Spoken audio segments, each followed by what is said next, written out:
Live from Lawrence High School in Fairfield, it's time for the Fairfield Pal Hoop Classic at CentralMaineSports.com.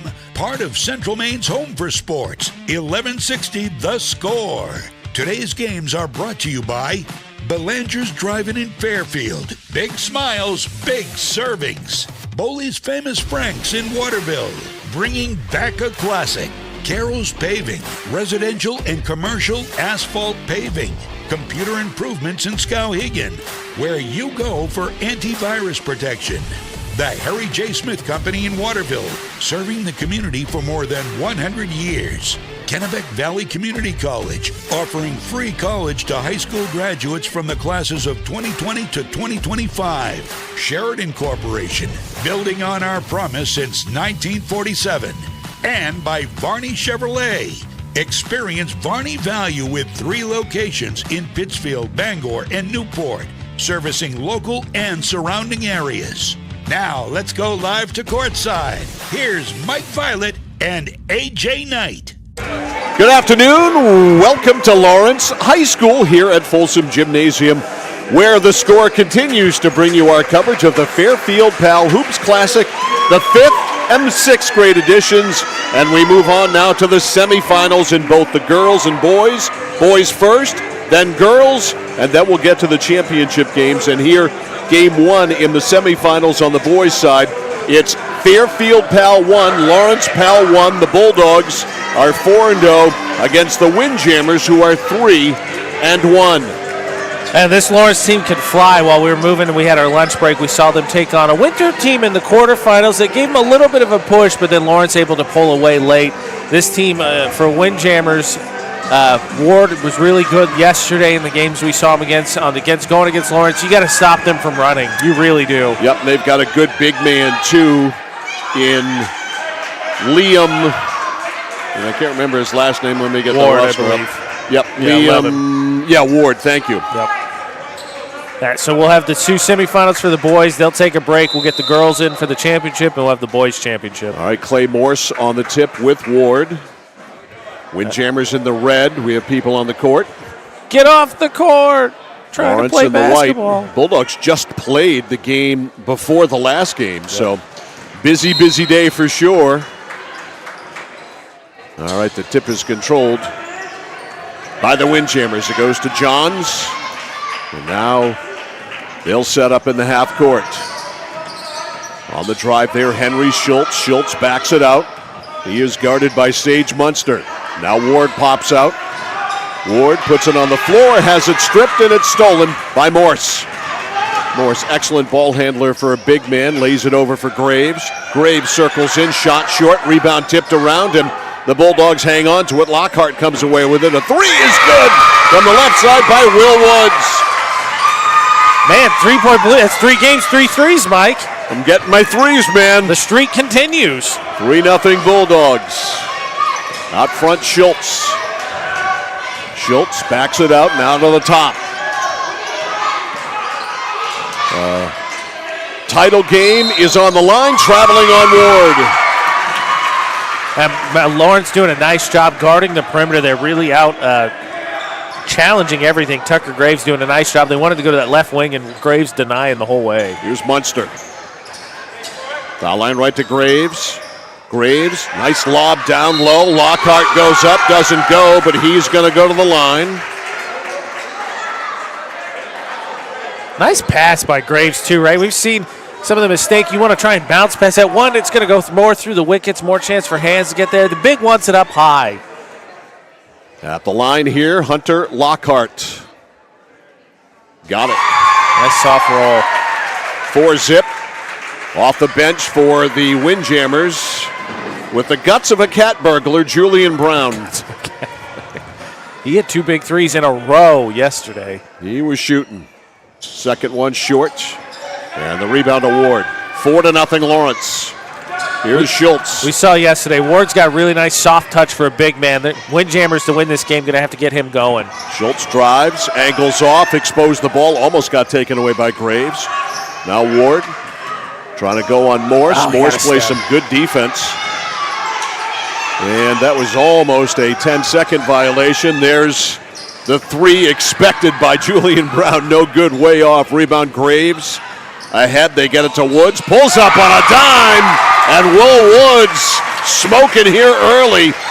6-0. He's got a 3 and a 2 from the left wing. Nice little drop pass there from Munster. Right in his shooting pocket. Woods can go up and fire.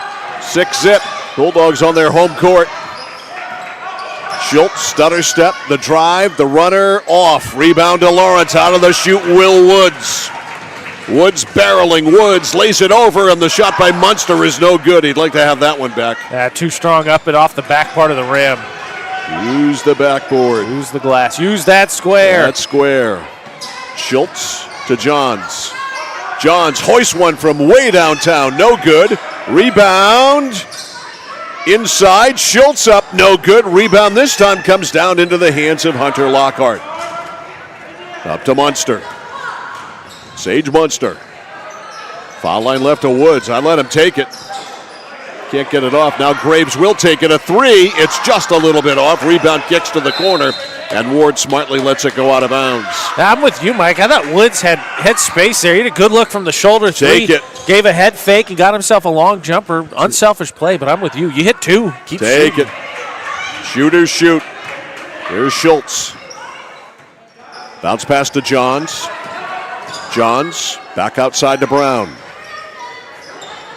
Julian Brown in the corner, stolen. Look out, Munster is fouled, and that's the best thing to do when he starts to gallop is to foul him. Yeah, this kid can fly. You want to slow a thoroughbred down. Foul him. Exactly. That's my attitude if I was in horse racing. I'd just foul the horse. No, but Munster's he's a good basketball player already. This kid's gonna be one of those things where track coaches are just gonna try, just run a few events for us. He's please. an amazing athlete. Woods, nice pass, dish off there to Morris. Morris can't handle it. I don't think I've ever seen anyone at this age have a motor like Sage Munster. He is a superb athlete and can absolutely fly, but he is constantly in motion and constantly going at 100%. Yeah, and you just don't see that much. The other thing you'll see, too, is we talk about his top end speed. You'll see the gear, especially if when the Windjammers get on a fast break and he get back into the play, you can watch the gear click in and him turn it up. Excellent defensive player, very unselfish, and he can pretty much play with both hands. The shot no good there, the rebound cleared by Lockhart.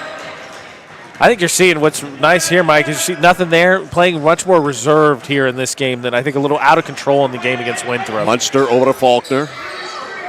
Faulkner angles in, lays off to Munster. Munster fakes right, goes left, goes in. Underhanded runner, yeah! Could have gotten a foul call there, too. Definitely context. He went up for the shot regardless. Nice use of the backboard. 8-zip.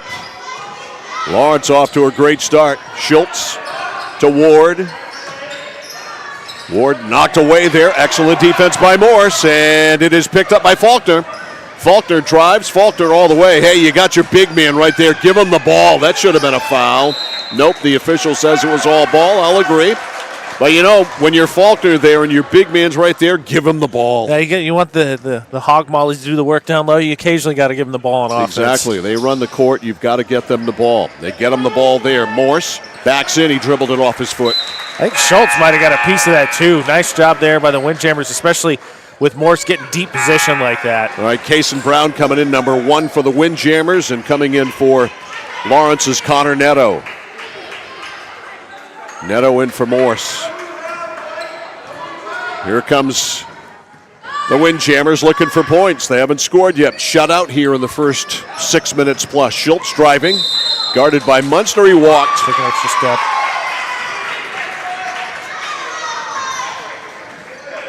Lawrence ball on the turnover. Here's Munster. Munster whips it wide open. Man, as Graves missed the shot. He got floored, but he's going to the line. How about this pass, Mike? This comes from exactly half court. A little high there, but still Graves able to easily make the catch regardless. You put your teammate in a position where he's either getting that or getting fouled.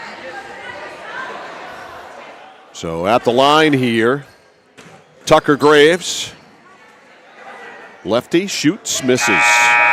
All right, Woods coming in for Lawrence. Brogan Miller coming in for the first time. And Munster will get a blow. Yeah, and I think interesting, Munster and Woods started in the backcourt today. They did not yesterday, so you got both your primary ball handlers, and now, obviously, I think they're going to switch for each other because they're the two best ball handlers. Second one is on the way. Lane violation, though, so no good. I think that was on Graves specifically. I think he stepped across. All right, Miller comes in for Graves. Lawrence up 8-0, 12:15 to go in the first half. Championship game slot on the line. There's Schultz to the left. Bounce pass and unable to handle it there, Brown. Turnover. Yeah, a little wide for Brown, just couldn't quite gather it. Unforced turnover, too. Simple pass. Here's Woods. He'll run the show with Munster on the bench. Woods drives, stops, steps back, foul line pop, long. Rebound cleared by Ward. They got to find a way to get him an offensive touch. Schultz. Not Ward, and then also there was Rowan Martin. I think he's looking for Martin, and I think Ward was going to set a screen, and it just bounced right off his foot.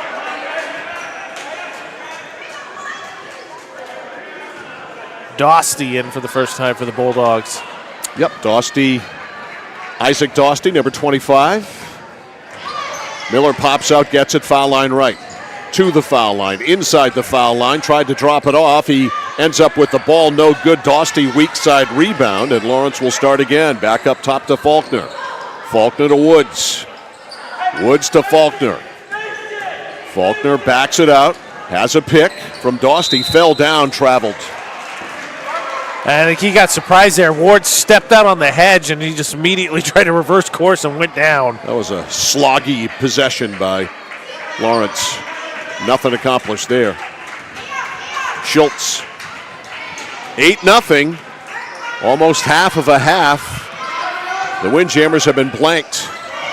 Ward to the basket. Under, up, and still no score, but he is going to the line. Nice move there. Faked that pass and then able to turn and get a step there on Neto. Draw the foul there. So Liam Ward, the big man, shooting two. 8-0.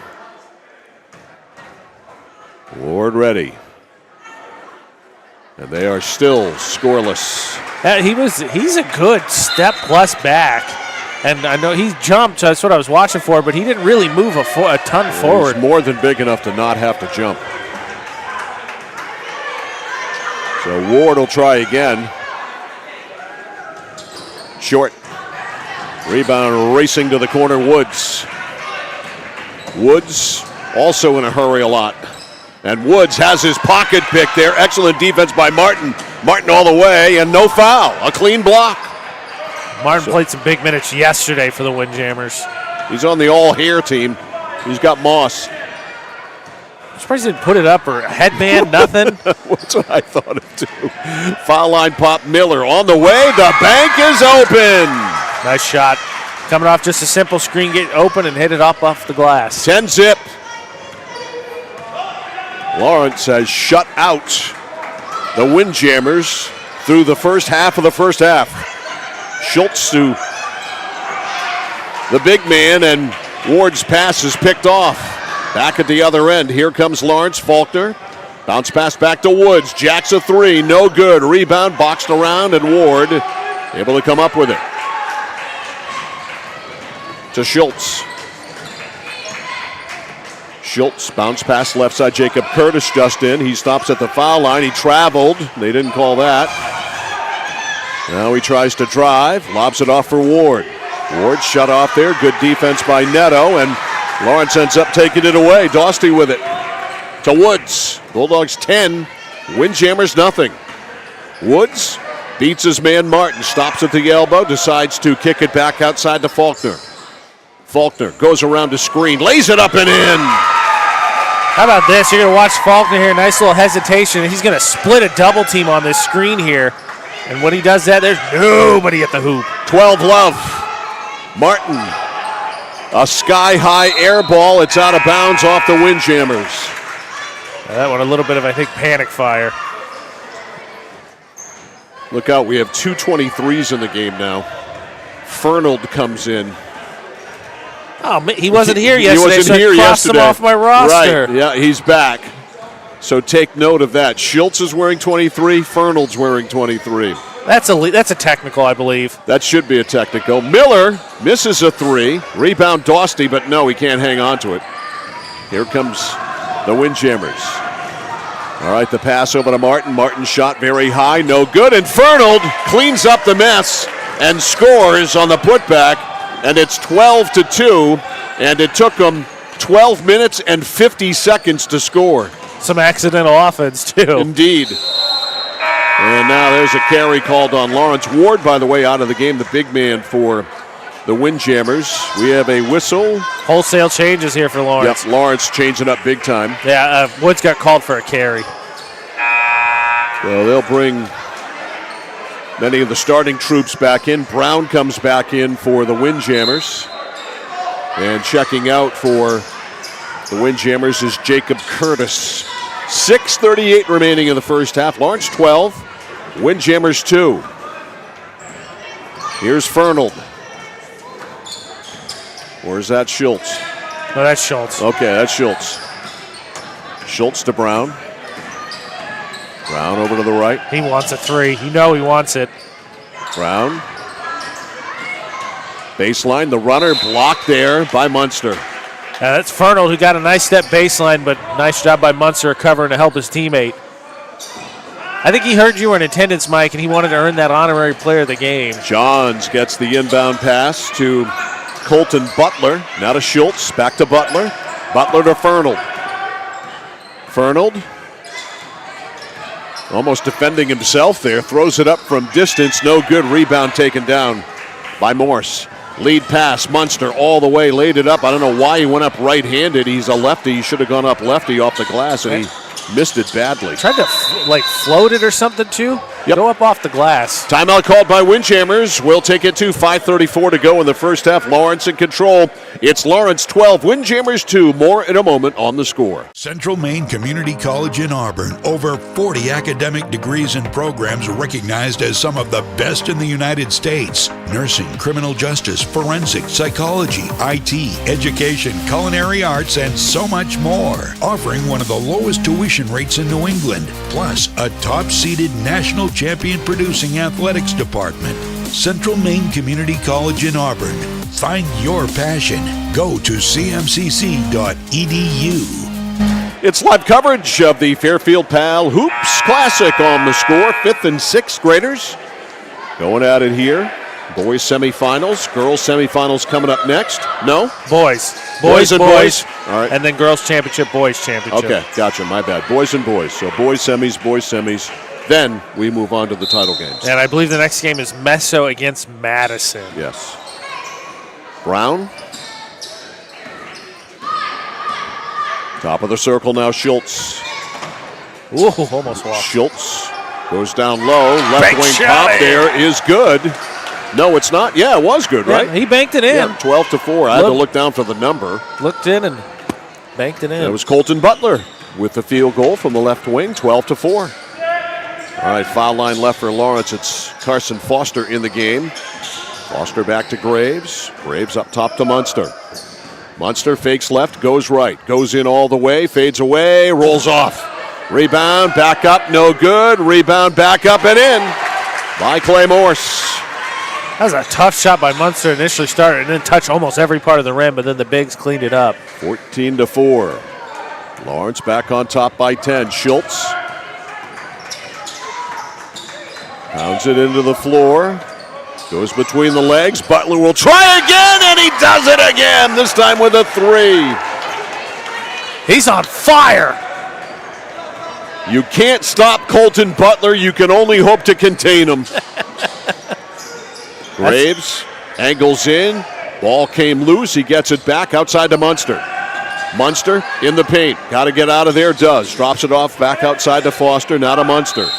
And 3 is still called. I think on Morse, I believe. So Lawrence turns it over. A little bit of confusion there. Coaching staff getting a clarification as well, but has a chuckle with the ref afterwards. 3:50 left in the first half. Bulldogs 14, Windjammers 7. Schultz, kind of a double dribble and travel sort of combined.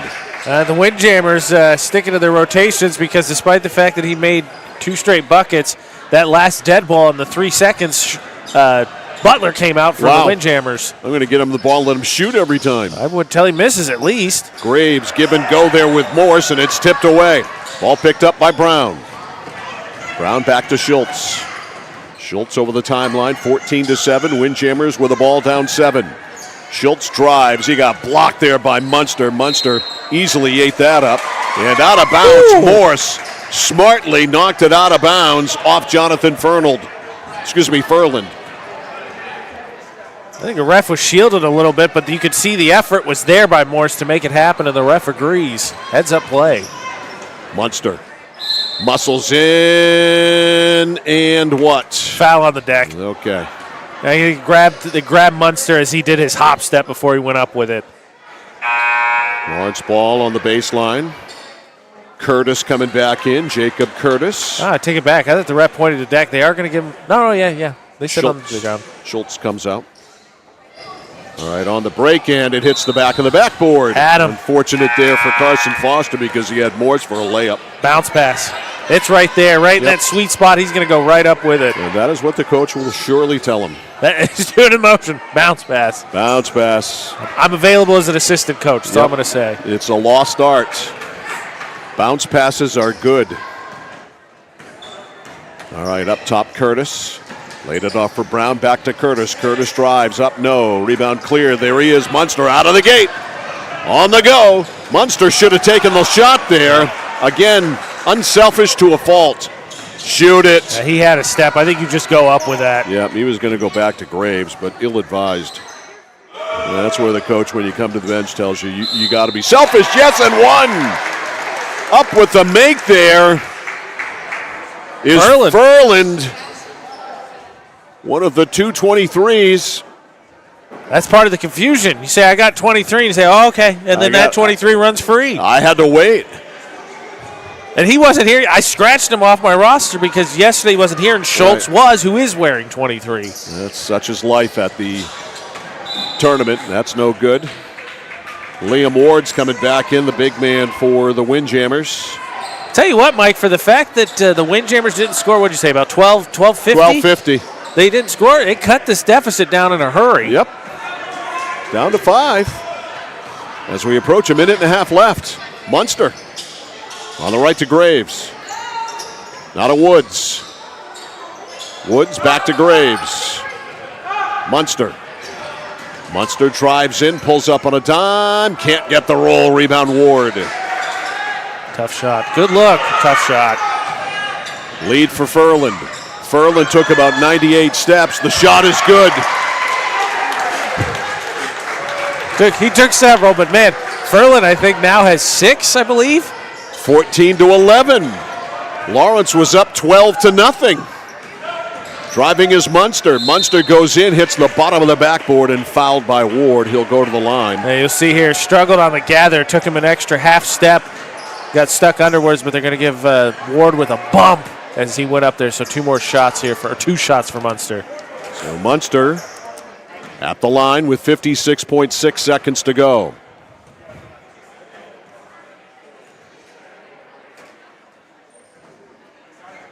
Off. Again, I mentioned that Lawrence was doing all right, but if you can keep this Lawrence team from running in the half court, they have their issues. Yep. Lockhart comes in, and Carson Foster comes out. 1 more for Munster.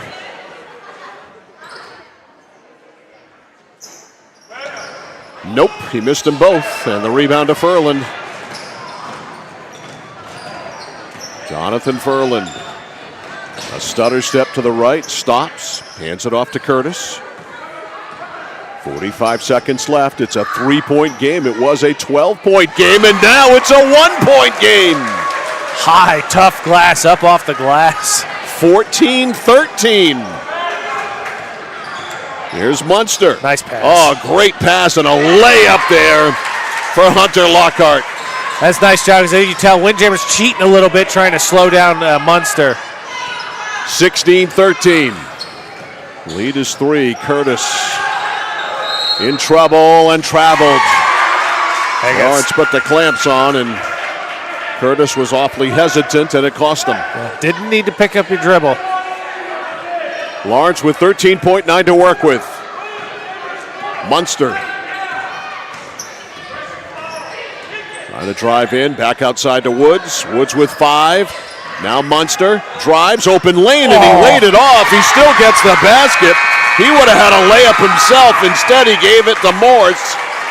And that's the half. So Lawrence with a great start and a finish to open up the lead back to 5. They led by as many as 12 at one time. 5 now, certainly very workable if you're the Windjammers. The score at halftime of this one is Lawrence 18, Windjammers 13. You're watching live coverage of the Fairfield Pal Hoops Classic on The Score. Looking to begin or further your career in manufacturing and don't know where to start? Mid-State Machine is in need of CNC machinists at our Winslow facility, where we manufacture components for some of the most exciting industries: aerospace, defense, power generation. I'm Jeremy Stanford, manufacturing manager, and I personally want to invite you to come learn about the great pay and benefits Mid-State Machine has to offer. To apply, visit midstateusa.com. That's midstateusa.com, an equal opportunity employer. Come grow with us. Welcome to Sparkling Ice. All right, team, another fruitful day at Sparkling Ice. Orange mango, how's it looking? Big and orange. Poetry. Vitamins and antioxidants, talk to me. Hi. Good talk. Strawberry lemonade, how is it flowing? We have achieved Class 5 flavor rapids! Love it. Bottle it. Sparkling Ice, anything but subtle. It's like this every winter. When the temperature drops below 45, my palms sweat and I get really anxious. It's not your fault. You're suffering from seasonal winter driving disorder. 3 and 4 drivers suffer from SWUDs because they have all-season tires. They aren't designed for wintry weather. Luckily, there's a remedy. Take 4, call me in the morning. Visit NokianTires.com/remedy for the cure. Is this a prescription for tires? 201 Tire Battery and Service, Riverside Drive, Vassalboro. When you're ready to tackle your next building project, no matter how big or small, depend on Hammond Lumber Company for the products and services you need. The knowledgeable staff at Hammond Lumber will be with you every step of the way and keep your project on schedule. From free estimating and project planning to design and drafting services, an extensive product inventory with a wide variety of brands to choose from, and of course, Hammond delivers from any of the locations across Maine and New Hampshire. Hammond Lumber Company, your building project partner. Manchester Motors is your official Coyote tractor dealer. If you work the land, you just got to be a jack-of-all-trades type. There's just too much to do. So if you got to be a welder, or a farmer, or a ditch digger, that's just who you are that day. Then tomorrow, you can be somebody else. Find your Coyote tractor at Manchester Motors, 1031 Western Avenue, Manchester.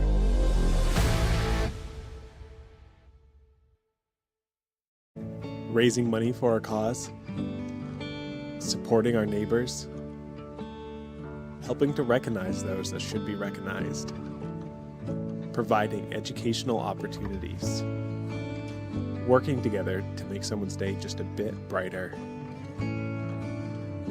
Our employees enjoy being a part of making our communities a better place to live and work.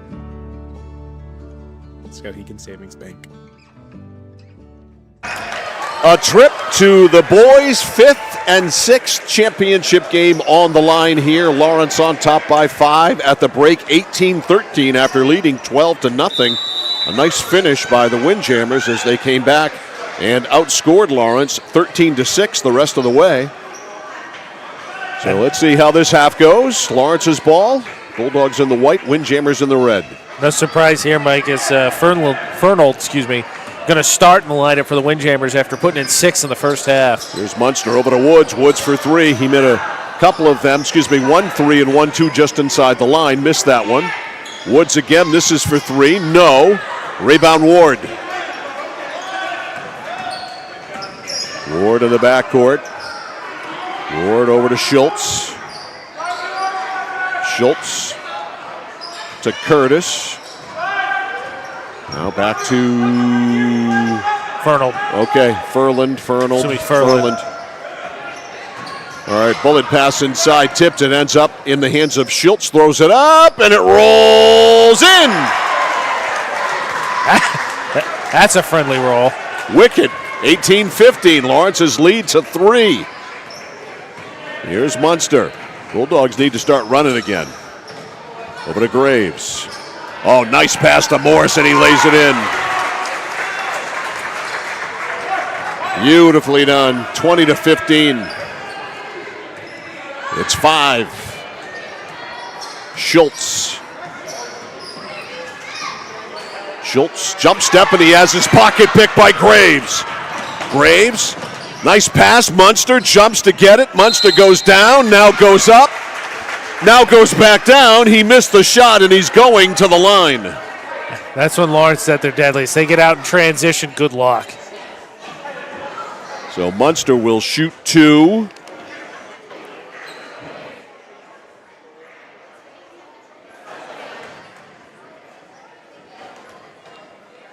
And Munster ready. Missed. Lawrence has not shot well from the line. We're not keeping track, but I think that's 3 misses now for Munster. In and out. Rebound Ward. So 0 for 2 there. All right, Furland ahead to Schultz, 23-23. Schultz, the driving runner, just a little bit short. Morse runs down the rebound.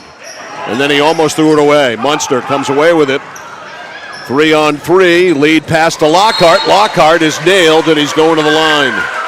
Late whistle there. Ward not happy. I thought that was clean. We'll see here on the replay. I'll make him earn it. Maybe say a little bit of body contact. Make him earn it. So Hunter Lockhart at the line. Nice snag. Thank you. Still got my hands. Got it. Nice shot. 21-15. Johns coming in.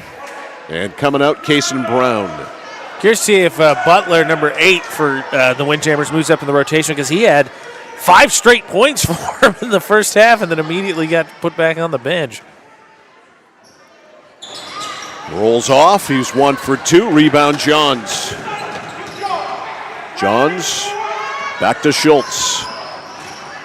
Finally gets the handle on it. Schultz guarded by Munster. Bounce pass to Ward. Goes to the basket. It's not there. Ward on the elbow. Puts it on the floor. He and Morse. Now to Johns. Nice battle, those 2 big men. Baseline, Furland. Furland missed the shot. Rebound. Ward blocked. Guess who? Munster. Munster galloping. Munster all the way. Laid it up, and he blew the layup. Just like I blew the call. Got to make that. That's traveling on Schultz. Credit to Morse there. Morse got his hand in there and forced the travel. You know, one thing about Munster, I mean, when you have a stallion, you have to learn a wild horse. That wild horse has to be broken. And, you know, when he breaks into the open, that's the time where you can compose yourself and make the shot. You can kind of take, that's a great pass, and the shot is up and good by Lockhart. Graves a little extra fancy on that one. 23-15. Down the sideline, Schultz, and he goes to the basket, gets fouled by Munster. So what I mean is when Munster finally beats everybody down the court, then you can compose yourself, use the backboard, and lay it in. But he's 11, he's 12. These things will come. Use the glass. And he'll learn. All right. Jacob Curtis into Johns for 3, nails it. George Johns. That'll work as an inbounds play. Yeah, I mean, the other thing to keep in mind, Mike, at some point, I'm going to guess with the speed he has, and he can already jump pretty good. At some point, you don't have to worry about it being a layup because he's going to go up, rock that one back, and it's going down. All right, Graves lays it off to Morse again, and Morse very calmly puts it in. Nice job. That's, I think, back-to-back possessions for Lawrence where they've just run the pick and roll to perfection. That play's been there a lot today. Up over the timeline, Curtis. Over to Martin. Martin bombs away off the front rim, and guess who's got the rebound out of the shoot? Here comes Munster, and Munster fouled. That's smart play, though, by Martin to slow him down. It's not going to result in any shots. You can foul him as often as you feel like you want to. That slows Lawrence down. It'll get him in the half court. Yes. Woods into Munster. Sage Munster. Right side to Woods. There's the roll, but Woods shoots it, misses the shot, follows his own miss. Right there, Munster. Munster up, no. Rebound, Munster kept it alive. I think they're going to get him for a foul, though. Yes, Munster is the guilty party. Nice follow-up. I think having a little bit of a rough shooting day. He's played well, excellent defensively. All right, pass goes in to Jacob Curtis. Flies up the right, goes to Johns. Johns blows right by his defender, lays it in. He found him flat-footed and took advantage of it. Yeah, credit to him because standing right there was Lockhart, and then Munster's kind of free safety in it, rotating over. He just goes quick first step to the baseline, and nobody had him. Nobody was moving their feet. Munster, foul line left to Faulkner.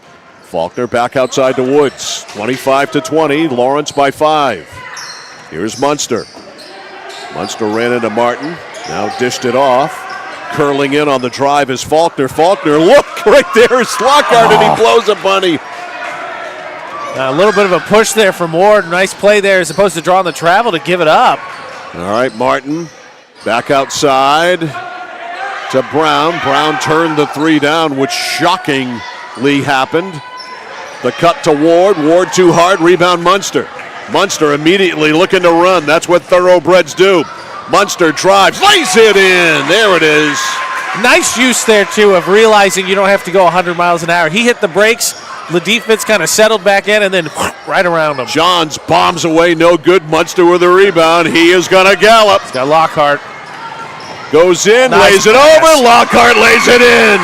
And Lawrence has got its mojo back, and a timeout is called by the Windjammers. 12-11 to go in this one. Lawrence back on top by 9. Bulldogs 29, Windjammers 20. Back after this. I came for a visit and I just fell in love with it. They just want to see you be you and just excel. There's a lot of opportunities here. It really gives me time to figure out what I want to do with my life. It's a good stepping stone to get to where you want to be. The tuition is definitely part of what brought me here. You know, credits transfer, that's huge, especially for a community college when you're trying to figure out what you want. CM's the best place. Honestly, it's the best place. You got to be here to experience it. All right, Windjammers still in the huddle.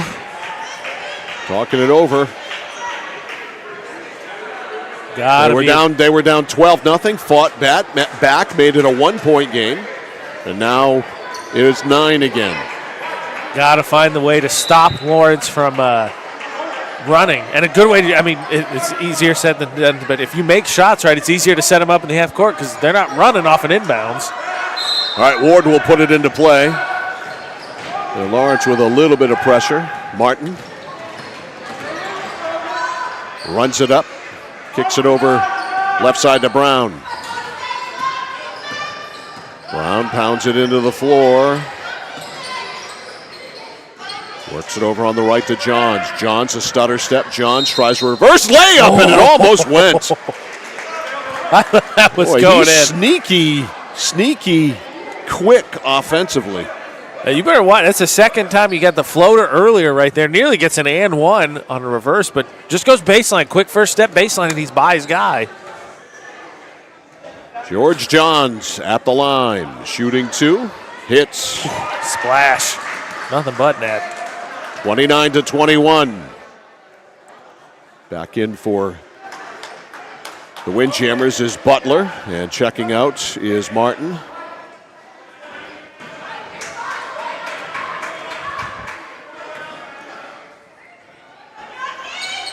Second shot good. Wow. Splash again. John's a great free throw shooter. 29-23. A long one by Woods is way off. The rebound by Dostie, and Dostie fouled. And Isaac is going to the line. This Lawrence front court has given Ward some issues. He looked really good yesterday. He's got a real nice soft touch. but the bodies that the Bulldogs man would throw at him has made his day tough. So Dostie shooting 2. Almost banked it home. All right, coming back in, Kason Brown, and sitting down, Julian Brown. Brown for Brown. They did that as a favor to you, so now there's only one Brown out there. Right, appreciate it. Second one by Dostie, no. Nice rebound by Johns. George Johns up the right. Ooh, behind the back. Ends up being a pass to Ward. Ward back to Johns. Hoisted 3. Just a little bit off. Rebound on the offensive end by Brown. Brown doubled. Back outside it goes. The shot by Martin is no good. And this rebound to Dostie. Dostie ahead to Woods. Woods on the go. Laid it up. The pass beautifully to Brogan Miller. Right on the nose, too. Right where it needed to be. 31-23. Lawrence back by 8. Here's Johns, 9.5 minutes to go. A lot of time. That was traveling on Brown. They don't call it, and he takes advantage of the no call and hits. Little fader right there. Drop that one in for 2. 31-25. Windjammers hanging around. Woods on the right to Miller. Miller to the elbow. Over to Woods. Woods 3 is blocked there. Excellent defense by Jacob Curtis. Way to come out, especially too as he's trailing behind that screen. And here's Ward to Curtis. Up top to Johns for 3. Bang! 4-point game. George Johns. He's having himself a second half. 31-27. He's got at least 7, I think, this half alone. 4 in a row scored by the Windjammers. On the drive, inside, fadeaway pop by Faulkner is good. Big response bucket. 33-27, it's 6. Munster back at the scorer's table. He's going to come back in. Johns drives. Nice. Woods all over him. Nice cutoff there by Woods, not let him get baseline. Back outside. Pass to Butler. Now Brown. Brown shoots. No. Rebound saved. And Lawrence, can they come away with it? No. It's a backcourt, though, on Jacob Curtis and the Windjammers. So Munster back in for the Lawrence Bulldogs, and Carson Foster is in as well. Furland is coming back in. And let's see whose place he takes. Butler. Lawrence ball at half court. And Munster gets the inbounds pass. Blows by Johns, takes it right to the basket. Wild off balance shot, hangs on the rim and it won't go. Ward volleyballs the rebound to himself. Whoop. That was almost a travel. Ward, right side, Johns wide open. That's a 3. It's no good. Rebound. Munster galloping. Munster barreling up the court, lays it up, and he blows another one. 1-on-4 there, too. Johns bobbled that last one. It wasn't even open. Lead pass, and it's picked up by Dostie. Nice. Dostie had eyes on that the whole way. Over to Munster. 7 minutes to go. Lawrence by 6. Angling in is Faulkner. Now back on the right side. Munster up top to Foster. Foster at the foul line in trouble. Bails out. Goes to Munster. Munster's pop from just inside the foul line. No good. Rebound Johns. George Johns has had an excellent second half. Up to Ward. Ward looking it over. Back out front to Curtis. Curtis in trouble. Back on the right to Johns. Fakes. Goes on Munster. Step back. Hoisted it. Missed it. Rebound out of the shoot. Faulkner. Stops. Pops. No. And the rebound to Furland. Got Brown. Brown didn't get his head up. Otherwise, he would have had a chance. Furland wide open look, and he laid it in. Lawrence didn't get back. That'll work, too, if nobody stops the ball. 33-29. 5:50 left. Lawrence by 4. Windjammers have been tough to shake, and that's a foul on Jacob Curtis. And gets a hand up from Foster. All right, back in for Lawrence. Lockhart. And also back in for the Bulldogs, Andrew Buck for the first time, I believe, in the game. I believe so. All right, Bulldogs ball under the basket. Faulkner to put it into play. Around the pick, and Buck can't run it down. Not a good pass. Trying to anticipate where he was going to be, and Buck was going to get there just a little bit too early on that inbounds. So, turnover by Lawrence. 5 minutes to go. The Bulldogs by 4. This pesky Windjammers team. Schultz, Johns, 3 on the way. No good. Rebound to Lawrence. One of the smaller Bulldogs. Faulkner gave it away, though, to Brown. Now Faulkner hustles back. Now Brown gets it. Brown misses. And this rebound is cleared by Lawrence's Hunter Lockhart. Ahead to Munster. Spins in. Off the glass. It's good, and he got fouled. What a spin move here. You're going to see him set up, spin, go through the contact as he hits the deck, drops that one in. Big bucket Buck a little hurt there as Munster fell right into his legs. 35-29. That's the Messalonskee Eagles you see, and Buck's going to have to come out. The Eagles are going down to the locker room. Buck in a lot of pain. Munster fell right on his ankles. Munster, free throw, no. Loose ball, he got it. Munster comes down with it, shovels off in the paint, up and in. Clay Morse, 37-29. Oh, Munster with a fantastic play. Hitting the deck, too, as he fired that one around. Wrap around to Morse. Man, he is a Tasmanian devil. I swear. Ward fakes, goes in, shot won't go. Morse tipped the rebound around, and it's out off him. And again, Ward beat Morse on that, but the reason it doesn't go in is Munster got back there and challenged it. 37-29. 3:15 left. The shot is up, it's off. Rebound Ward, and he scores.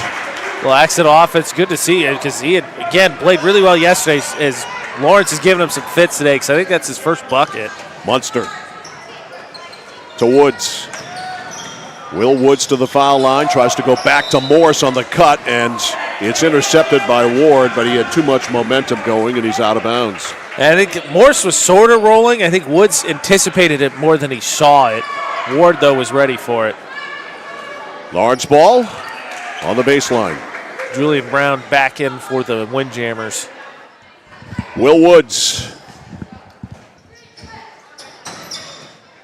on the break. Flashing open there is Lockhart, and he hits. Nice job. Way to be patient, too, and not force that.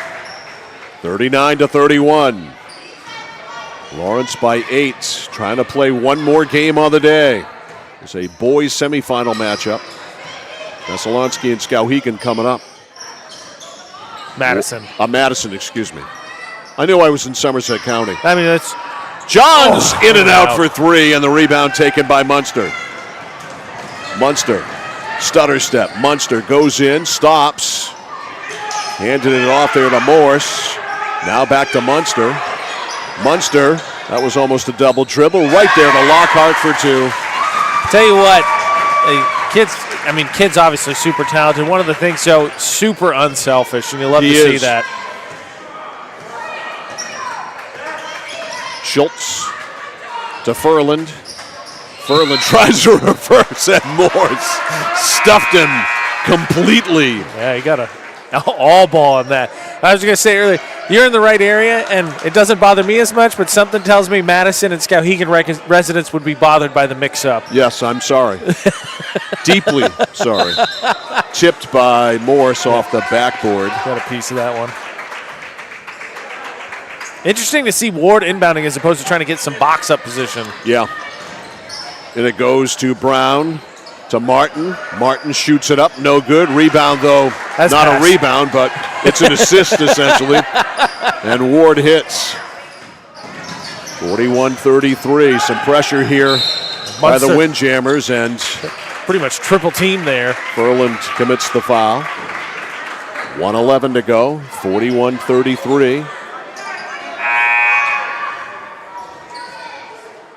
Curtis back in for the Windjammers. Back in for Lawrence, Neto, and also Miller. On the break to Munster. Munster kicks it over to Lockhart. Woods for three. No. Rebound, run down by Neto. No. Takes a seat as he saves it. Yep. The Ward right there to grab it. Saved it.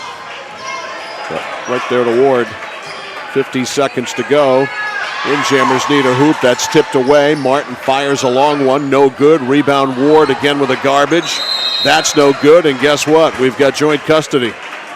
Going Lawrence's way. Ward a little upset, and I think rightfully so on that shot. I think he got a little bump in the back. Lawrence's ball, 41.8 seconds left. Pass into Lockhart. Up the right side to Munster. Munster shovels down in the pivot to Neto.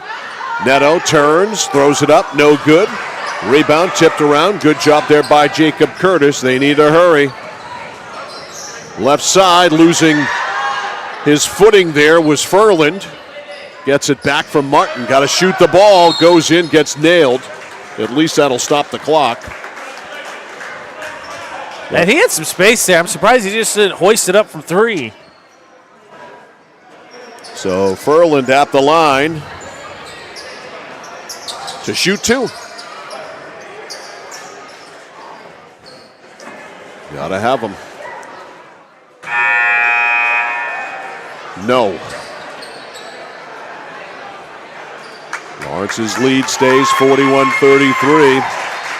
Sage Munster checks out. Heck of a game. Second one is off, and the rebound to Dostie. Dostie shovels off to Faulkner. Faulkner over the timeline. 10 seconds to go. And Lawrence will play one more game. A steal. Furland knocked out of bounds with 1.3.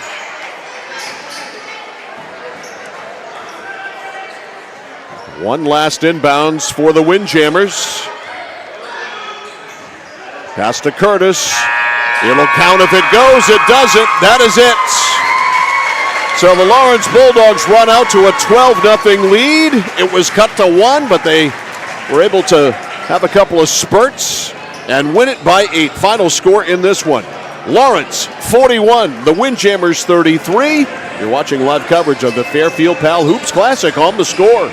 At PJ Diggs, they know septic systems. Maybe your existing system is failing or it's a new house lot. You need new installation. Call PJ Diggs. They can bring their site evaluator to design the right septic system. Headed to camp? Ditch the outhouse for a newly installed system. How about a septic system for your campsite? Imagine your own private campground. Already have a septic design? PJ Diggs can install it for you. Call 431-4299. That's 431-4299. At PJ Diggs, they know septic systems. 131 Hinckley Road, Canaan. Notice the price of gas and oil lately? Thinking about a pellet stove? Pellets are a renewable resource that are economical, and pellet stoves don't have to be ugly or loud. Come talk to us at Somerset Stone & Stove. Let us explain why now is the best time to have your pellet stove installed. Wouldn't you love to have a gas stove or fireplace designed for your home? Let Somerset Stone & Stove design and install a Regency gas stove or fireplace that is just right for you. Let us customize your Regency gas stove or fireplace while you enjoy the beauty and warmth. Visit Somerset Stone & Stove in Oakland. Casella Waste. You see their trucks everywhere all the time. That's because they're out taking care of customers like you. Roll-off dumpsters, they've got them 15 to 50 yards. And they're in your neighborhood picking up the trash so you don't have to worry about it. Weekly, bi-weekly, or monthly from 2 to 10 yards. Casella Waste will also deliver portable toilets when and where you need them. And they offer septic services. Call to learn more about Casella Waste. 872-8257, 872-8257 for Casella Waste. Over 30 years ago, Paul and John A. Bowen set out on a mission to help aging Mainers stay in their own homes. Assistance Plus grew from their passion, dedication, and integrity where clients come first. Today, Assistance Plus serves not only the elderly, but clients with developmental and behavioral health challenges. Assistance Plus is here for you today and through all points of your life.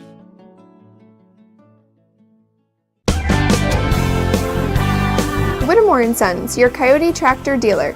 Dependable sales and service for over 50 years. We are located on the Waterville Road in Skowhegan. Sales and service by a family who cares.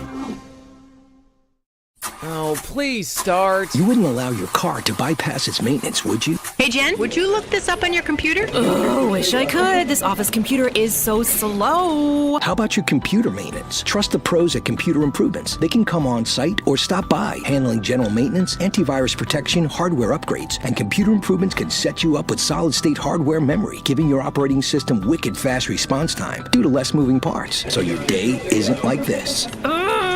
Contact Computer Improvements to schedule your service today. Computer Improvements, downtown Skowhegan.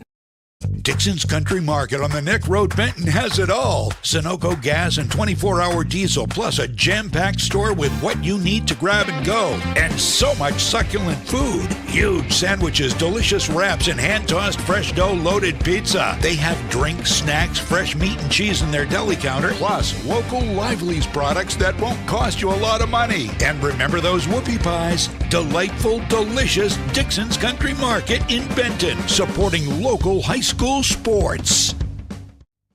If you have been looking or wanting a complete heating, cooling, and plumbing contractor for residential or commercial all under one roof, Maine Preventative Maintenance is the only number you'll need. Maine Preventative Maintenance is also a registered and recommended heat pump installer with Efficiency of Maine. You may even be eligible for financing through Efficiency of Maine. Emergencies always happen at the most inconvenient times. Don't put it off any longer. Don't wait until something happens. Call Maine Preventative Maintenance today for peace of mind. Maine Preventative Maintenance, 465-4505, 465-4505.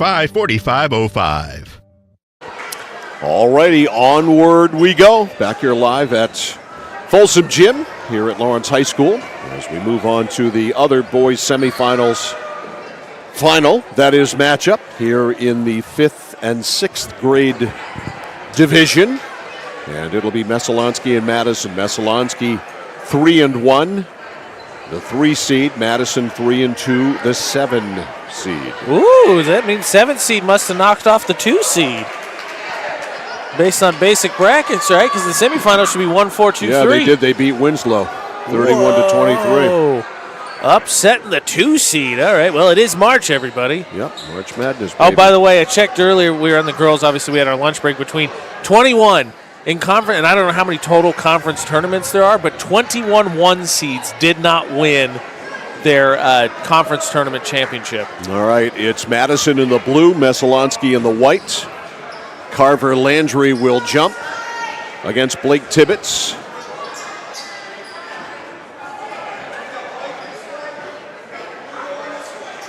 Winner gets Lawrence. Yep, a slot in the finals against Lawrence on the line. Now the tip controlled by the Eagles. Immediately right to the basket. McLaughlin's shot is no good. Rebound to Madison. His Levi Doobie.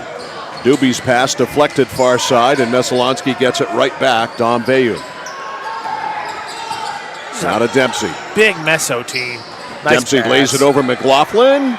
Missed an easy shot. Rebound to Dom Veyu. They'll try it again. Dempsey. Left side. Down low. In the pivot. Veyu. Veyu turns down the shot, too, thrown up and no good by Blake Tibbetts in the corner. A foul as Tibbetts ran down his own miss. Stepped out of line. He stepped on the sideline. Right as he planted that last foot before he got pushed out of bounds. So it'll be a Madison ball. On the sideline for the Bulldogs, Doobie. Shot, long one, no good. That tipped up and over. Yep, tipped in by Finn Van Gordon. And it is, nope, it did go in. So it went in from 3. Yes, I'm trying to herd cats in front of me here so I can actually see the game. So the 3 is good. And that 2 is good right there. So it's 3-2.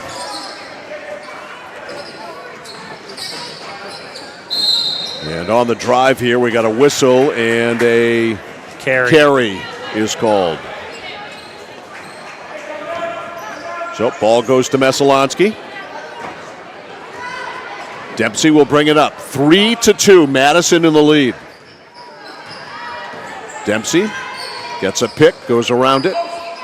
Now down low, the pass there, and Dorsey puts it up and in. I mean, again, I don't think Dorsey started. I could be wrong. I don't remember Dorsey starting, but I mean, you just look. This Messo team is big. Very tall. Finn Van Gordon. Hands it off on the sidelines to Landry. Landry, now to Doobie, now to Finn Van Gordon. He'll launch the three, just a little bit short. Rebound taken down by Truman Dorsey. Dorsey up to McLaughlin. McLaughlin to the cutter, Dempsey, but he traveled. Yeah, couldn't quite catch it cleanly, and then took extra steps as he was trying to get it in his hands. There's a really nice pass there by McLaughlin. Levi Doobie up over the timeline. Guarded by McLaughlin. Stops on the wing, tried to lay it back, and the ball kicked out of bounds by Finn Van Gordon. So a turnover there by Madison. Yeah, nice defense there by Dempsey. And it goes back to the Eagles. Dempsey with the ball. Messo up 4-3 here early. Dempsey takes a trip to the right. Man open under the basket is Dorsey, and Dorsey lays it in. And Dorsey just a big-time mismatch twice there, just basically using his body to set some space and score. 6-3. Finn Van Gordon. Finn Van Gordon trying to go 1-on-3, decides to go outside. Landry for 2. It is no good. Actually, it was for 3. No good either way. Here's Dempsey. Dempsey, a stutter step behind the back. Nice pass. Down low, the pop by Tibbetts is good. Just wearing out the paint. 8-3 timeouts by Coach Van Gordon. And we'll take it to 16-15 to go in the first half. It's a 5-point lead for Messalonskee. Messalonskee 8, Madison 3. Back after this. Spring is the season of rejuvenation and the perfect time to revitalize your home with Renewal by Andersen. Our spring savings event is only once a year. Call Renewal by Andersen to schedule your free window diagnosis and take advantage of this incredible limited time offer. We've installed over 4 million windows, earning us 4.7 stars in customer satisfaction. Call the number below or visit us online today. And remember, call now because these great savings end soon. The better way to a better window. Renewal by Andersen. Discover the... All right, here we go. Out of the timeout. Coach Van Gordon wanting to slow it down, talks it over. And see what his team can do. All they've got is a 3 so far. That's it. See if they can come up with some way to combat this size of Messalonskee. Difficult to do. Van Gordon will shake and bake. I thought he double dribbled, but he gets it back in the corner. Pass picked off by Dorsey. He anticipated it magnificently. And then he almost had his pocket picked by Van Gordon. Down low, McLaughlin all alone blows a bunny. The rebound scoots over in the corner. Madison comes away with it. Lead pass for Lucas Dunn. Dunn flying up, no good. Rebound picked off by Tibbetts. Blake Tibbetts bounces it off to Dempsey. There. I was watching Peter McLaughlin, the coach, and he was yelling out, motion, motion. Dorsey in motion, goes to the basket. That's the kind of motion he wants. Dorsey, I think, with 6 straight for Messalonskee. 10-3. Eagles by 7. On the left, it's Finn Van Gordon. Now he's at the top. Baseball pass, right corner for Landry. Landry to the basket. He's fouled on the play. Ends up on the floor. He will shoot 2. Foul is either on Dorsey or on Vayu. Dorsey gets rung up.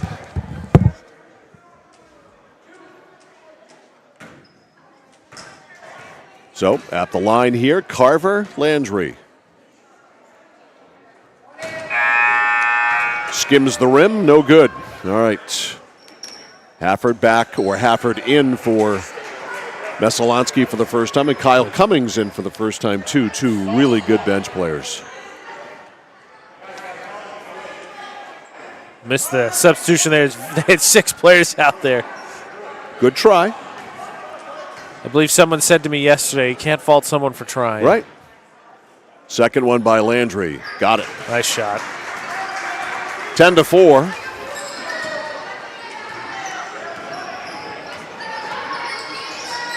Driving net is Cummings. Throws up a hook. It almost went. And the rebound taken down by Doobie. Levi Doobie over the timeline, 10-4. Doobie hands off to Finn Van Gordon. Tries to split a double team, and I think we have a foul coming. I think Dempsey got a little bit on his back hip, and then Finn Van Gordon pulled that move where he stopped, and Dempsey ran over him. Madison ball, right sideline. Brentley LaGrosse will put it in. Does to Van Gordon for three. No. Air. Rebound Cummings to Dempsey. Dempsey ahead to Hafford. Hafford stops. Hafford pops. Hafford misses, but right there to pick it up and put it in is Tibbetts. Tibbetts had we had Messalonskee once yesterday, and I felt pretty confident Tibbetts finished with at least a 15-15 game in that one. He was awesome. 12-4. Right side Doobie. Doobie in the pivot to Landry. Landry fouled on the way up. Waiting to see if they got Dorsey on the, I think Dorsey for a push on the floor. No shots. Inbounding situation here for Madison. Mishu in for, Mishu and Podol in for the Eagles. All right, here comes Madison on the inbounds, down 12-4. LaGrosse got the pass into Doobie. Doobie, a long one, no good. Rebound, back up, no good by Carver Landry, and the rebound this time to Mishu. Shovels off to Dempsey. Dempsey, baseline, right side. The shot by Podol, no good. Podol bounces the rebound down. Mishu hits the side of the backboard, and the rebound this time to Landry, and we have a whistle. And I think he blew it dead because he didn't want anybody to step on Mishu. Okay. So Madison had possession, so he said Madison ball and everybody back up.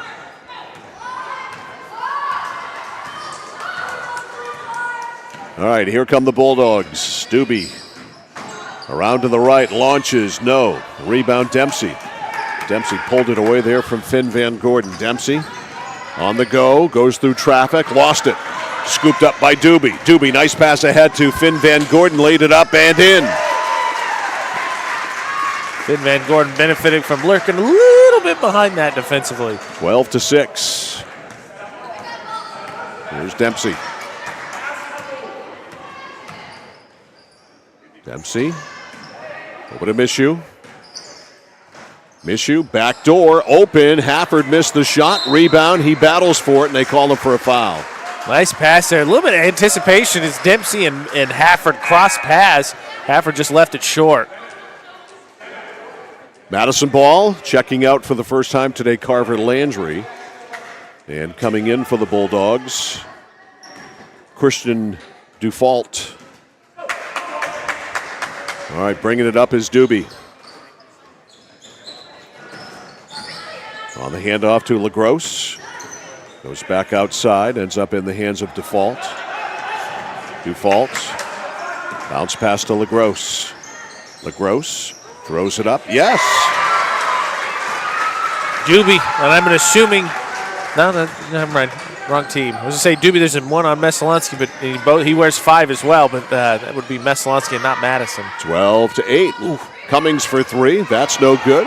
Rebound scooped out of there by LaGrosse. On the fly, LaGrosse throws it up, missed. Rebound Dempsey. Dempsey to Hafford. Hafford up to Podol, too deep. Podol can't use it, outside to Mishu. Mishu to Dempsey. Foul line jump shot by Dempsey, fills it. Nice passing there by Messalonskee. Way to shoot that with conviction as well for Dempsey. 14-8. Foul line right now, LaGrosse. Inside the runner, up and no good by Dolly Anderson. And diving and coming up with that loose ball, Hafford, and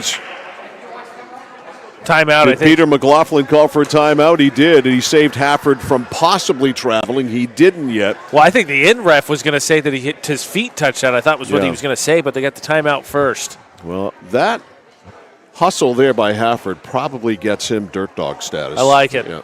I mean, we know one of the rules of dirt dog status is you got to hit the deck. Yes. And he did with authority there. sure did. And again, the use of timeout saves a possession for Messalonskee. And what is a 6-point game? 9:33 to go in the half.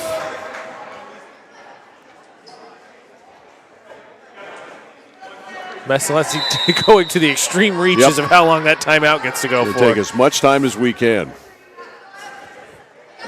All right. Eagles with the ball in the backcourt. Cummings to Dempsey.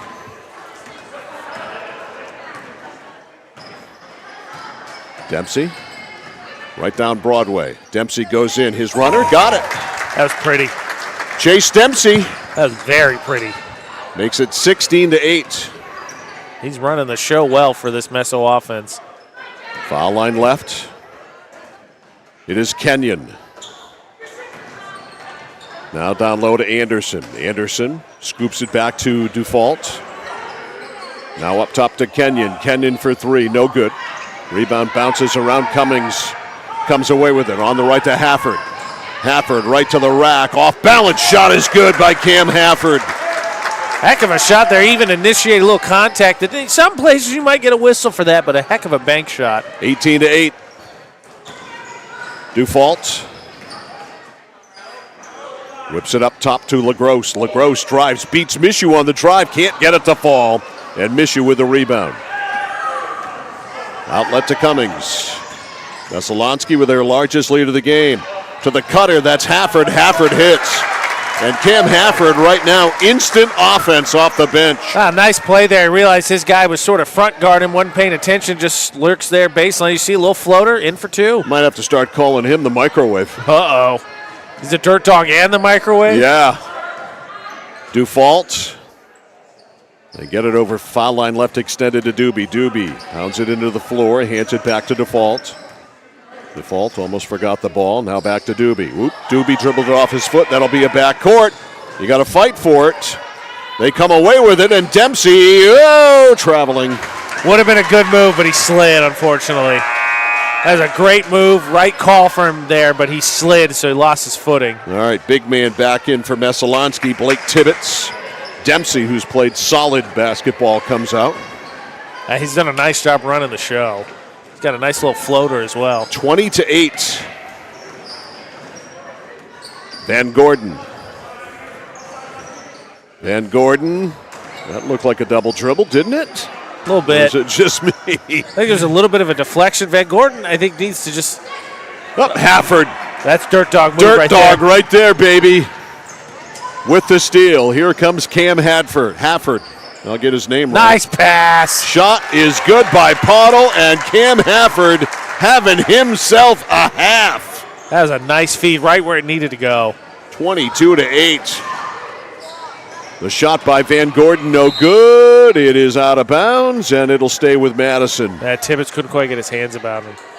Van Gordon got some nice dribble moves. The problem is I think he just kind of keeps himself in one place and then ultimately brings it in front of him, and it gets knocked away a lot. All right, Kenyon. He's get it in. Finally he does. To Dunn. Dunn back out to the big guy, Landry. Landry has to go to the floor, bounces around there, and it's picked up by Meso. Tibbetts to Cummings to Hafford. Hafford a pull it past to Cummings. Cummings missed.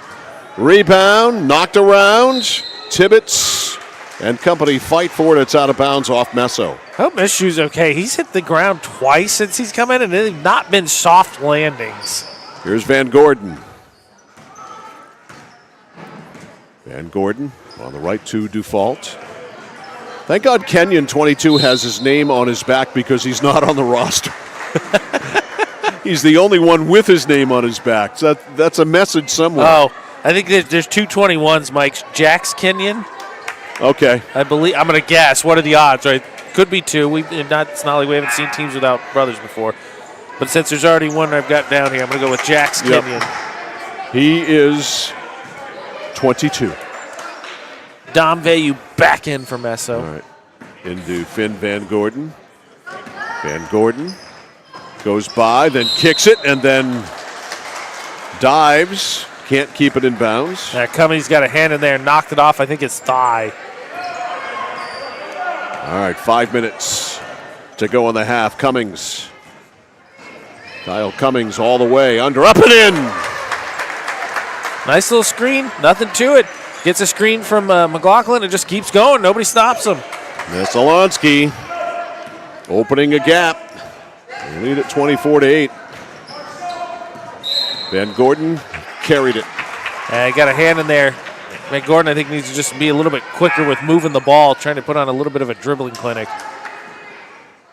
Messalonskee, again, this matchup, the 7-3, as Madison knocked off Winslow in the upset. Cummings to the left. Hafford. To the foul line to Tibbetts, to Hafford. Cam for three. Missed. And the rebound is cleared. He was due a heat check. By Landry. He's had a heck of a little half. piece of humble pie. Never hurt anybody. On the drive, here's LaGrosse. LaGrosse up over Tibbetts. No, rebound is cleared by Tibbetts. Tibbetts threads the needle up to Hafford. Didn't make it, though. And the loose ball. Left that one short. To Landry. Yeah, if he'd gotten more on it, a little deeper, had a chance for a touchdown there. Right side to Van Gordon. Van Gordon pocket picked almost by Cummings. Loose ball, Cummings. And he knocks down Van Gordon. No foul. Here's Tibbetts. Tibbetts, the big man, rolls to the basket, hits. Nice job by Tibbetts, too, to use his size. You don't push off. You just lean into the defender a little bit, and you can create that space, and he just goes up and drops it off the glass. Messalonskee 26, Madison 8. In the right corner to Landry. Landry goes up, the shot, no. Yes, it is good. And the foul committed there by Dom Veyu, Big Dom. I thought Dom did a nice job actually moving his feet. I think his problem is when he put his hands, he had his hands wide and he brought them up. They were over as opposed to all the way up, and that's what I think he got busted for. So Landry hits, and here's the end one. Nope. Short, rebound to Doobie. Doobie fills it. Nice little 4-point trip there. Yeah. 26-12. Cummings. A pick. Gets it over right side to Hafford. Hafford hangs on to it. Hafford. Bounce pass off. Foul line right extended to Veyu. Has it tipped away, and the steal by Carver Landry. Messalonskee a little careless here. Pass up the right side to LaGrosse. Now to Van Gordon.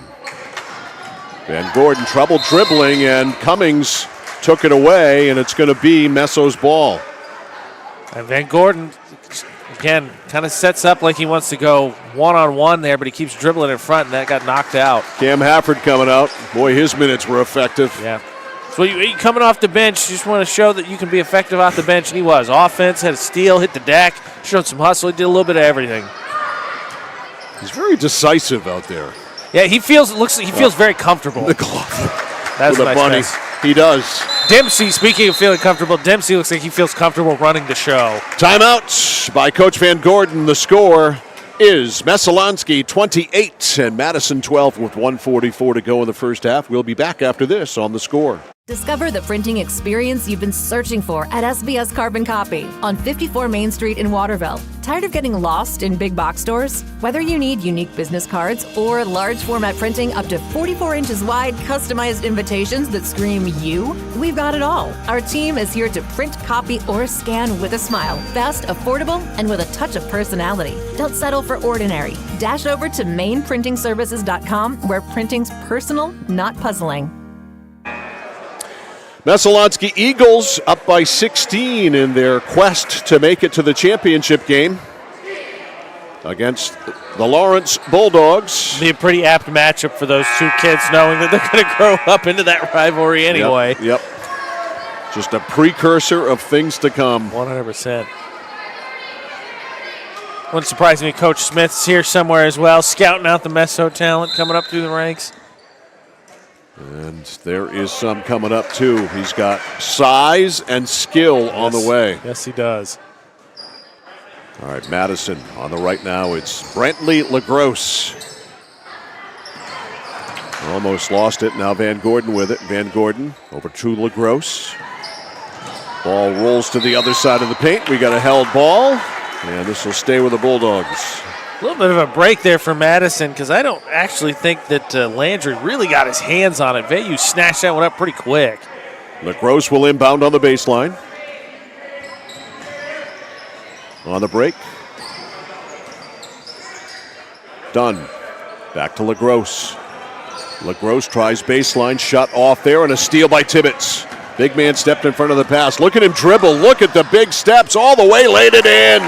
Oh, baby, there's a highlight reel play there by Blake Tibbetts. Wow. Hadn't seen him do much dribbling in the fast break. Wow, I'm impressed. Some big skills. Landry fakes, drives, hard off the glass, no good. Rebound bounces right into the hands, and saying thank you very much is Big Dom Veyu. Big Dom Veyu. What an imposing force. Going into the post, good luck with that. Here's Dempsey. Down low to McLaughlin. McLaughlin powers and hits. There's so much size on this Messo team. That's what makes a potential matchup, and obviously still plenty to play, but a potential matchup between them and Lawrence. Lawrence's speed versus Messo's size. Just fundamentally opposite teams. 32-12. The lead is 20. Up top, Doobie. Doobie bombs away. No. Rebound bounces out to McLaughlin. He can't get it. Now a pass by Doobie right into the backside there of Landry. Loose nice ball. Pass. Oh, great pass by Mishu, and it's laid up and in by Dempsey. Heads up play there to find Dempsey all by himself. And Messalonskee putting on a clinic. The Eagles. Van Gordon for three. That's it. Messalonskee, a domination situation in the first half. The score here from Folsom Gym in Fairfield is Messalonskee 34, Madison 12. It's halftime. You're watching live coverage of the 2024 Fairfield Pal Hoops Classic on The Score. Sheridan Construction, Butler Manufacturing's East Region Builder of the Year and 2023 Best Places to Work in Maine, committed to building on their promise for over 75 years.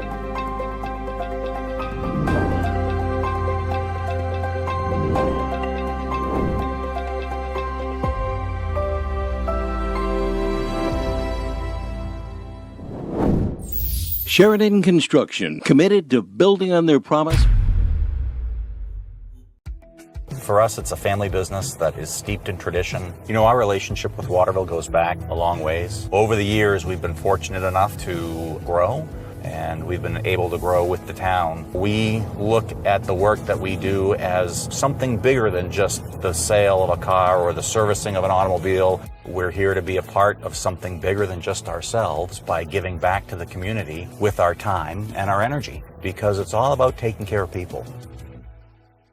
Central Maine Community College in Auburn. Over 40 academic degrees and programs recognized as some of the best in the United States. Nursing, criminal justice, forensic, psychology, IT, education, culinary arts, and so much more. Offering one of the lowest tuition rates in New England. Plus, a top-seeded national champion producing athletics department.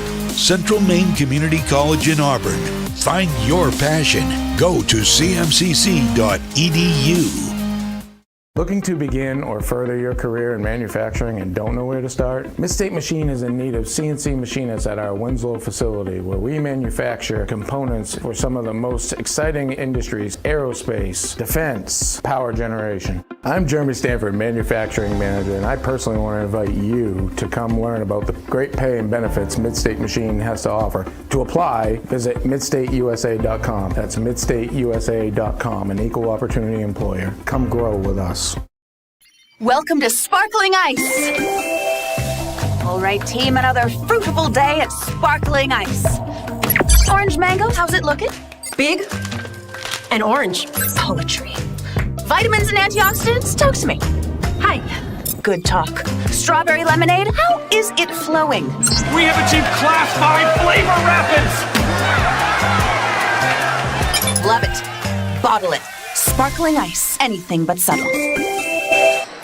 Mike Fowler, AJ Knight, Sean Packard, our videographer, all back here at Folsom Gym in Fairfield as we roll into the second half, and rolling is the word to describe the Messalonskee Eagles, up 22, 34-12 as we start the second half. And the Eagles with Bennett Pottle in the backcourt, Kyle Cummings, Stephen Mishu, Cam Hafford, all starting here in the second half with the big guy up front in Dom Veyu. Hafford going to run the show here a little bit with Cummings. Lob down. Pottle fades away. Hard off the window and in. Not the Surprised most. it didn't break the glass. He just hammered that one up there. Sort of just bounced directly off the glass and down. 36-12. The glass didn't want to get hurt anymore. Go in the basket. Ease up on me, big fella. All right, Cummings stops. Cummings pops. Cummings misses. And the rebound, unable to save it, Hafford. Hafford in already NBA form pleading his case there. I didn't touch it. I didn't touch what you're saying it's off me. I didn't touch Innocence. You have to proclaim your innocence. Driving around to the right is Doobie. Doobie back up top to LaGrosse. LaGrosse with an opening drives, lays it up and in. Nice He got the roll. Realized he could get around Mission. Mission gave up that driving lane real quick, and they just kept going. 36-14. Stopping, popping, Cummings for three, just short. Rebound, Pottle. Pottle back up, no. Rebound, Hafford fighting like the devil for it. Loose ball, Doobie. Cummings to the floor. The officials both shrug their shoulders. Blue. And they're going to give it to Madison. Cummings, he's a gunner. He's going to come down. You give him space, that thing's going up. I mean, all right, here's Doobie. Saying is shooters always shoot, and the other rule is shooters are never not open. The runner, no good, and fighting for that rebound. It pops loose. Vayu had it for a minute. That's a carry. Nope, it's a foul. They got to reach, I think, before the carry. They're going to get Mishu on the foul. Yeah, Vayu had it, and then I think it got deflected. He tried to bat it forward as he lost control of it, trying to get it to someone, but Madison able to pick up that loose ball. 36-14 Meso. Kenyon into Anderson. Anderson misses from 10. Loose ball bounces back up. The shot by Default is good. Christian Default. Madison chipping away here. 36-16. Give and go to Cummings, and he hits. That's not an easy shot, too. He didn't really lose his defender, so he had to go up and over. 38-16. Handoff outside to LaGrosse. A little bit of carry there. The shot is up and no good. Good defense by Big Dom. Hands it off to Cummings. Right side, Hafford. Hafford fills it. That was a confident stroke right there. Cam gives Meso a 24-point lead. It's 40-16. Anderson falls down, and that would be traveling. Tell you what, Big Tom does two things I like a lot in my big. He gets low when he's guarding, and then he quickly, as soon as you take that step, he's shuffling his feet. He's going to go with you. All righty, here's Cummings. Cummings, a trip to the right, pass wide, intended over there for Stephen Mishu. And Peter McLaughlin's going to sub up here. Going to go 4-4-4. Second group started the second half, did a great job. They increased the lead. All right, and the general rule of thumb is if your bench can just maintain the lead, you'll take it. They increased it. 40-16. Back outside LaGrosse. Hands it off to Default. Now Doobie steps back, fires, no. A little bit long, rebounds. Out of the shoot with it, the big man nice who can pass. really dribble it, Tibbetts, and the shot is no good. The putback is up and no good. And Tibbetts, I believe, is going to be the shooter here. Yeah, I think he got fouled here on this putback attempt. Yeah, I believe for Madison that was LaGrosse, I think, got him on the backside. So Blake Tibbetts at the line. Now, again, you made a great point earlier, Mike, in the first half on that fast break. Tibbetts, we didn't really see ball handle much in the game. We had him yesterday, but he can move. Sure can. Tibbetts ready. Free throw. Tried the bank, not open. All right, back in for Madison, Carver, Landry, also Finn Van Gordon, and Lucas Dunn. And Tibbetts, again, just a good compliment to Vayu. Vayu can kind of work on being big, playing defense right. Tibbetts can then kind of do all the offensive stuff. Good balance. Tibbetts, nice shot. Second one, splash. 41-16. Someone's got to take out the ball. Yes, that is a part of the game. Doobie up over the timeline. Lobs it down inside, swatted away by Tibbetts. Nice play by Tibbetts. Read that one. Wasn't a block shot, it was a deflection. Right. Sean really wants someone to get the nickname Swatson. He really does. But I think there's Nice only shot. one fadeaway pop there by Levi Doobie. Yeah, I mean Brandon Watson, when he blocked that shot earlier this year during the high school, I mean, it's a natural. That was an easy one. Brandon Swatson, that's traveling. You just can't throw that out there to anybody. I tell you what, Dom keeps growing like this. I would like his nickname to be, I'm going to put this out there, we'll get him eventually when he goes to Meso, but before then, the Dom of Swats. Ooh. That is good. I like that one. Wow, look at you patting yourself on the back. I think it's a good nickname. The Dom of Swats. Here's a 3-ball, no. Rebound, no. And the rebound, Tibbetts. You're going to put that, he's going to wear it, you're going to put him in a fedora and put it on a T-shirt. Right side, Dempsey, open three. Line drive, yes. Not much arc on that one. It's just steps right. Nobody steps to him, and he just lets that one go. Messalonskee having a party. They lead at 44-18. I think at this rate, obviously, this is our second of two semifinals for the boys. Lawrence won the first one. I think Meso, the way they're playing right now, they don't want to take the break with the girls' championship in between. LaGrosse misses. Rebound, Dom shovels it up. Behind nice the back. Look at that fancy stuff there from Dorsey. The shot is up and good. Nice drop off from Tibbetts. You're going to see here. There's the Dorsey behind the back. And then Tibbetts going to go up and just drop that down to McLaughlin's going to go up for an easy layup. 46-18. Peter McLaughlin scores. Baseline, Landry, good move, missed it. Rebound, comes down to Dorsey. Dorsey to Dempsey. Dempsey, and somehow got it to McLaughlin. McLaughlin backs in, and he stepped on the baseline. And that gather dribble, I think, a little bit out of control, too. Threw that one down with a little bit extra force. 12-10 to go. And Messalonskee in complete control. Doobie around McLaughlin. McLaughlin gets back into the play. Bouncing out is Landry, and Landry hits. Nice shot. Madison team's got some good players. You see how they can pull off the upset over the 2-seed Winslow Black Raiders.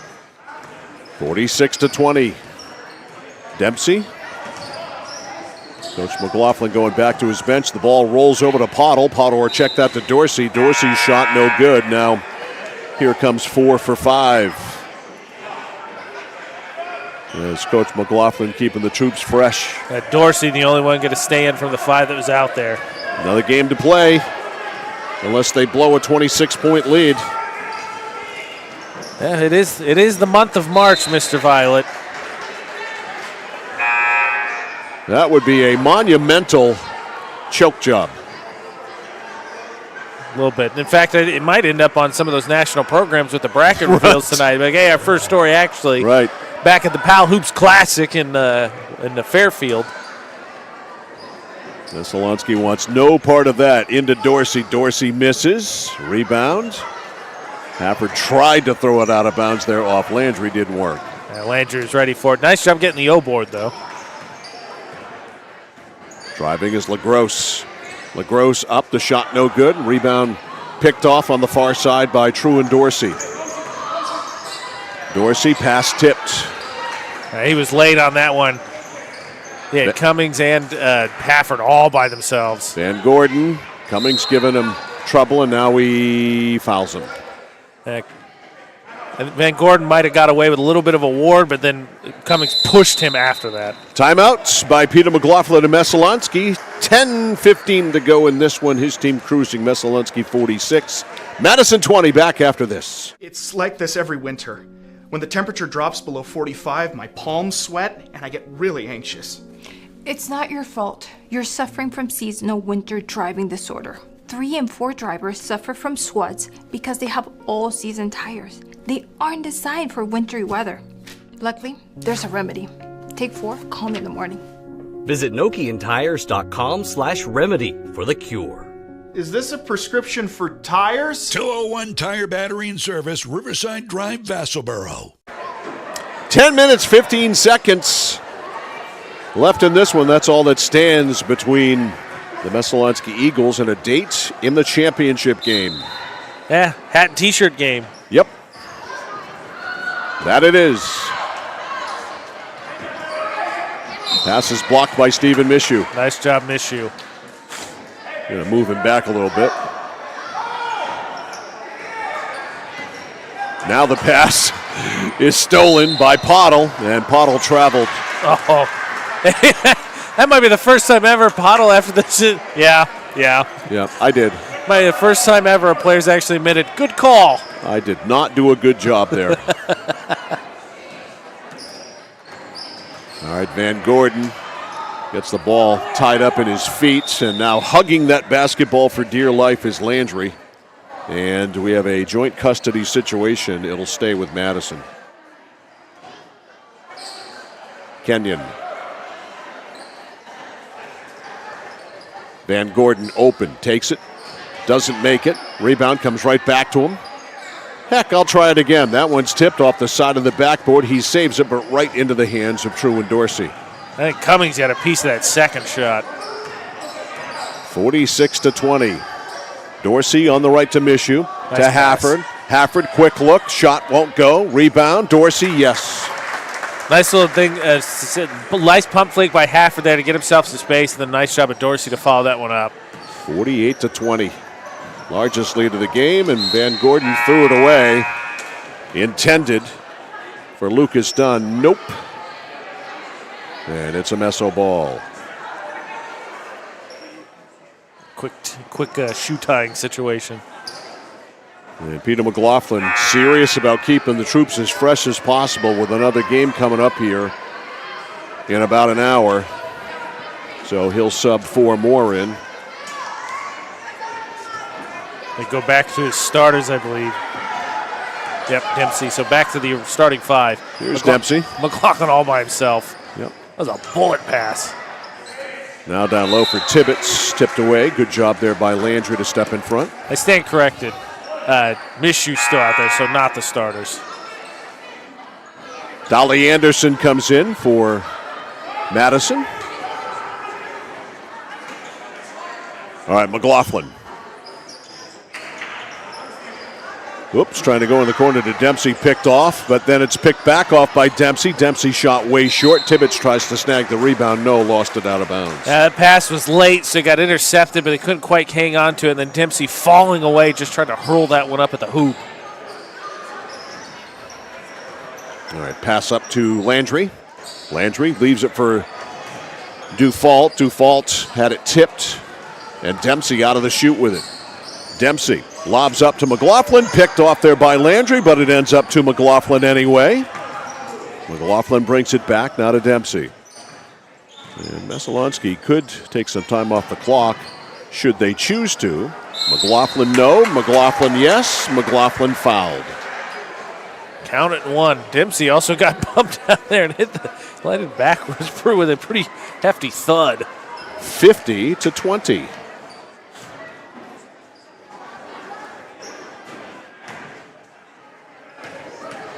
Peter McLaughlin at the line. Yep. Nice shot. 51-20.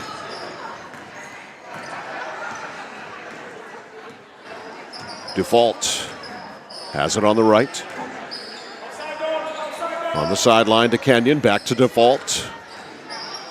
Now to Kenyon. Out front to LaGrosse. LaGrosse drives. Over to Anderson. Throws up. The runner, no good. Rebound Tibbetts. Look out. Tibbetts has a man open. Anderson on a hop, lays it up and in. And McLaughlin way out in front of everybody. Nice job by Tibbetts to find him as well. 53-20. Messalonskee has lit up the scoreboard in this tournament. They have scored 60 in a game. 50 a couple of times. I mean, you got some really nice pieces. You get the starting five. They all do a little bit of something different. And then, Hafford has had a really good first half. Cummings can shoot the ball. They're just a really good team that has got a lot of good pieces. Landry misses. Rebound, Dom. Now to Dempsey. Lob into McLaughlin. Over to Mishu to the cut, and Mishu missed. Had it roll out. That was a really nice play. Mishu just a little bit of buzzard's luck. That rolled in and out. Landry up to LaGrosse. Tipped away. LaGrosse back with it. Lead for Landry. Landry up, no. Rebound picked out of there by Dom Veyu. Whoa, we've got a scramble for it, and that's out of bounds off McLaughlin. Nice effort there by Landry, because his effort alone makes it so that McLaughlin batted it last. You steal a possession. Quick pass into Dufault. Dufault missed. Rebound Tibbetts. To Veyu.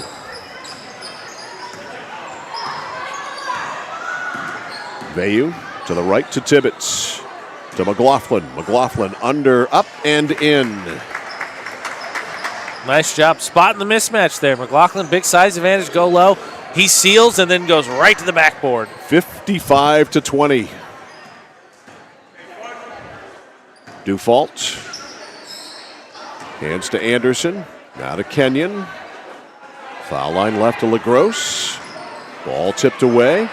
Button, who's got the button? Landry does. Hits, no good. Rebound Anderson.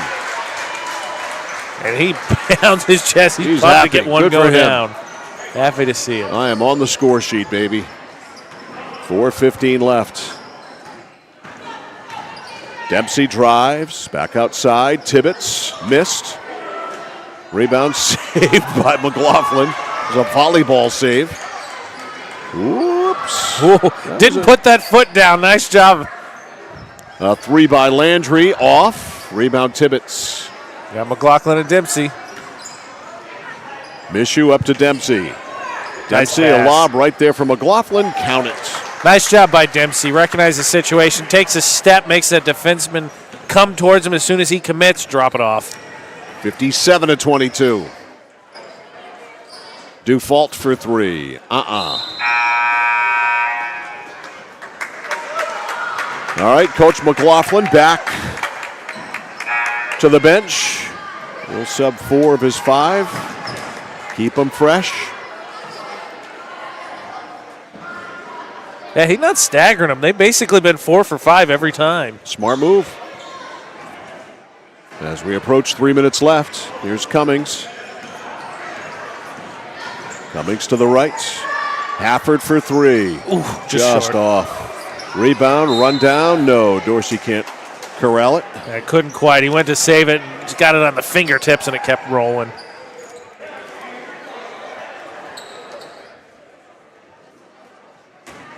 Madison ball. Here's Doobie.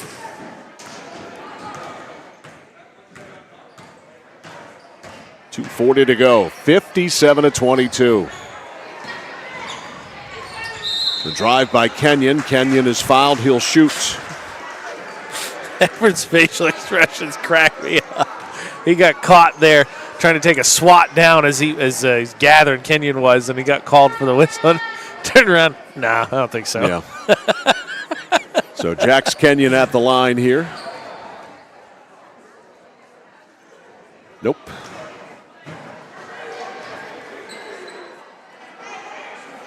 You think I know you golf. You think free throw shooting is like what putting is to golf? I had a I think there's a friend of mine who became a golf pro. He said my tip for anybody who wants to play more seriously. He said putting. He said learn how to putt. You'll take 10 strokes off your game immediately. I think they're comparable. Cummings drives. No. Rebound. Pottle got nudged around there by Anderson. Couple of bigs there, and Peter McLaughlin telling him, keep the ball high, go back up with it. The ball high. Yeah, I think there's definitely a comp between putting and free throw shooting, but without a doubt. Into Dorsey. Dorsey hits. Nice soft touch. Having unsuccessfully tried to become even a mediocre golfer for the past 45 years.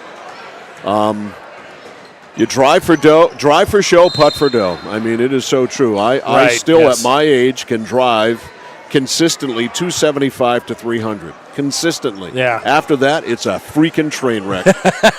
Well, that's the reason I make the analogies, because I feel like you hit your free throws, right?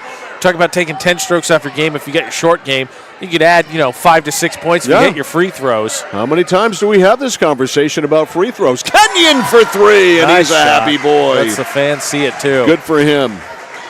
59-26. Yeah, I have a former coworker of mine, actually one of my considered mentors. His dad, he said he played with him forever, and he could always outdrive his dad. 3 in the lane. But he said his dad, for the longest time, same drive, 150 yards, straight as an arrow. He said it took him until he was 40 because he would outdrive him, but his dad, consistent. Hey, my old man, the King, played golf into his early 90s, and at 90, he was driving 100 yards straight down the middle. Yeah. I was driving at 280, 300. He was outscoring me on the hole. He got a 4, I got a 7. Yeah. All because he could chip and putt. Right down the pipe. It truly is that in the free throws. I mean, how many games have we seen decided a region championship by the inability, to hit a free throw? Unfortunately for Messalonskee, missed free throws bit them, along with a block that was certainly contested. Inside, Pottle hits. Bennett Pottle, 61-26. As we are under 15 seconds, here's Anderson. Why not? Yes! He is ecstatic that he just hit that 3. And Dolly Anderson is having his own little party. 61-28. And with 1.6 seconds left, we get a foul called. 29, Mike. They gave him he was a 3. Oh, okay. Behind the line. It was a 3. So 61-29. So Dolly with a 2 and a 3.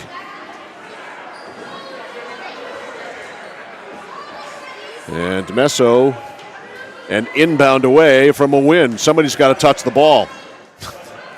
Hafford grabs it. That's the end of the story there. Messalonskee was behind 3-2. That's the last time they were behind.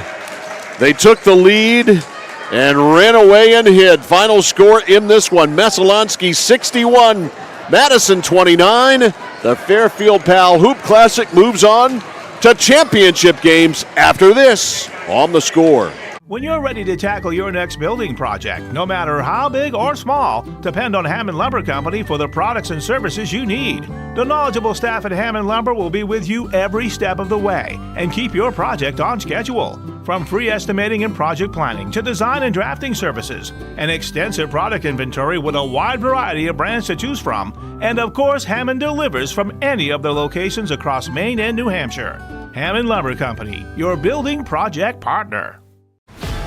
Manchester Motors is your official Coyote tractor dealer. If you work the land, you just got to be a jack of all trades type. There's just too much to do. So if you got to be a welder or a farmer or a ditch digger, that's just who you are that day. Then tomorrow, you can be somebody else. Find your Coyote tractor at Manchester Motors, 1031 Western Avenue, Manchester.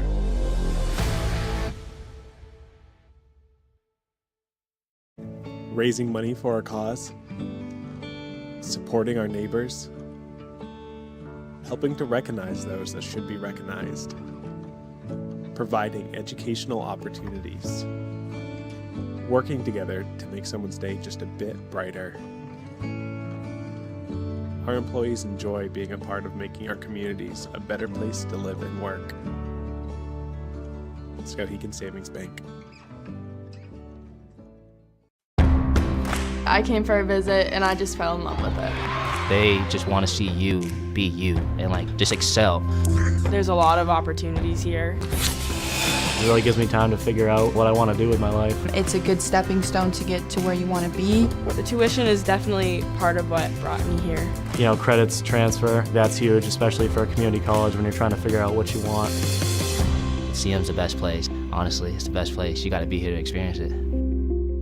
At PJ Diggs, they know septic systems. Maybe your existing system is failing or it's a new house lot. You need new installation. Call PJ Diggs. They can bring their site evaluator to design the right septic system. Headed to camp? Ditch the outhouse for a newly installed system. How about a septic system for your campsite? Imagine your own private campground. Already have a septic design? PJ Diggs can install it for you. Call 431-4299. That's 431-4299. At PJ Diggs, they know septic systems. 131 Hinkley Road, Canaan. Notice the price of gas and oil lately? Thinking about a pellet stove? Pellets are a renewable resource that are economical, and pellet stoves don't have to be ugly or loud. Come talk to us at Somerset Stone & Stove. Let us explain why now is the best time to have your pellet stove installed. Wouldn't you love to have a gas stove or fireplace designed for your home? Let Somerset Stone & Stove design and install a Regency gas stove or fireplace that is just right for you. Let us customize your Regency gas stove or fireplace while you enjoy the beauty and warmth. Visit Somerset Stone & Stove in Oakland. Casella Waste. You see their trucks everywhere all the time. That's because they're out taking care of customers like you. Roll-off dumpsters, they've got them 15 to 50 yards. And they're in your neighborhood picking up the trash so you don't have to worry about it. Weekly, bi-weekly, or monthly. From 2 to 10 yards. Casella Waste will also deliver portable toilets when and where you need them. And they offer septic services. Call to learn more about Casella Waste. 872-8257. 872-8257 for Casella Waste. Over 30 years ago, Paul and John A. Bowen set out on a mission to help aging Mainers stay in their own homes. Assistance Plus grew from their passion, dedication, and integrity where clients come first. Today, Assistance Plus serves not only the elderly, but clients with developmental and behavioral health challenges. Assistance Plus is here for you today and through all points of your life.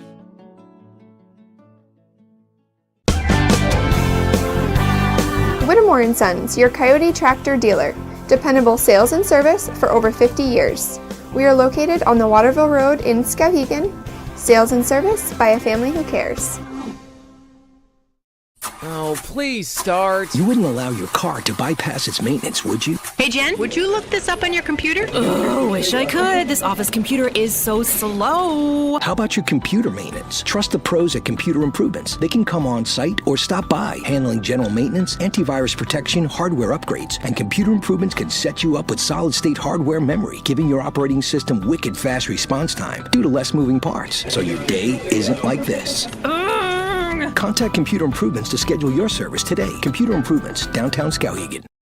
Dixon's Country Market on the Neck Road, Benton has it all. Sunoco gas and 24-hour diesel, plus a jam-packed store with what you need to grab and go. And so much succulent food. Huge sandwiches, delicious wraps, and hand-tossed fresh dough-loaded pizza. They have drinks, snacks, fresh meat and cheese in their deli counter, plus local Lively's products that won't cost you a lot of money. And remember those whoopie pies? Delightful, delicious Dixon's Country Market in Benton, supporting local high school sports.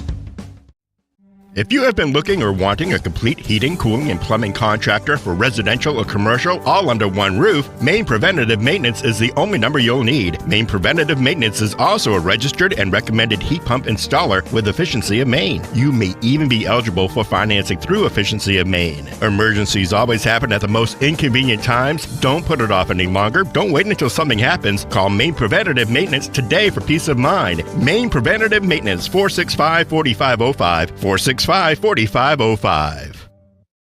Spring is the season of rejuvenation and the perfect time to revitalize your home with Renewal by Anderson. Our spring savings event is only once a year. Call Renewal by Anderson to schedule your free window diagnosis and take advantage of this incredible limited time offer. We've installed over 4 million windows, earning us 4.7 stars in customer satisfaction. Call the number below or visit us online today. And remember, call now because these great savings end soon.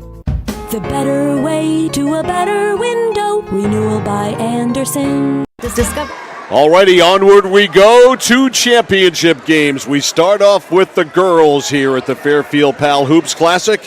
And starting off, it's the Skowhegan Riverhawks taking on MDI. And it looks like they fixed the sound system from last week, 2 weeks ago. So Skowhegan comes in 5-0. MDI comes in 5-0. So both teams undefeated in tournament play. And let's talk about a premier backcourt matchup, Mike, because for Skowhegan, right, you've got Charlotte Hamilton, and you've got Emma Dunlap, and then, of course, on the other side for MDI, you've Amaya Tripp. Yep, and Ariana Reeves. Yep. So premier backcourt matchup. Some serious guard play here. And again, this is the 1-2 matchup. These two established themselves through the seeding rounds as the top two teams, and they played through chalk on the way they're here to the championship hat and T-shirt game. So we're getting the starters introduced here for the championship games. Emma Dunlap, Clara Hill, Reese Payne,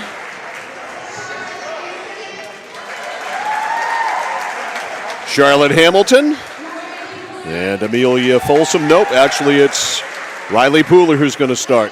Or are they going to introduce them all? All right, they're going to introduce them all. I would say the funny thing is because the first four are, I believe, starters. Yep. So all of them are going to get introduced. Abby Underwood, Ellie Curian. Here is Amelia Folsom, and last and certainly not least, Sarah Warren.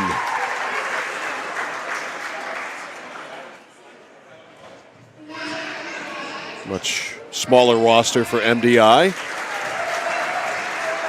Miranda Dwyer. Penelope Edlund. Ariana Reeves. Angel Ellis.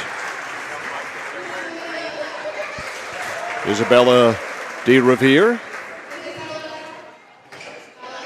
No, here's Isabella now. That was Lucinda Lester before her.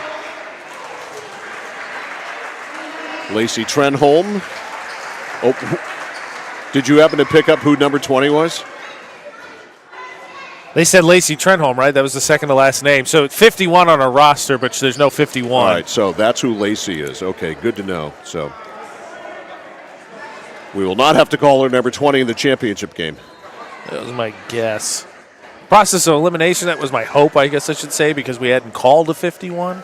All right, both teams undefeated. Playing for a championship.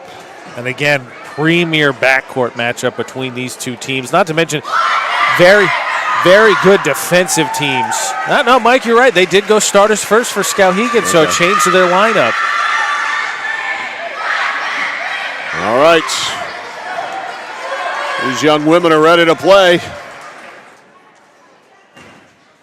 And on the tip here, it'll be Edlund, that is, against Clara Hill.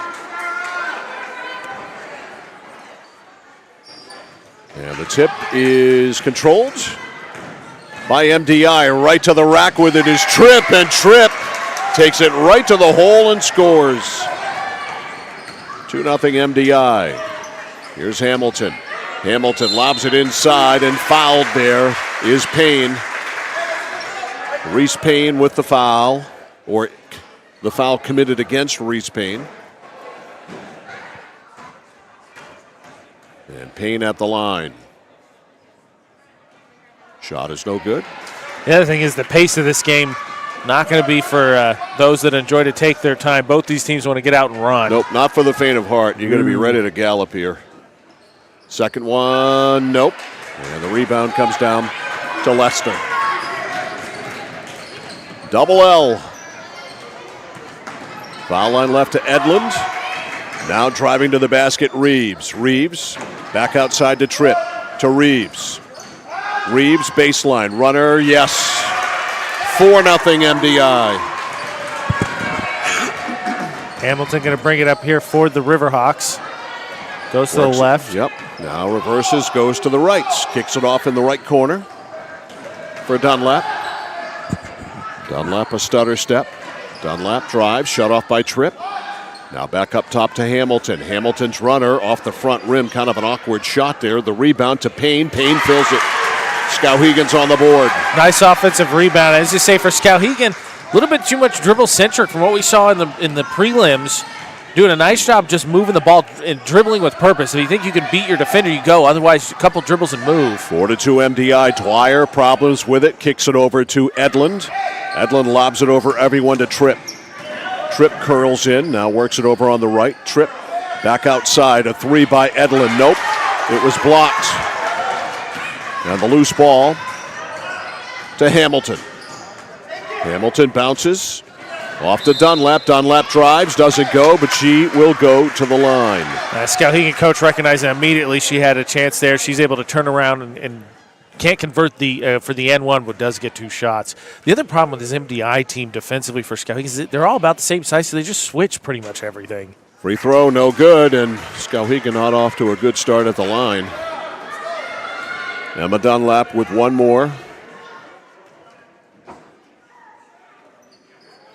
Nope. They're 0 for the game so far. Run down by Tripp, the rebound. Tripp always in a hurry. Lead for Dwyer. Dwyer saves it. And they work it back outside to Lester. Now to Edlund. Edlund over to Tripp. Tripp trying to go on Dunlap. Shut off there. Looped it back out front for Lester. Lester to Edlund. Edlund works it to the right. Now back for Reeves. Reeves tries to split, can't. Now Lester, baseline right side. It gets through to Dwyer. Dwyer goes up, shot no good. Rebound comes down to Skowhegan's Riley Pooler. Riverhawks on the go. Stopping, firing is Hamilton, no. Rebound Dunlap all the way out to her. Another opportunity here for Skowhegan. It's Hamilton. Hamilton drives, and she is knocked down. She's going to go to the line. Skowhegan doing their fair bit getting to the line, so you talk about the struggles early, but you'd hope they can get them right the way they keep going there. Going to start making them. Pooler also giving Skowhegan a nice little bit of an advantage on the size department. Charlotte Hamilton. Nope. Short. Skowhegan still 0 for from the charity stripe. Hamilton on the way. Got it. Nice Splash. Adjustment. Nice adjustment. 4-3. MDI by 1. Top of the circle, Tripp to the left to Reeves. Reeves angles in, blows by Payne. The shot is good. Nice job by Reeves. She's able to win that one-on-one matchup. Nothing fancy to it. There's some tight defense by Payne there, too. Working it over to the left is Dunlap. Dunlap to the foul line. Dunlap to the right. Hands it off over there to Hill. Now to Hamilton. Hamilton drives in. It ends up in Payne's hands. The shot no good. Skowhegan comes down with a rebound. Nice job by Hill. Outside, a three is short from Hamilton. The putback by Dunlap is no good. Dunlap with the loose ball. Skowhegan with another opportunity at the offensive end, down 6-3. Dunlap. Little shaking, little bacon. Stopping, firing, no. Skowhegan with tons of chances now. Reeves puts a stop to that. Reeves flies up court. Shut off by Dunlap. Kicked it back outside to Dwyer. Dwyer under the basket to Tripp. Has problems with it. Tripp comes away with it. Tripp to Lester. Lucinda Lester to the cutter Edlund. Edlund tied up there. We got a joint custody situation, and Skowhegan will get it back. Yeah, Edlund's got to be careful there. She stopped, and she had her backs, right, so she got the defender, herself between the defender and ball. She spun around, putting the ball into danger, and you get the jump ball. Dunlap to the cutter. Nice Hamilton pass. is open, tried to find some space, lost it. She was a little too deep trying to find some space, then threw it right at the feet there of Pooler. And it comes away, and a timeout is called by MDI. 13:55 left. Kind of a grinder so far. MDI 6 and Skowhegan 3. We'll be back after this on The Score. Discover the printing experience you've been searching for at SBS Carbon Copy on 54 Main Street in Waterville. Tired of getting lost in big box stores? Whether you need unique business cards or large format printing up to 44 inches wide, customized invitations that scream you, we've got it all. Our team is here to print, copy, or scan with a smile. Fast, affordable, and with a touch of personality. Don't settle for ordinary. Dash over to mainprintingservices.com where printing's personal, not puzzling.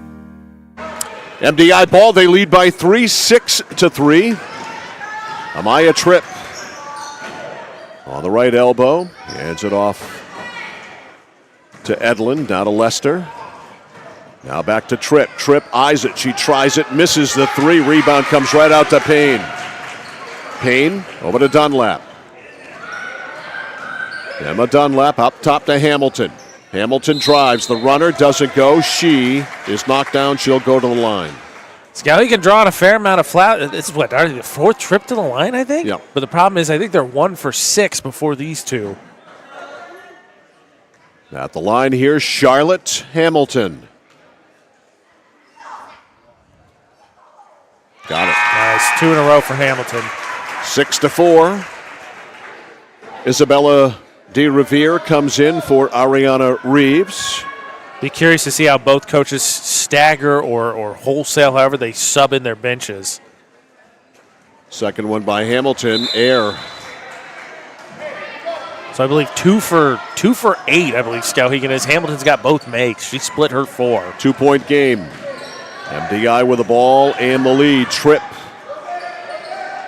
to Dwyer. Back outside to Edlund. Edlund does a pirouette. Now back to Tripp. Tripp splits a double team. Stepping in there, knocking it away was Hamilton. Coming up with it, Lester. Lester guarded by Dunlap. Now to Tripp. And a foul called on Dunlap. Yeah, a little bit of a bad break there as that one's kind of breaking down, get a little chaotic as Lester and Tripp were in the same space, and then you had Dunlap and Hamilton in the same spot. Inbounds to Lester. Lester goes outside to Edlin, and Edlin hits a three. Bank is open, and MDI will take it. 9-4. Penelope Edlin with the three. Dunlap drives, blocked there. Good play by Tripp. The loose ball comes down to Payne. Payne missed a putback. Now loose, and we got a held ball. And this one's going the way of MDI.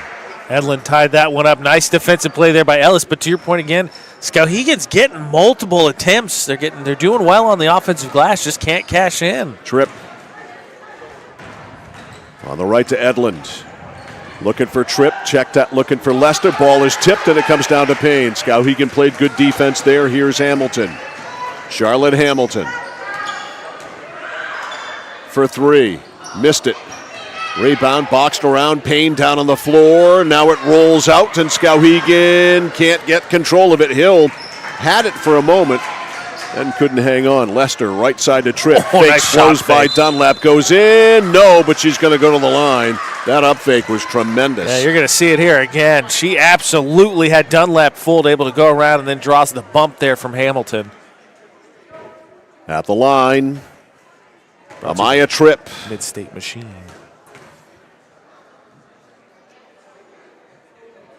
No. All right, Boobier and Underwood are coming in for Skowhegan. Pooler and Hamilton take a breather. Hamilton sits down, Pooler sits down. One more for Tripp. Short. Nice job there to cut the shooter off. That's why they have you do it. Dunlap. That ball went right back to the foul line, and Dunlap is pushed. Dunlap may have gotten fouled 3 simultaneous times here. You'll see. Tripp, I think, gave her the worst of it, but I don't think she was the only one. Got to start hitting some free throws. Skowhegan has been to the line here all half. I believe this is free throw 9 and 10. That's 9 right there, another miss. So I believe 2 for 9 right now. One more for Dunlap. That one just missed. Rebound Tripp. The problems at the line continue, and long pass down to Dwyer. Dwyer puts it up. No. Rebound Payne. I think it went off her foot. Let's say Edlin got a piece of it. Okay. Dwyer rushed that one a little bit. Had a nice spin move to get inside and get herself some space, but I think rushed the shot and went up and over. All right, working it to the right. Dunlap. Dunlap.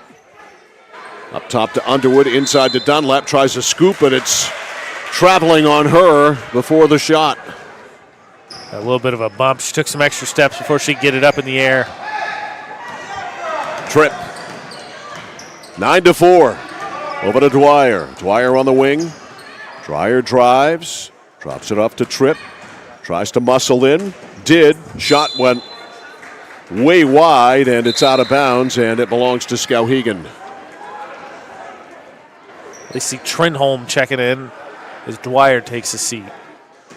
8:34 to go in the first half. Sluggish on both sides. Yeah. I mean, both are very good defensive teams. Dunlap. Guarded by Tripp. Gets a pick. Now goes in the right corner to Underwood. Goes baseline. Shut off there by Lester. Now great pass to Dunlap, and Dunlap is fouled on the play by Edlund. Yeah, MDI lucky. I don't think you can be disqualified at this level. No, I don't think so. But you may as well foul them because they're not making any free throws. Yeah. But I mean, by the scoreboard's count, which I think is accurate, as that one rims in and out, 6-2 MDI, 6 fouls. Skowhegan just 2, and all 6 of MDI's fouls have been shooting fouls. The drought continues. There's another miss. I believe foul at will. By my count, 2 for 12. Ugly. All right, in the ball game, Isabella de Revere brought it up, handed it off to Tripp. Thought about it. Lester. Now Edlund. Edlund trying to go on Hill. Nope, can't. Back outside to Trenholm. Now de Revere to Tripp. Tripp drives in. The runner got it.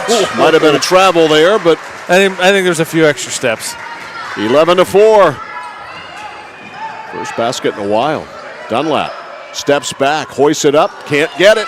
Rebound Tripp. And we had a whistle, and Randy Caswell says she traveled. And if there's one thing I've learned from Mike Violet, you don't argue with Randy Caswell. He's one of the best in the biz. Yeah, he is. He's an outstanding ref.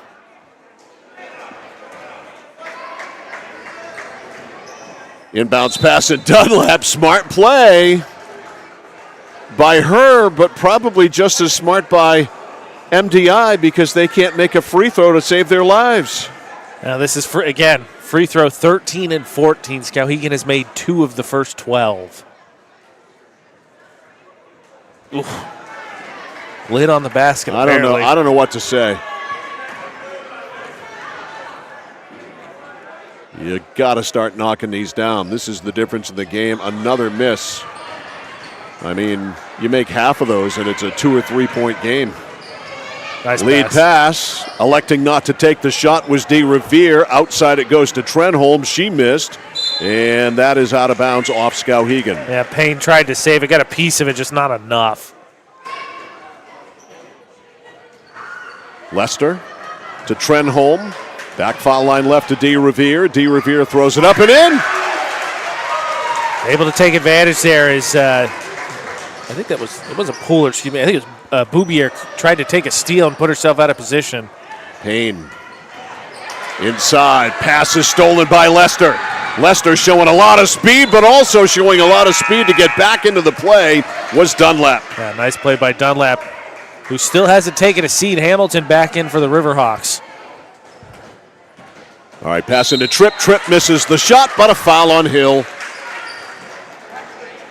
And let's see if MDI can make a free throw. And now the foul count 7-3 up on the scoreboard. This is only the second set of free throws for MDI. Nope.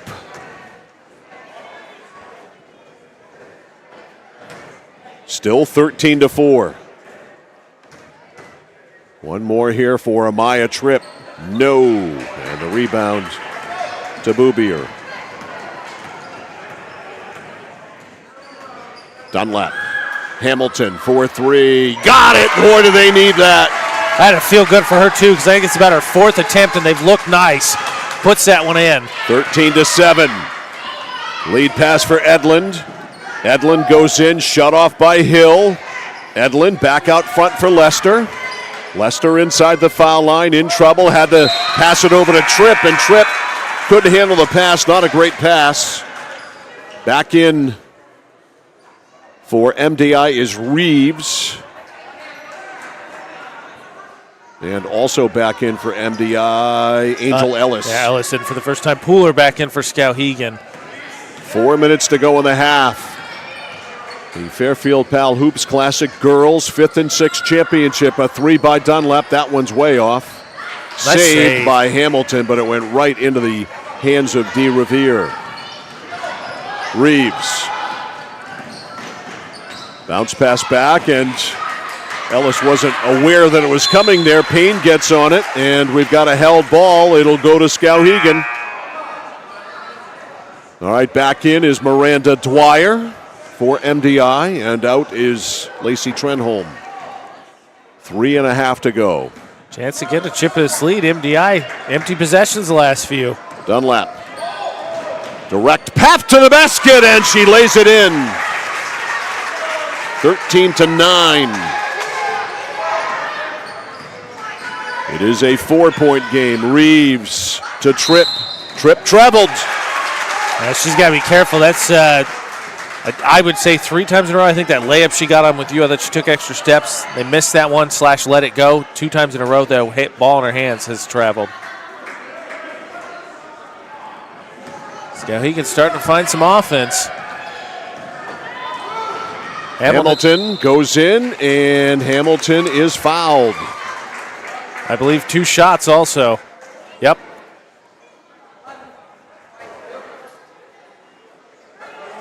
So 2 for 14 with free throw attempt 15 and 16 of the first half coming.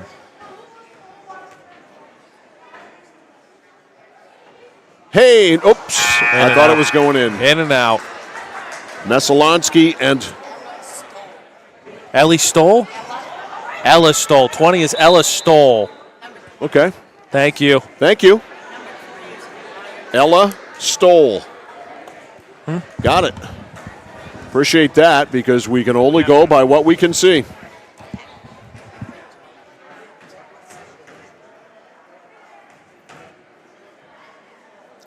Another free throw miss, and there's another free throw miss. That is the theme of the first half. 2 for 14 in a 4-point deficit. Even 4 ties the game, and then you're still 6 for 14. 12 missed free throws. That will lose you games. Lester outside to Dwyer. Dwyer up top to DeRiviere. The shot short, rebound, and that should be a foul. It is. Knocked down with Charlotte Hamilton. Hamilton got hammered from behind. Coming in for Skowhegan first time today, Amelia Folsom. Folsom started. Yeah. We had 2 Skowhegan games. She was a starter each time. Now her and Pooler gives Skowhegan big front court. All right, Hamilton lets it roll. Stops and launches. I don't know what the big hurry is here. There's 1.5 minutes to go. I'm confused why they're trying to steal clock as well. Yeah, that's just weird. Tripp lays it over to Lester. Lester lobbed it inside to Dwyer. Dwyer couldn't use it, and it's stolen right off the bench. Nice job Amelia by Hamilton. Folsom makes the play. Now to Hamilton. Hamilton ventures through, loses the handle, got it back, laid it back there to Pooler. Pooler's shot, no. Rebound, Folsom on the floor, got a held ball. This is going to go to MDI. 13-9. Penelope Edlund in, and Isabella DeRiviere out. Mike, correct me if I'm wrong, with 1 minute to go in this 20-minute running clock first half, Dunlap nor Tripp have sat. They have not. They have played the whole game. That's what I thought. Right side Tripp. Popping out up top, Edlund. MDI with the ball. They lead by 4. That would be traveling. Yeah, either way, that's a turnover on MDI, because I think Ellis really leaned into that screen, and the ref was generous with that one. Skowhegan trying to steal some clock here. Here's Dunlap. 40 seconds, double dribble. Again, what's the hurry? That one she got caught. A hand came in there, and she was aware of it and kind of gathered to take it away and then went back to dribble. All right, Tripp. Tripp to the right. Pulls it back on the elbow. Now back to Edlund. Edlund to Lester. Lester circles around over to the right to Ellis. Ellis, a long one, way off. Rebound saved, but Skowhegan comes away with it. Here come the Riverhawks. It's Dunlap. Dunlap all the way, lays it up too hard. Rebound weak side, got it. And let's see, that was Payne. I think it was Payne. Yep, and it's a 2-point game. 13-11, that's the end of the first half. So a good finish by Skowhegan. They were down by 9, but they closed with a 7-0 run. And we've got a 2-point game at the break. The score in this Fairfield Pal Hoops Classic Girls 5th and 6th grade championship game is MDI 13, Skowhegan 11. We will be back after this on The Score. Sheridan Construction, Butler Manufacturing's East Region Builder of the Year and 2023 Best Places to Work in Maine, committed to building on their promise for over 75 years.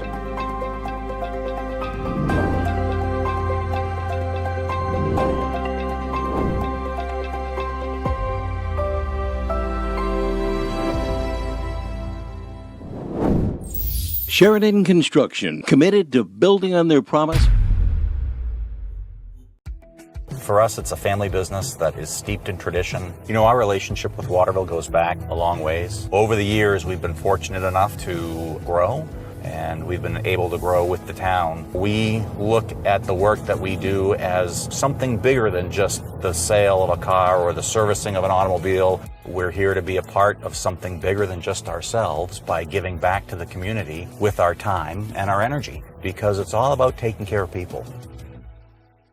Central Maine Community College in Auburn. Over 40 academic degrees and programs recognized as some of the best in the United States. Nursing, criminal justice, forensic, psychology, IT, education, culinary arts, and so much more. Offering one of the lowest tuition rates in New England. Plus, a top-seeded national champion producing athletics department. Central Maine Community College in Auburn. Find your passion. Go to cmcc.edu. Looking to begin or further your career in manufacturing and don't know where to start? Midstate Machine is in need of CNC machinists at our Winslow facility, where we manufacture components for some of the most exciting industries: aerospace, defense, power generation. I'm Jeremy Stanford, manufacturing manager, and I personally want to invite you to come learn about the great pay and benefits Midstate Machine has to offer. To apply, visit midstateusa.com. That's midstateusa.com, an equal opportunity employer. Come grow with us. Welcome to Sparkling Ice. All right, team, another fruitful day at Sparkling Ice. Orange mango, how's it looking? Big and orange. Poetry. Vitamins and antioxidants, talk to me. Hi. Good talk. Strawberry lemonade, how is it flowing? We have achieved Class 5 flavor rapids. Love it. Bottle it. Sparkling Ice, anything but subtle. It's like this every winter. When the temperature drops below 45, my palms sweat and I get really anxious.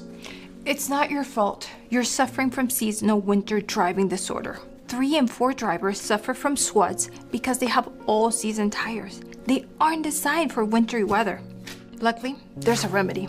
Take 4, call me in the morning. Visit NokianTires.com/remedy for the cure. Is this a prescription for tires? 201 Tire Battery and Service, Riverside Drive, Vassalboro. When you're ready to tackle your next building project, no matter how big or small, depend on Hammond Lumber Company for the products and services you need. The knowledgeable staff at Hammond Lumber will be with you every step of the way and keep your project on schedule. From free estimating and project planning to design and drafting services, an extensive product inventory with a wide variety of brands to choose from, and of course, Hammond delivers from any of their locations across Maine and New Hampshire. Hammond Lumber Company, your building project partner. Manchester Motors is your official Coyote tractor dealer. If you work the land, you just got to be a jack-of-all-trades type. There's just too much to do. So if you got to be a welder, or a farmer, or a ditch digger, that's just who you are that day. Then tomorrow, you can be somebody else. Find your Coyote tractor at Manchester Motors, 1031 Western Avenue, Manchester.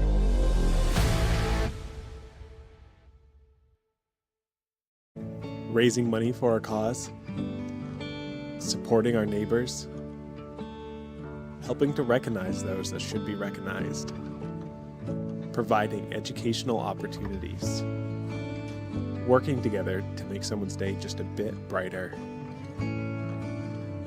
Our employees enjoy being a part of making our communities a better place to live and work. Skowhegan Savings Bank.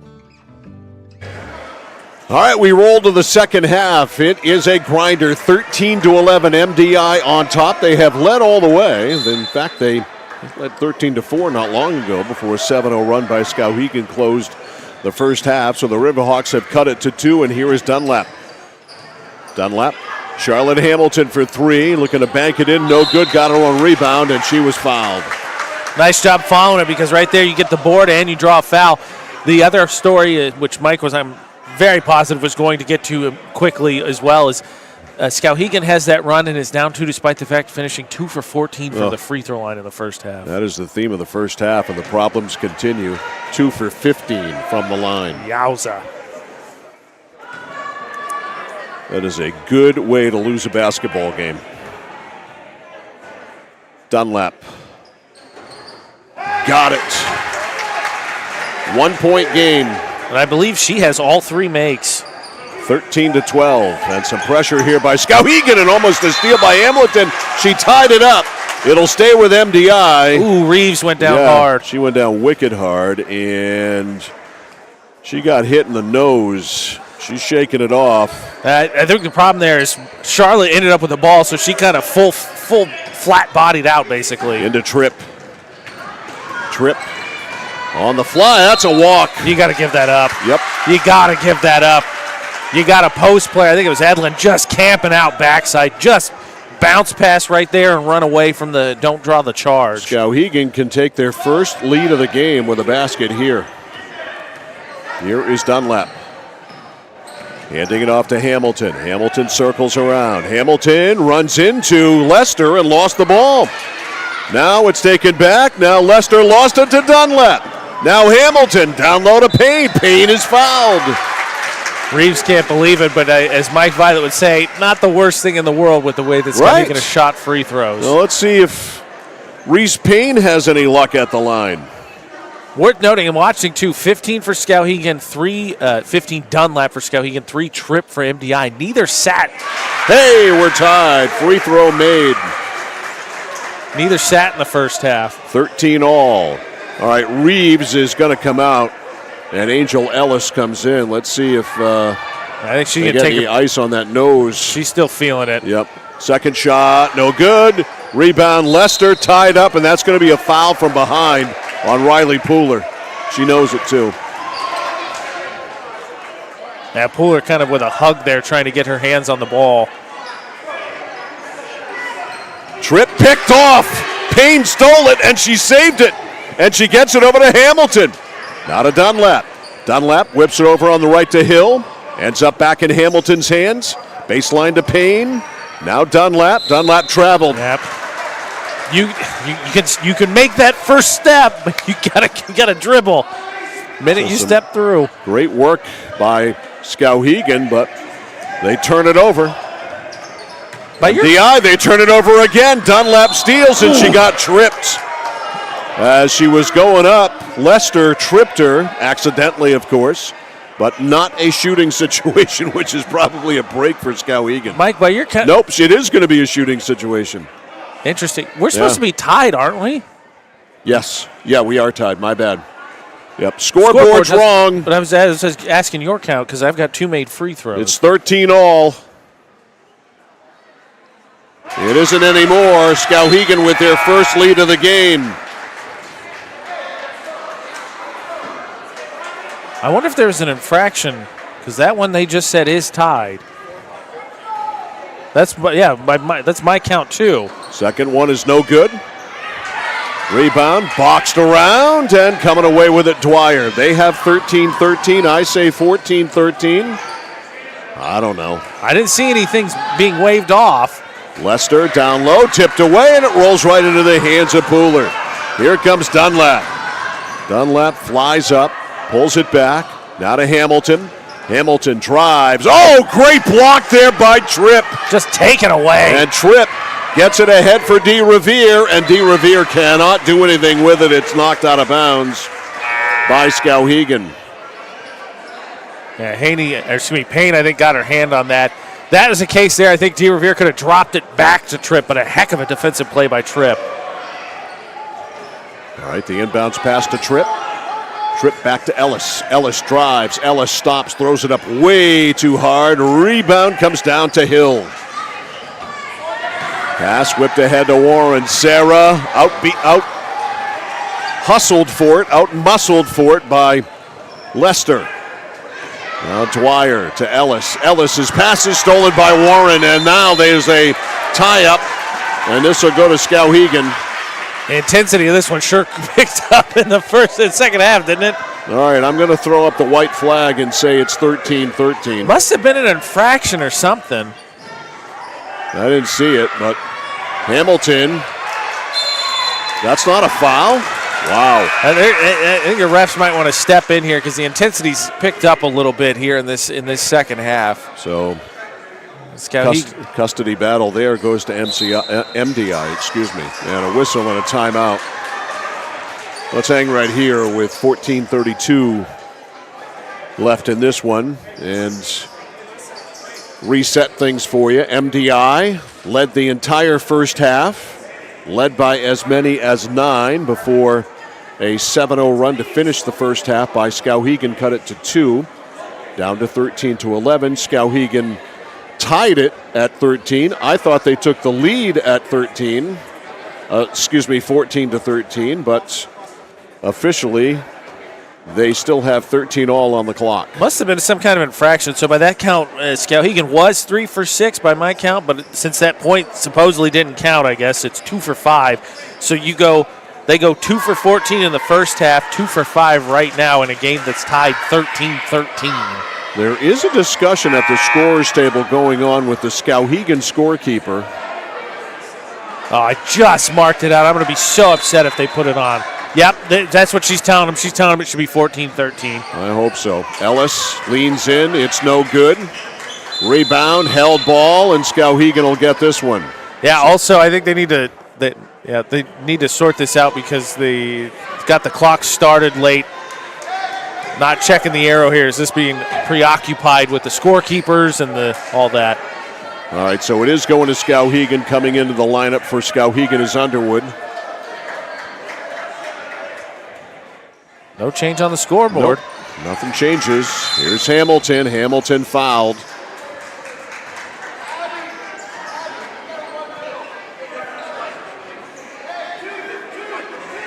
Foul is on DeRevere. Skowhegan ball in the backcourt. Pooler to Hamilton. Hamilton rushes it up, got blindsided. Ball went out of bounds off MDI. Nice defense there. DeRevere shuffled her feet, and then Dwyer was able to sneak out backside and poke it out. Hamilton into Underwood. Underwood missed the pass. Nice save. Nice save there by Ellie Curian. And Curian, after she got rid of it, a foul. Underwood got fouled. A little bit of a bump there. So it's a Skowhegan ball on the sideline. Boy, this has been a rock fight. That is an understatement. 13 all. Hamilton, left corner, in trouble, dribbles away from it. Throws it over to Curian. Curian has to run it down. Curian lost it. Lester comes away with it. Lester up to Tripp. Tripp from way deep. It is no good. Rebound way in the corner to Dwyer. To Tripp, another opportunity. Tripp drives, runner, doesn't go. Rebound boxed around, on the ground it goes. We got a scrum for it, and coming away with it there, Curian to Underwood. Over to Hamilton, 13-13. Hamilton, ball knocked into the backcourt. That was tipped, and Skowhegan should have just let it go. Over to Underwood. Man, this is wild stuff here. Underwood drives, goes back now to Warren. In the corner to Underwood. Now Warren. Now right side. Pooler from 3.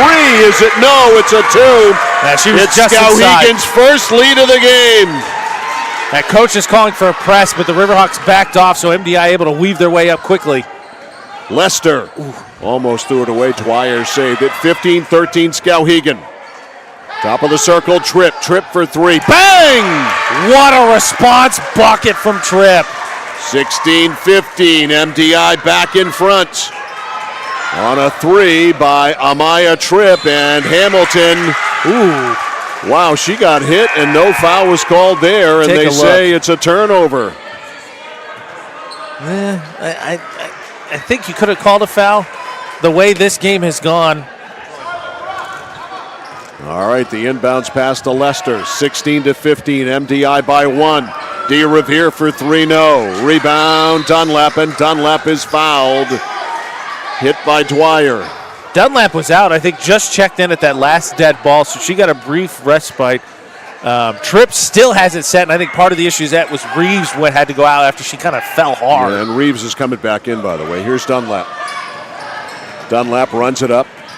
Dunlap on the baseline to Boubier. Now to Hamilton.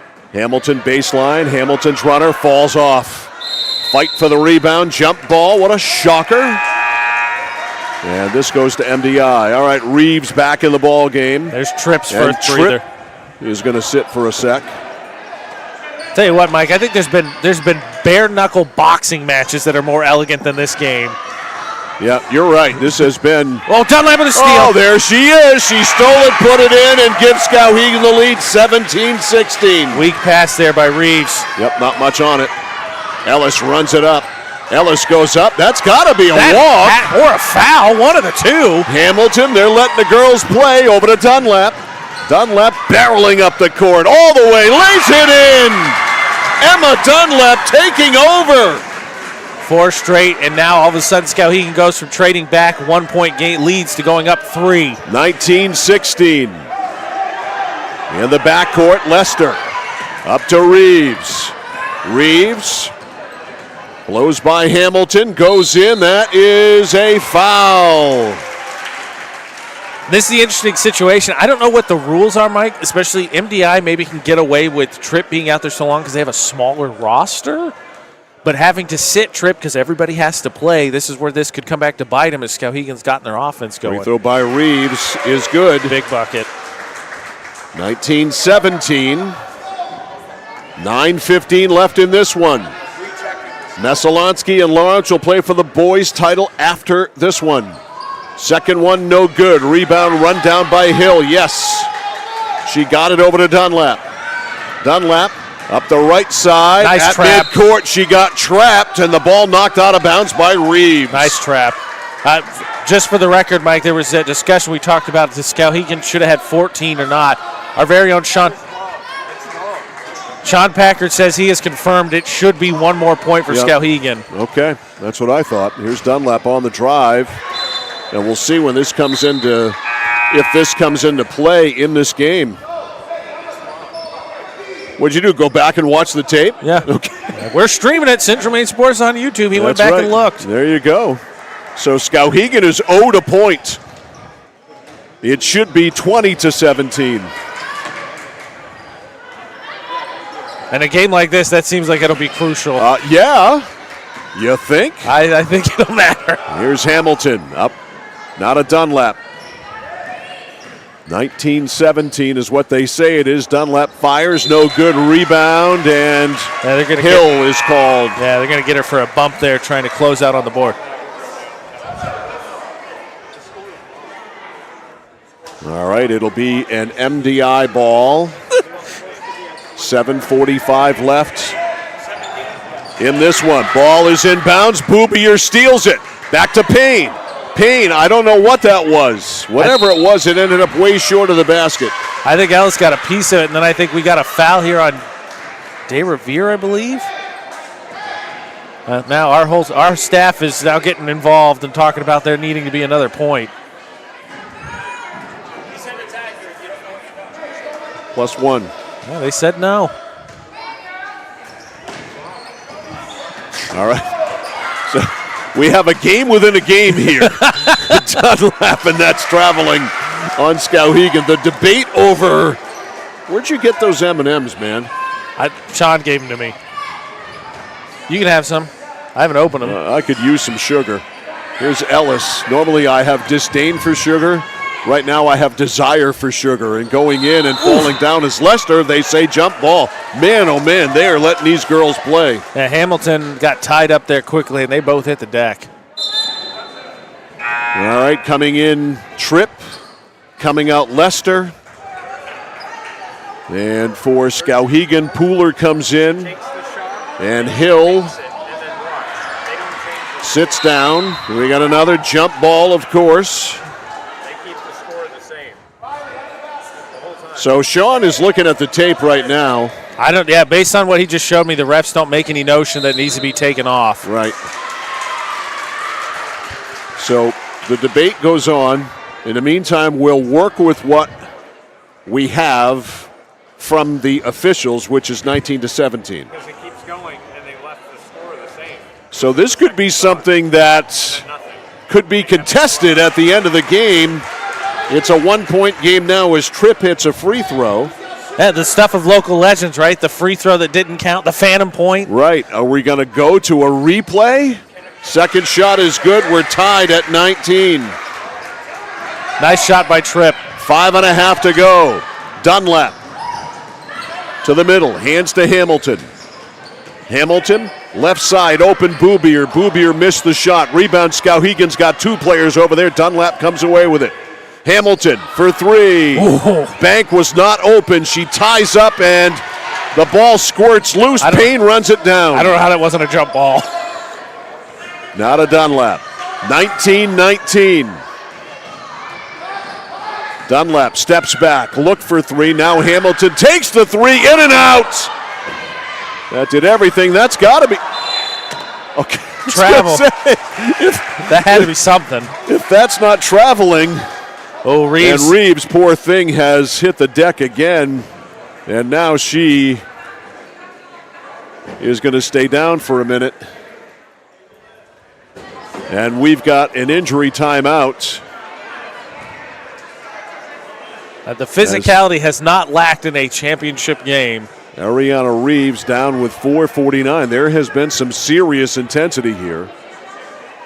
This is the second time she's hit the ground hard. Well, at least this time she didn't hit her dome.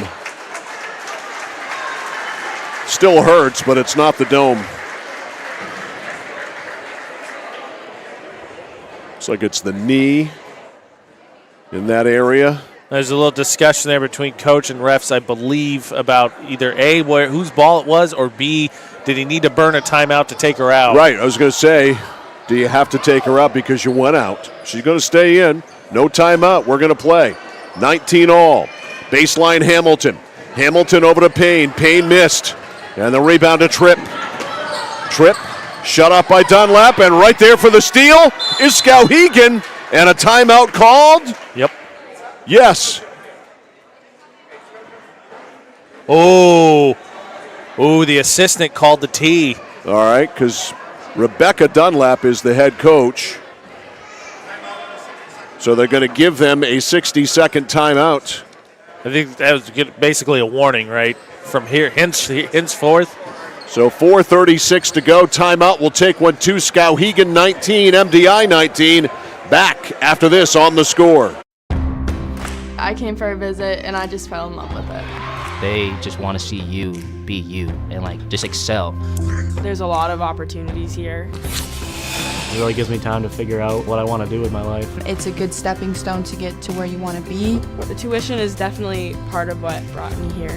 Credits transfer, that's huge, especially for a community college when you're trying to figure out what you want. CM's the best place. Honestly, it's the best place. You got to be here to experience it.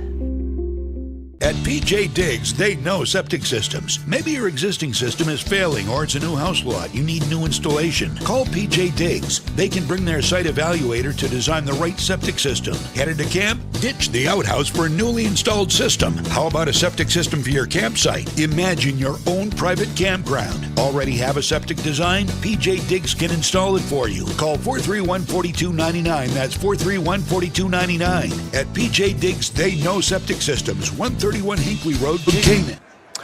All right, Mike Violet, AJ Knights, and Sean Packard back here. We've actually gone back. Sean has gone back and dialed back the tape on it, and we've got it on tape that it should be 20-19 Skowhegan. Yeah, from my perspective, as Sean has showed me the tape, there's no indication from either of the refs that it should have been waved off, and the score does not change. You can see it, and there we go. There it is. Vindication. Justice for Sean. Justice prevails. That looks bad. The cheers we hear on the other side, I think a lot of them had the same thoughts we did. 20-19, the Phantom point returns. Actually, it was never on the board officially, but the Phantom point now accounted for. It can come out behind the shadows. And so Skowhegan gets its point, and they have the ball. 4:36 to go. Hamilton into Dunlap, back to Hamilton. Hamilton goes in traffic, and the ball went out of bounds. Just lucky. It went off Angel Ellis. There's a lot of hands and legs there. All right, Hamilton on the break. Inbounds pass to Pooler. Back to Hamilton. Hamilton, baseline on Dwyer. Runner, got it! Big shot. Big bucket. 22-19. She saw the opening and beat Dwyer. Skowhegan by 3. Payne steals. Hamilton under the basket. The shot no good by Dunlap. And the rebound, Lester. Lester tied up. Skowhegan's got the arrow. Holy mackerel, Sapphire. MDI has to figure out a way to break this press because Skowhegan has locked them down. Hamilton in the corner. Circles into the paint. Falls down, of course. Ball rolls over to Payne. Still loose. Ellis over there. Dunlap over there. Hamilton comes away with it. Dunlap goes in, gets belted by Ellis. Man, this is a really physical game. I mean, these girls have gone at one another. They want this. That one's off the foot of Dwyer. Yep. Down to 3:18. Remember, running time until 2 minutes. That's a factor here. Skowhegan could elect to take some air off the clock. And it goes to Hamilton, almost stepped on the baseline. Dribbles away from it, back to Dunlap. She has to hustle to save it. Dunlap gets a pick. Dunlap to the right. Dunlap to the basket. Dunlap hits! 24-19, and MDI wants a timeout. All right, we've got the score squared away, and Skowhegan right now in the driver's seat. It's Skowhegan 24, MDI 19, 2:47 to go. We'll be back after this. Notice the price of gas and oil lately? Thinking about a pellet stove? Pellets are a renewable resource that are economical, and pellet stoves don't have to be ugly or loud. Come talk to us at Somerset Stone & Stove. Let us explain why now is the best time to have your pellet stove installed. Wouldn't you love to have a gas stove or fireplace designed for your home? Let Somerset Stone & Stove design and install a Regency gas stove or fireplace that is just right for you. Let us customize your Regency gas stove or fireplace while you enjoy the beauty and warmth. Visit Somerset Stone & Stove in Oakland. All righty, 2:47 remaining. Timeout taken by MDI coach Scott Edlund. Need a basket here, 2-possession game, 24-19 in this rock fight of a battle.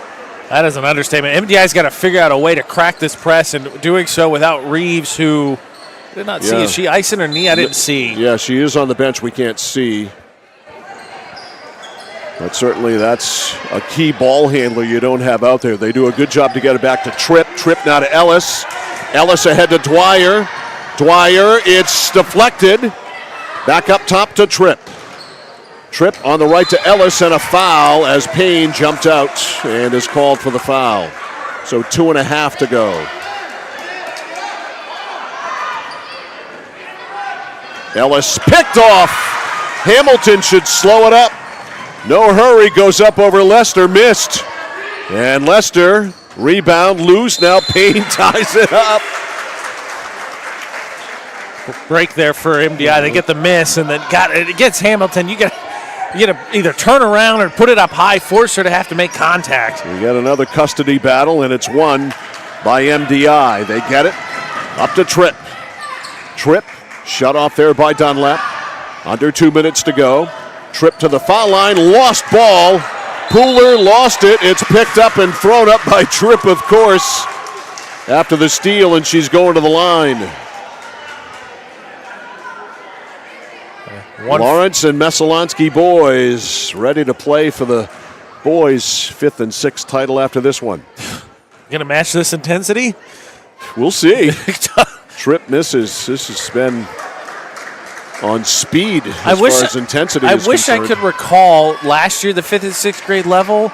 I remember Oceanside from last year, and I remember Charlotte Hamilton from last year, but I don't remember if they won or not. But this almost plays like girls that have met before. Tripp front rimmed the free throw, but it kicked out to her. Then Edlin's out down. of bounds, and now we've got Edlin down. She holding her knee. I wonder if she caught like bench or something, or just landed hard. Reeves is at the scorer's table. She's going to come back in with $1:43 to go. Meanwhile, Edlund, the coach's daughter, and Dad's over there to take a look, and she's her hurting unit. She holding her knee, her left knee. All right, so injury timeout here. Let's quickly get one, too. 1:43 to go. Well, as soon as we do that, she gets up, so hold on. Sorry, AJ. No worries. I'm here with you. All right, Edlund. Tough to put some weight on that, and she is a hurting young woman. They struggle to get off the floor. And so Reeves, I think, just swapped in for her, right? Yes. Yeah. So one injured MDI player for another. Skowhegan ball, 1:43 to go. They really don't need to play fast. Of course, that's how they play. Dunlap playing fast and losing the ball. Reeves, bodied by Payne. She got by Hamilton. Hamilton takes the fall. A foul, though. Why not? And, you know, Reeves still has a very pained look on her face. I think she is in pain. Gutting her way through it. 1:32 to go. All right, pass back to Lester. Back to Reeves, and it's knocked out of bounds. Good defense by Boubier. All right, now into Ellis. Ellis, down low to Dwyer. Dwyer throws it up. It doesn't go. Rebound, tied up, of course, and it's going to go to Skowhegan. A custody battle won by the Riverhawks. And MDI going cold at the exact wrong time. Into Hamilton to Dunlap. They break it. And Dunlap, look at her. She brought it back out, but then she turned right into Dwyer, and Dwyer knocked it out of bounds. Because Hamilton and Dunlap just don't know how to play anything but 78 RPMs. That's factual. Hamilton, I don't think knows how to play anything other than All right, physical Dunlap either. Takes it over to the sidelines, hands it off to Hamilton. Don't need to shoot. Dunlap and Hamilton on the weave. Dunlap reverses, leaves it for Hamilton. Under the basket to Boubier. Smartly back to Hamilton, not a Dunlap. They've taken about 30 seconds off the clock. Whoops, bad pass there intended for Payne. And that'll go to MDI. Yeah, Payne coming to set a screen, and that one rolls right by her. Tripp to Lester, back to Tripp, but it's knocked away. Payne to Hamilton. And Skowhegan trying to run out the clock. We're down to 30.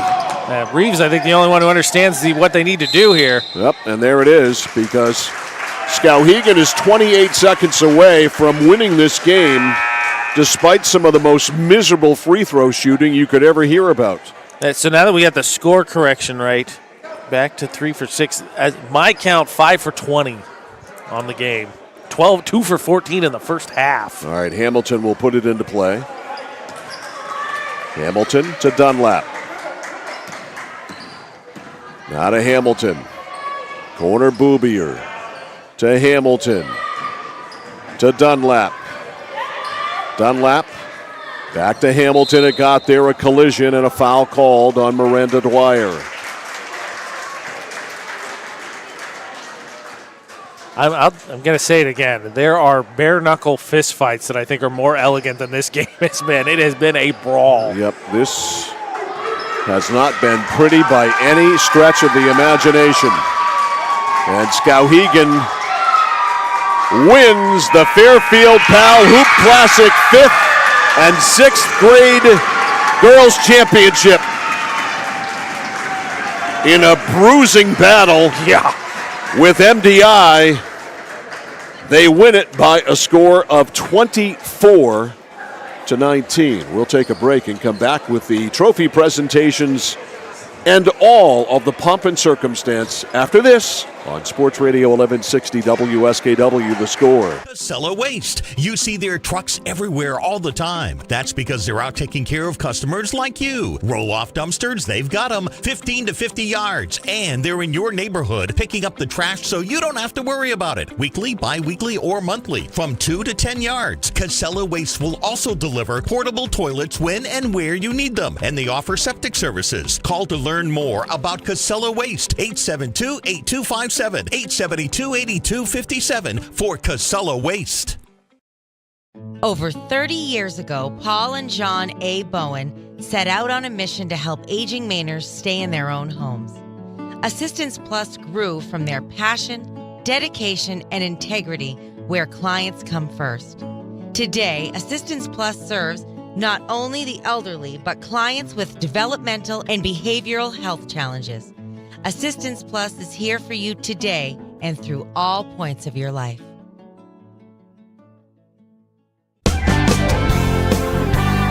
Whittemore & Sons, your Coyote Tractor dealer.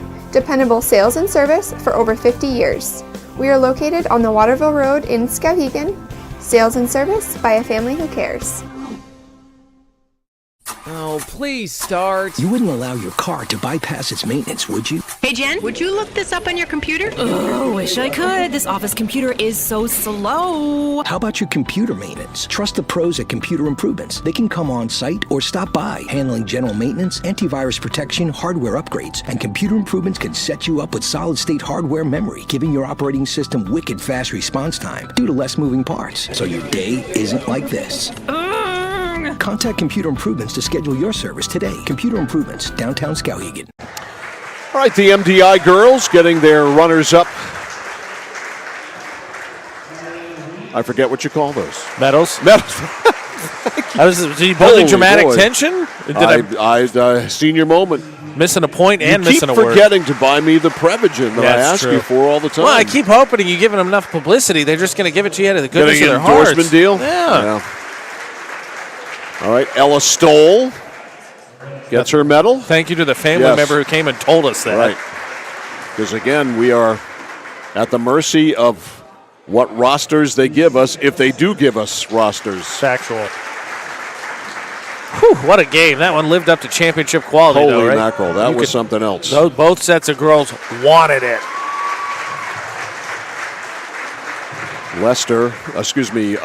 Edlund, who got injured there in the final minute. Still notably uncomfortable taking steps. And here comes Skowhegan.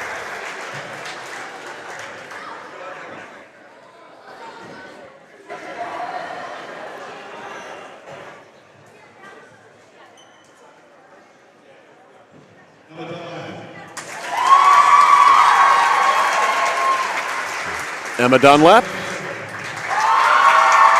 Charlotte Hamilton. Tell you what, Coach LeBlanc better be excited. There's some real talent coming up the pipeline. Absolutely. Not only that, not just talent, there's some real passion for basketball coming up. Yeah, that's what I like the most. That's what I like the most. The passion. They love to play, and look how close-knit they clearly are. What's the saying? It's not that I like winning, it's that I can't stand losing. Yeah. That's the way it is for a lot of people. And these young women really get after it.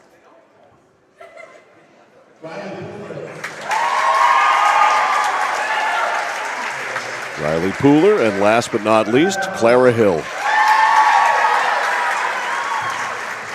There's the final individual trophy. And there's the biggie right there. Hardware. Big-time hardware for Skowhegan. As the Riverhawks celebrate their Fairfield Pal Hoop Classic 5th and 6th grade girls championship. Final score, Skowhegan 24, MDI 19. We're on to the boys in our final game of the day. It's Messalonskee and Lawrence. Should be a wing dinger. We're back with it after this. If you have been looking or wanting a complete heating, cooling, and plumbing contractor for residential or commercial, all under one roof, Maine Preventative Maintenance is the only number you'll need. Maine Preventative Maintenance is also a registered and recommended heat pump installer with Efficiency of Maine. You may even be eligible for financing through Efficiency of Maine. Emergencies always happen at the most inconvenient times. Don't put it off any longer. Don't wait until something happens. Call Maine Preventative Maintenance today for peace of mind. Maine Preventative Maintenance, 465-4505, 465-4505. Spring is the season of rejuvenation and the perfect time to revitalize your home with Renewal by Andersen. Our spring savings event is only once a year. Call Renewal by Andersen to schedule your free window diagnosis and take advantage of this incredible limited time offer. We've installed over 4 million windows, earning us 4.7 stars in customer satisfaction. Call the number below or visit us online today. And remember, call now because these great savings end soon. The better way to a better window. Renewal by Andersen. Discover the printing experience you've been searching for at SBS Carbon Copy on 54 Main Street in Waterville. Tired of getting lost in big box stores? Whether you need unique business cards or large format printing up to 44 inches wide, customized invitations that scream you, we've got it all. Our team is here to print, copy, or scan with a smile. Fast, affordable, and with a touch of personality. Don't settle for ordinary. Dash over to mainprintingservices.com where printing's personal, not puzzling.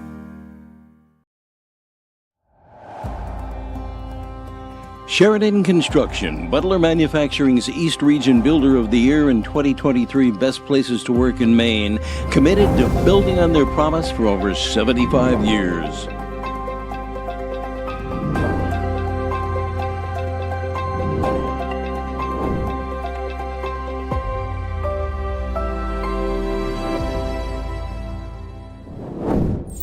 Sheridan Construction, committed to building on their promise. For us, it's a family business that is steeped in tradition. You know, our relationship with Waterville goes back a long ways. Over the years, we've been fortunate enough to grow, and we've been able to grow with the town. We look at the work that we do as something bigger than just the sale of a car or the servicing of an automobile. We're here to be a part of something bigger than just ourselves by giving back to the community with our time and our energy, because it's all about taking care of people.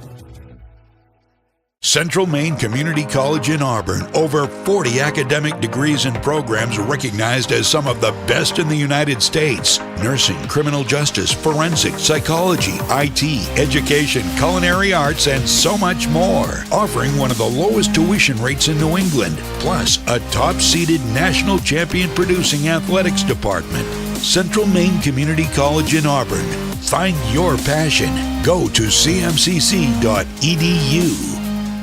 Looking to begin or further your career in manufacturing and don't know where to start? Midstate Machine is in need of CNC machinists at our Winslow facility, where we manufacture components for some of the most exciting industries: aerospace, defense, power generation. I'm Jeremy Stanford, manufacturing manager, and I personally want to invite you to come learn about the great pay and benefits Midstate Machine has to offer. To apply, visit midstateusa.com. That's midstateusa.com, an equal opportunity employer. Come grow with us. Welcome to Sparkling Ice. All right, team, another fruitful day at Sparkling Ice. Orange mango, how's it looking? Big and orange. Poetry. Vitamins and antioxidants, talk to me. Hi. Good talk. Strawberry lemonade, how is it flowing? We have achieved Class 5 flavor rapids! Love it. Bottle it. Sparkling Ice, anything but subtle. It's like this every winter. When the temperature drops below 45, my palms sweat and I get really anxious. It's not your fault. You're suffering from seasonal winter driving disorder. 3 and 4 drivers suffer from SWUDs because they have all-season tires. They aren't designed for wintry weather. Luckily, there's a remedy. Take 4, call me in the morning. Visit NokianTires.com/remedy for the cure. Is this a prescription for tires? 201 Tire Battery and Service, Riverside Drive, Vassalboro. When you're ready to tackle your next building project, no matter how big or small, depend on Hammond Lumber Company for the products and services you need.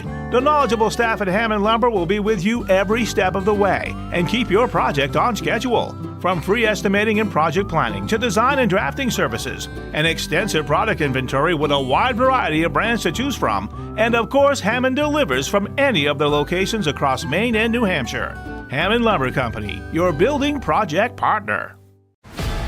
Manchester Motors is your official Coyote tractor dealer. If you work the land, you just got to be a jack-of-all-trades type. There's just too much to do.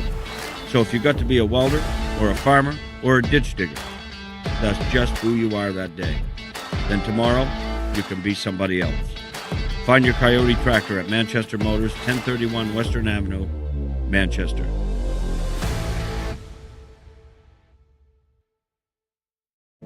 Raising money for our cause, supporting our neighbors, helping to recognize those that should be recognized, providing educational opportunities, working together to make someone's day just a bit brighter. Our employees enjoy being a part of making our communities a better place to live and work. Skowhegan Savings Bank. I came for a visit and I just fell in love with it. They just want to see you be you and just excel.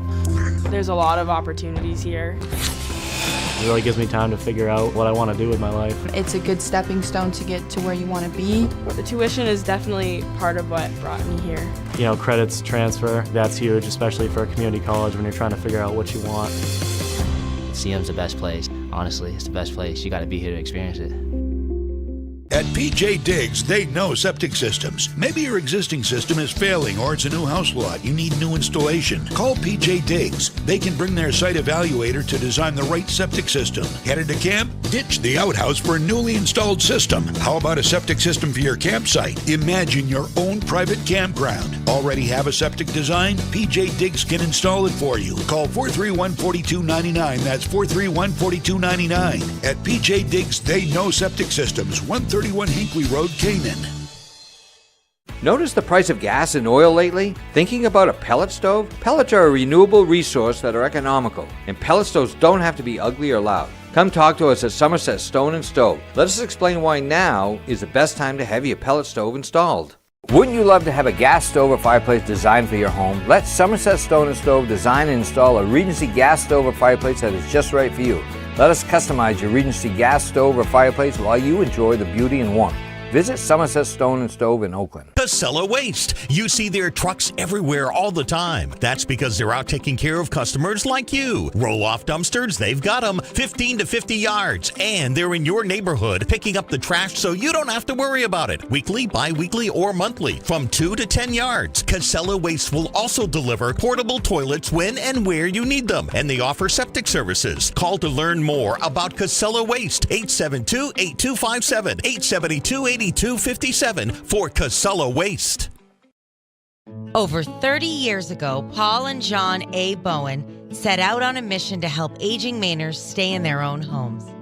Assistance Plus grew from their passion, dedication, and integrity where clients come first. Today, Assistance Plus serves not only the elderly, but clients with developmental and behavioral health challenges. Assistance Plus is here for you today and through all points of your life.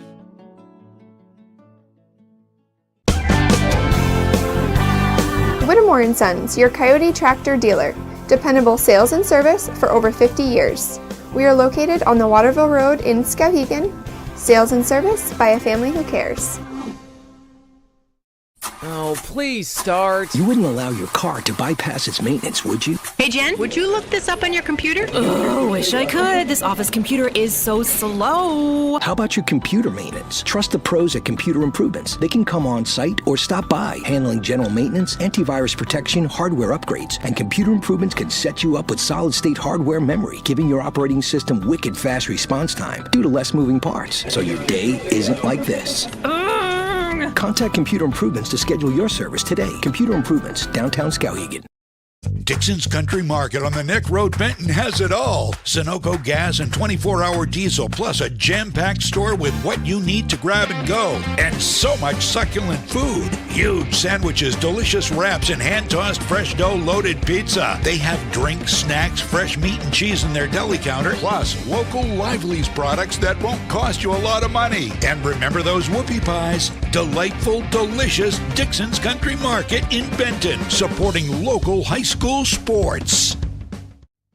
If you have been looking or wanting a complete heating, cooling, and plumbing contractor for residential or commercial all under one roof, Maine Preventative Maintenance is the only number you'll need. Maine Preventative Maintenance is also a registered and recommended heat pump installer with Efficiency of Maine. You may even be eligible for financing through Efficiency of Maine. Emergencies always happen at the most inconvenient times. Don't put it off any longer. Don't wait until something happens. Call Maine Preventative Maintenance today for peace of mind. Maine Preventative Maintenance, 465-4505, 465-4505. Spring is the season of rejuvenation and the perfect time to revitalize your home with Renewal by Andersen. Our spring savings event is only once a year. Call Renewal by Andersen to schedule your free window diagnosis and take advantage of this incredible limited time offer. We've installed over 4 million windows, earning us 4.7 stars in customer satisfaction. Call the number below or visit us online today. And remember, call now because these great savings end soon. The better way to a better window. Renewal by Andersen. Discover the printing experience you've been searching for at SBS Carbon Copy on 54 Main Street in Waterville. Tired of getting lost in big box stores? Whether you need unique business cards or large format printing up to 44 inches wide, customized invitations that scream you, we've got it all. Our team is here to print, copy, or scan with a smile. Fast, affordable, and with a touch of personality. Don't settle for ordinary. Dash over to mainprintingservices.com where printing's personal, not puzzling.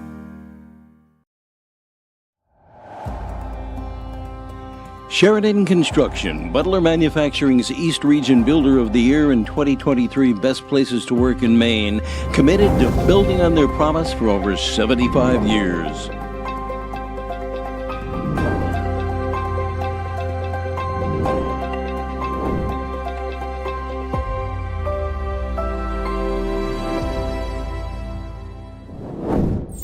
Sheridan Construction, committed to building on their promise. For us, it's a family business that is steeped in tradition. You know, our relationship with Waterville goes back a long ways. Over the years, we've been fortunate enough to grow, and we've been able to grow with the town. We look at the work that we do as something bigger than just the sale of a car or the servicing of an automobile. We're here to be a part of something bigger than just ourselves by giving back to the community with our time and our energy, because it's all about taking care of people. Central Maine Community College in Auburn. Over 40 academic degrees and programs recognized as some of the best in the United States. Nursing, criminal justice, forensic, psychology, IT, education, culinary arts, and so much more. Offering one of the lowest tuition rates in New England. Plus, a top-seeded national champion producing athletics department. Central Maine Community College in Auburn. Find your passion. Go to cmcc.edu. Mike Violet, AJ Knight, and Sean Packard, the truth-telling Sean Packard when it comes to the score. I mean, literally the score. Yeah. In our previous game, because that 1 point, of course, was lost, and Sean found it. So here we move to the boys' championship game. Messalonskee taking on, officially, Fairfield Pal 1. We'll call them the Lawrence Bulldogs. So it is the Lawrence Bulldogs and the Messalonskee Eagles. And kind of opposite strengths, I would say. Not that Messalonskee doesn't want to get out and run, but they've got so much size, whereas Lawrence, in the half court, we've seen them twice now. They've kind of struggled to initiate half-court offense. Their key to success is getting out in transition. Yep, that's what they like to do, is just run up and down the court, and it's not that Messalonskee isn't a good transition team, because I think they are, I but agree. I'm not sure if you want to get into a track meet with the likes of Sage Munster and company. The big thing is for Messalonskee, I think their size ought to allow them, obviously, to maybe establish some control of the offensive glass for theirs, so Lawrence can't get those defensive rebounds and get going. Yes. But it'll and, of course, you've got the bigs for Messalonskee, and, of course, Lawrence has good bigs. as well, so you got potentially that matchup to watch. So all kinds of interesting angles. All right, Clay Morse, Tucker Graves, Hunter Lockhart, of course, Sage Munster and Will Woods out there. It is Blake Tibbetts, Chase Dempsey, Peter McLaughlin, Dom Veyu, and Dorsey. Truan Dorsey. Yeah, Dorsey. All right. So it is Tibbetts and Munster on the tip, and they finally figure out which way they're going. Lawrence left to right, Messo right to left. And the tip is won by Tibbetts. Quickly it goes to McLaughlin. McLaughlin up and in. So Messalonskee off to a good start. They lead it 2-0 right off the tip. Here's Munster. Munster on the right to Graves. Graves back to Lockhart. Lockhart ties it up. Nice pick and roll. Both teams had run that to success to this point in the tournament. Ought to be familiar with it. Think we've got a little atmosphere in this one? More than a little. The drive, the runner, no. Rebound tapped around, and Munster comes away with it. There he goes. Munster spins in, looks to turn. Nothing there. Back to Lockhart. Lockhart out to Woods, knocked out of bounds by Tibbetts.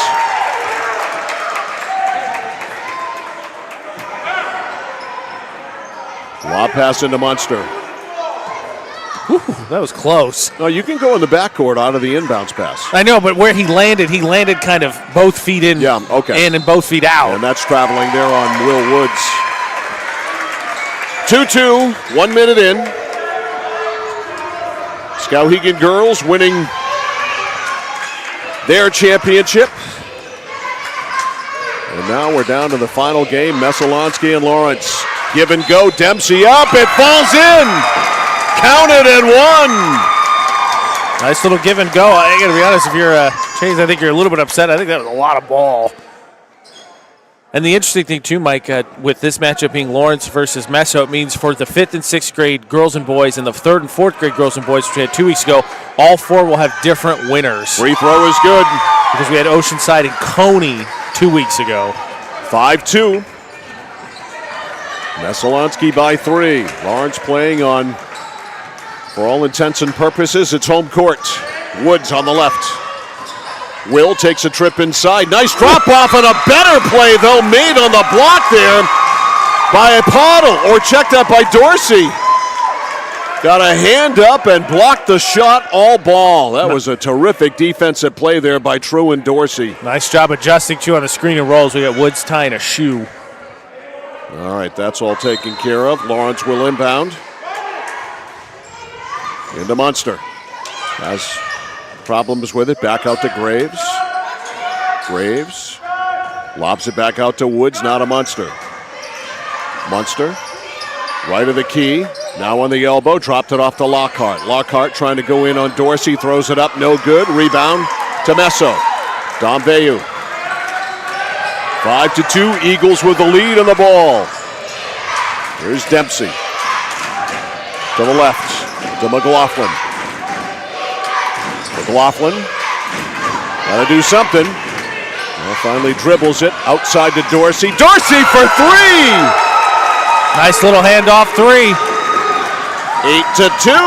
Messo opens up a 6-point lead. Munster.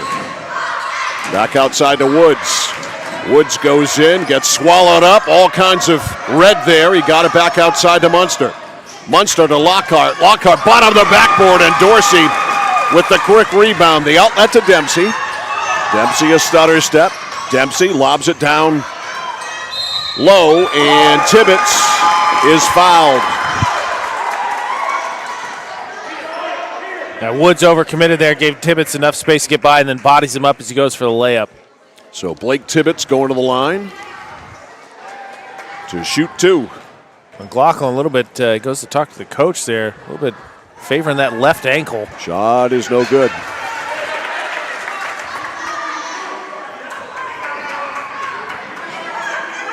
Tells coach, though, I'm fine. Yeah, I'll be fine. Who also happens to be his father. Second one on the way. Bank is open. 1 out of 2. 9-2. Messel off to a good start. Here's Munster. Munster over to Woods. Woods to Lockhart. Lockhart in the paint, can't use it. Back out to Woods, not a Graves. To Munster. Munster takes a trip in. Nice dump off pass. The shot is good. Counted and 1 for Clay Morris. Nice play there by Munster. Simple. Nice ways, gets it high there. Easy catch for Morris, and he's able to go up and draw the foul. Morris makes it 9-4 with a free throw coming. At the scores table, Connor Neto. Neto going to come in now. He'll come in for Lockhart. Interesting perspective brought up by our own Sean Packer. This is sort of a battle amongst our staff because we have 2 salespeople here cheering for either side because of relatives playing. Bob Hafford has a son, Cam. Free throw is good. Nice shot. And Gary Poulin has a grandson whose name escapes me. Woods, I believe, right? Oh, is it Will Woods? I believe it's Woods. There's a great trip there that was not called by Dom Veyu and a 3 by McLaughlin. I think that ankle's looking all right. 12-5.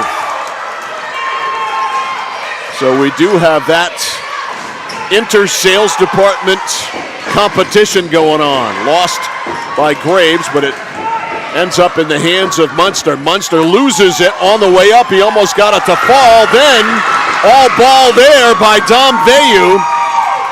And here's Dempsey. Dempsey now back up top to Dorsey. All alone McLaughlin. McLaughlin for 3. Just a shade off. Rebound. Put back up. I guess by Tibbetts. Was that a shot? He kind of caught it and threw it up all in one motion. Not advisable. Man, McLaughlin just missed that one, but he was jumping up and down. Pass me the ball. All right, Graves out of the lineup. In for Lawrence Carson Faulkner, number 3. Munster. Over to Faulkner. Faulkner got a pick there from Neto. Rolled around it. Nothing really to come of it. Munster drives in. Munster goes in. Munster misses the shot. Munster's going to the line. Munster can get to the lane pretty much anytime he wants. That screen there, I think, is more so just to give him a little bit of space, but give him a roller possibly. 13-10 to go. First half, 12-5 Messalonskee. A great atmosphere here at Folsom Gym. I mean, one that these kids better get used to. Right. You ain't ever been in here. It's only going to get louder as you get older. Yes. And again, the last time we were here for a basketball team between their parent squads, I guess, quote-unquote, the high school teams, ended on a buzzer beater. Wicked. And it was loud that night. It was something else. That was a great ball game. Second one by Munster. No. Rebound boxed around, and Cam Hafford in the game comes down with it. Over to Dempsey. Dempsey to Cummings, who just came in. Give and go to Dempsey. Dempsey's runner short. Rebound, boxed around, out of bounds, off Messalonskee. Yeah, McLaughlin, I think, took the last swipe at that one. Lawrence ball, down 7. Almost 8 minutes in. Munster, up to Neto, or check that, up to Morris. Morris lost it on the dribble as he tried to go to the basket, and Peter McLaughlin comes away with it. Now to Dempsey. Isaac Dostey get ready to come in along with Graves, who will be coming back in, and McLaughlin smartly throws it out of bounds off Woods. Nice catch there. Dempsey ran himself into a 3, but left it way short. All right, so Dostey in, and Graves in too. Here's McLaughlin into Tibbetts. Goes in, banks too hard, gets his own rebound. No, then McLaughlin comes away with it. Another opportunity here for Messo. McLaughlin, baseline block there by Munster. And Munster flying up court. Munster all the way, stops, a fadeaway pop, no. And the rebound to Tibbetts. I'd like to see him, I think, just go straight up with that. Cummings, jump pass to Hafford. Hafford launches and hits the 3. 15-5, and Lawrence wants timeout. We'll take 1-2, 11:04 to go. First half, it is Messalonskee 15, Lawrence 5. Back after this on The Score. Looking to begin or further your career in manufacturing and don't know where to start? Mid-State Machine is in need of CNC machinists at our Winslow facility, where we manufacture components for some of the most exciting industries: aerospace, defense, power generation. I'm Jeremy Stanford, manufacturing manager, and I personally want to invite you to come learn about the great pay and benefits Mid-State Machine has to offer. To apply, visit midstateusa.com. That's midstateusa.com, an equal opportunity employer. Come grow with us. All right, 11:04 to go in the first half, and Messalonskee's opened up their largest lead of the game. The Eagles lead it by 10, thanks to the 3 by Camden Hafford. Yeah, and we were talking between the breaks, talking about Hafford being fearless. I think Messalonskee playing that way in general. They just playing loose. I just love the way, though, he doesn't hesitate. If you can shoot, and he can, then let it fly. Yeah. Fly, Eagle, fly, baby. He just looks comfortable out there. There's Lockhart. Now to Dostie, some of the second teamers in there. Munster's out of the ball game. Driving here is Graves. Shut off on the baseline by Dempsey. Dempsey steals it. Shovels it to Tibbetts, and Tibbetts, we have seen, he can dribble all the way, lays it in. The big man. You got to stop the ball with Munster taking a seat. Tibbetts is, I think, the fastest player out there. Nobody step in front of him. Well, he is an outstanding dribbler for a guy his size. I agree. 17-5. Nice little layup at the end there, too. Up top to Dostie. Dostie hands off to Graves. Graves to Dostie. Dostie curls in, nothing there. Front of the circle. Graves buries a 3. Tell you what, Mike, you were hoping for threes. You've seen plenty of them today. 17-8. Lawrence within 9. Hafford, they dare him. Nice Instead, pass. He finds McLaughlin wide open. A dime for Hafford and an easy layup for McLaughlin. He absolutely had the space to take that. Instead, gives up a good shot and finds a great shot. 19-8. Under 10 to go. Lockhart back to Faulkner, and he is fouled. He beat Cummings with his jab step right, went right by, and Cummings grabbed him on the way over. Wholesale changes coming for the Bulldogs. Lawrence going to do 5 for 5, including Munster back in and Woods back in too. McLaughlin and Dempsey take a seat for Eagles with Mishu and Pottle, I think, in for the first time. All right, Woods to inbound it. And he finally does get into Miller, and Miller got fouled. That Pottle caught him, I think, on the side of the head there. No harm, but there was a foul. No harm, All right, Woods looks, and throws it away. Pottle stole it. Stepped right in front there of Brogan Miller. Now Cummings over the timeline. Fires. 3! And Messalonskee en fuego. Yeah, well, Cummings is a gunner. You give him space, that shot's going up. 22-8. Messalonskee putting a hurting on Lawrence. Dribbling it off his foot there was Foster. Now a block on Miller. Here's Cummings. Cummings lobs it down low for Tibbetts. Shot no good. Rebound up. It's Mishu. That's no good. Rebound run down in the corner. And Lawrence comes away with it. Miller got it ahead. Munster spins in. Munster misses the shot, and Munster whacked. Cummings, Tibbetts got to be there faster. He forced that spin from Munster there, but he didn't. Tibbetts got to close down that space. He had room to go up there, and Cummings gets called for the push. Well, if you're Lawrence now, I always say this, you want to get it into single digits by halftime. Yes, sir. That is the goal. Munster can start doing that now with some free throws. And he got it. Nice shot. 22-9. All right, Dempsey back in for Messo. Chase Dempsey comes in for Kyle Cummings. So when you can sub those guys for each other, you're in pretty good shape. Yeah, no joke. All right, Munster, one more. Missed. Rebound though, Woods to Munster. Munster, doubled, kicks it back outside to Foster. Foster threw it away. Tibbetts has it. Pass was late. Woods was open the whole time. And it ends up off. Illegal defense. Feet. Okay. I think so. And it's going to be Messo's ball on the sideline. I don't think they're allowed to press in the first half is what I think it is. All right, Chase Dempsey. Messo with the ball. They lead 14. A lob inside. And is that, 3 seconds? 3 seconds. Okay. And credit to Pottle. I think he was the one in the last game, but good call. Bennett Pottle. He's honest. He's an honest basketball player. The first one ever, in all honesty. He camped out. And they call him for it. Woods drives, runner, no good. Rebound, Tibbetts grabs it with one of those big mitts. Outlet to Dempsey. Dempsey to Hafford. Hafford bombs away. Missed that one. Tibbetts with a putback, and he's got it. Nice job, Messalonskee right now owns Lawrence. Hafford, I think, a little quick on that one, but he was open. But Tibbetts right there, you got the bigs that can grab your boards. You can be a little bit more free range with those shots. Woods bombs away. No. Rebound, and Miller blocked by Pottle. Hafford shovels it up to Mishu.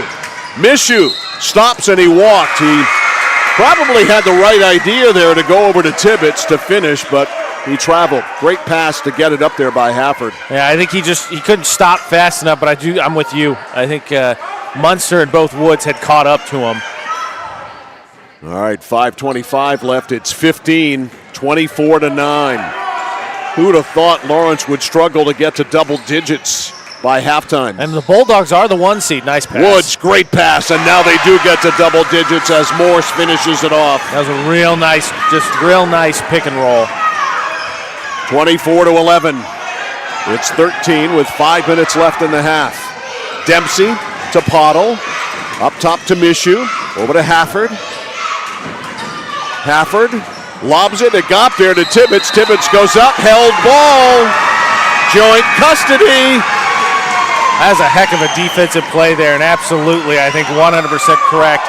Munster maybe got away with a little arm over the back of Tibbetts there, but Woods bailed him out there because he was right there to tie that up. All right, here is Sage Munster.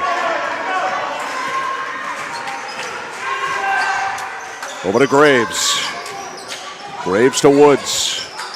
Will Woods to Munster, foul line left. Angles in, drops it off, baseline, up and in by Clay Morse. Nice pass. Nice pick and roll. Lawrence could also benefit if Woods could hit a couple shots. He's been pretty hot most of the tournament weekend. 24-13, Hafford for 3, in and out. Rebound though, back up, and Dom Vayu with the putback.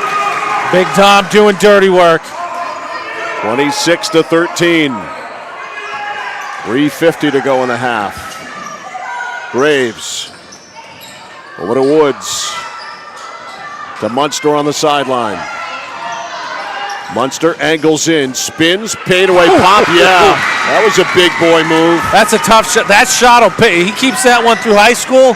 He'll make a lot of points on that ability right there. 26-15.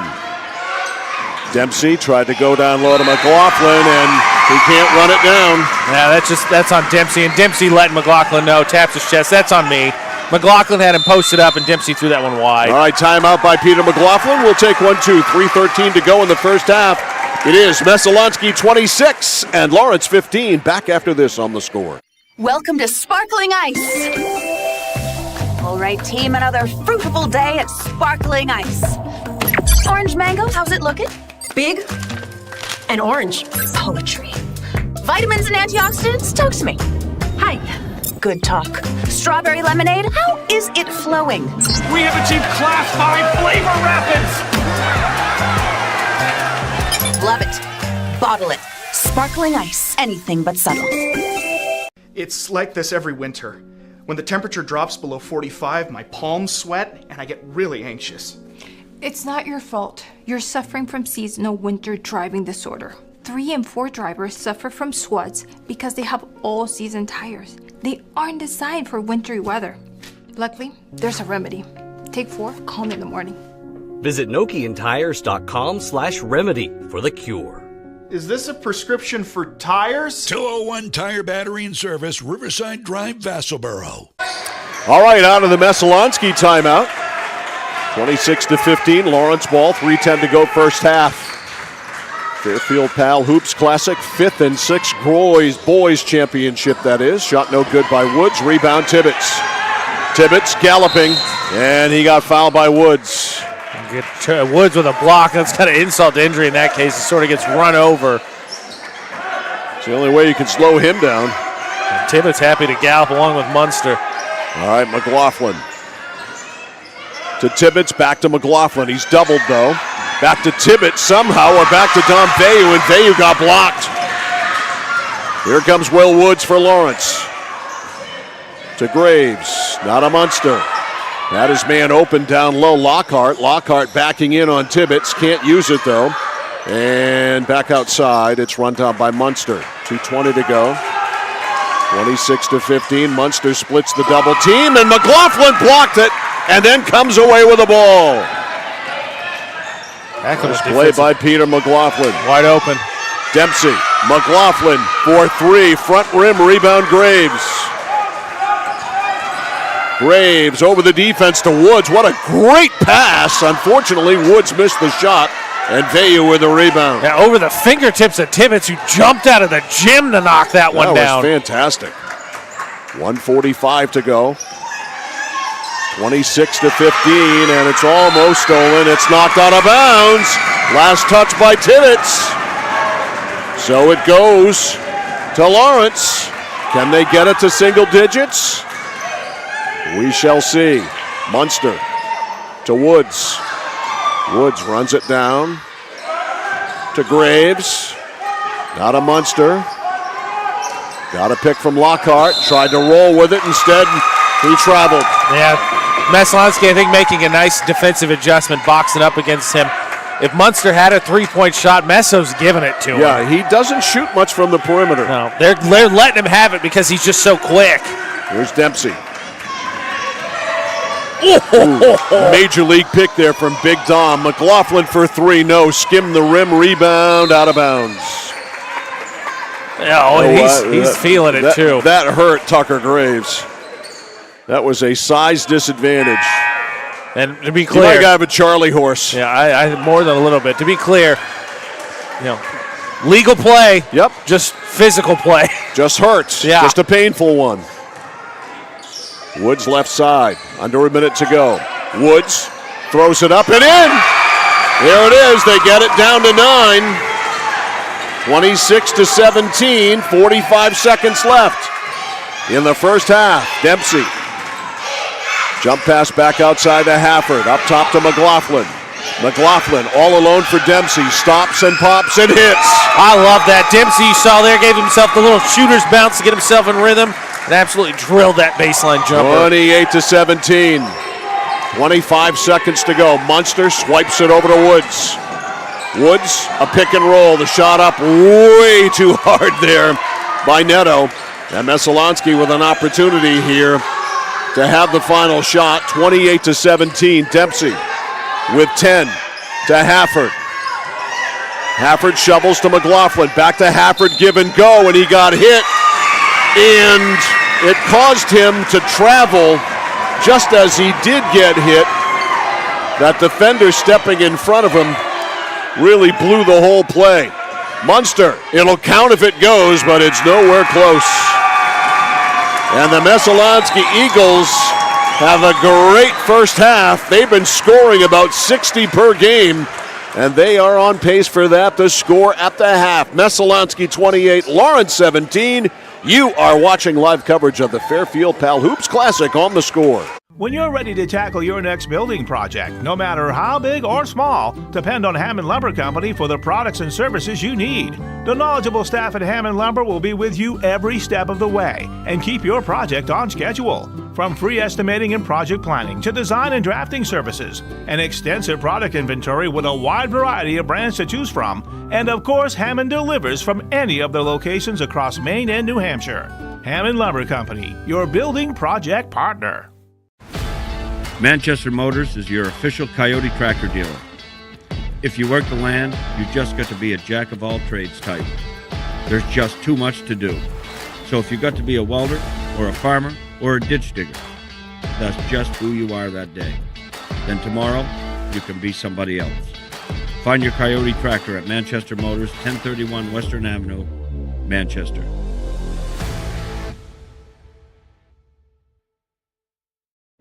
Raising money for our cause, supporting our neighbors, helping to recognize those that should be recognized, providing educational opportunities, working together to make someone's day just a bit brighter.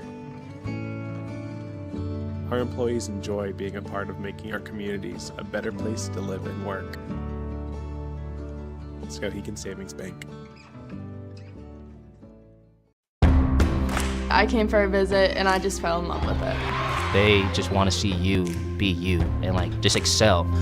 There's a lot of opportunities here. It really gives me time to figure out what I want to do with my life. It's a good stepping stone to get to where you want to be. The tuition is definitely part of what brought me here. You know, credits transfer, that's huge, especially for a community college when you're trying to figure out what you want. CM's the best place. Honestly, it's the best place. You got to be here to experience it. At PJ Diggs, they know septic systems. Maybe your existing system is failing or it's a new house lot. You need new installation. Call PJ Diggs. They can bring their site evaluator to design the right septic system. Headed to camp? Ditch the outhouse for a newly installed system. How about a septic system for your campsite? Imagine your own private campground. Already have a septic design? PJ Diggs can install it for you. Call 431-4299. That's 431-4299. At PJ Diggs, they know septic systems. 131 Hinkley Road, Canaan. Notice the price of gas and oil lately? Thinking about a pellet stove? Pellets are a renewable resource that are economical, and pellet stoves don't have to be ugly or loud. Come talk to us at Somerset Stone & Stove. Let us explain why now is the best time to have your pellet stove installed. Wouldn't you love to have a gas stove or fireplace designed for your home? Let Somerset Stone & Stove design and install a Regency gas stove or fireplace that is just right for you. Let us customize your Regency gas stove or fireplace while you enjoy the beauty and warmth. Visit Somerset Stone & Stove in Oakland. Casella Waste. You see their trucks everywhere all the time. That's because they're out taking care of customers like you. Roll-off dumpsters, they've got them 15 to 50 yards. And they're in your neighborhood picking up the trash so you don't have to worry about it. Weekly, bi-weekly, or monthly. From 2 to 10 yards. Casella Waste will also deliver portable toilets when and where you need them. And they offer septic services. Call to learn more about Casella Waste. 872-8257. 872-8257 for Casella Waste. All right, ready to go second half. Messalonskee with the ball with a comfortable lead, 28-17. Lawrence with work to do on its home court. Here's Chase Dempsey. Dempsey, McLaughlin, Dorsey as he turns and hits the side of the backboard, gets fouled. Tibbetts and Vayu out there for Messalonskee. It is Graves, Woods, Morse, Munster, and Lockhart for the Lawrence Bulldogs. At the line here, True and Dorsey. Short. One more for Dorsey, 28-17, Lawrence by 11. Messalonskee shot the ball well, and that's actually a double dose of why they're in the lead. Obviously, they've shot well, they've scored a lot of points. But the other part of it is, off made shots, Lawrence can't get out in transition. Yep, great way to slow a team down. Munster to Graves, that never connected, and it's picked up by Tibbetts. Tibbetts gets it ahead for Dempsey. Dempsey with a layup. 30-17, the lead is 13. The largest lead has been 15 for Messo. Woods on the right, picks the dribble up, back to Graves. Graves to Lockhart. Back up top, Woods. Lawrence coaching staff imploring their players to move. Woods in trouble, almost moved to get a basket there. And Dorsey with a miss. That was a heck of a take. Tibbetts wide open. McLaughlin, another layup for Messalonskee. Messo giving Lawrence a dose of their own medicine. And it's back to 15. Second time they've had a 15-point lead in this game. Munster. Woods from deep. No. Rebound. Munster in the left corner. Munster going on McLaughlin. Nothing there for him. Back to Graves. Stops and pops. Knuckleball shot up, no good. Rebound, Dorsey. Dorsey over the timeline to Dempsey. Foul line right. McLaughlin steps back, takes it, skims the front rim. Dempsey, that is, with a rebound, and Chase is fouled. And he will go to the line, I do believe. Yeah, nice job just following the shot and gets bumped as he's putting it back up. So Chase Dempsey to shoot two. 32-17. Free throw here could give Messo their largest lead, and there it is. Or make their largest lead even bigger, 33-17. All right, in for Lawrence, Carson Faulkner, also Isaac Dostie, Woods out, Graves out. One more for Dempsey. Just off, rebound tipped. Munster on the go. Is there any other way? Faulkner back to Munster. Munster takes a perimeter shot, a rarity for him, almost went in, and Dorsey with the rebound. Dempsey weaving. Dempsey goes behind the back. Dorsey for three. No. Out of bounds, and it is off Messo. Off there, you couldn't quite get his hands on it. Here comes Hafford, who played big minutes in the first half.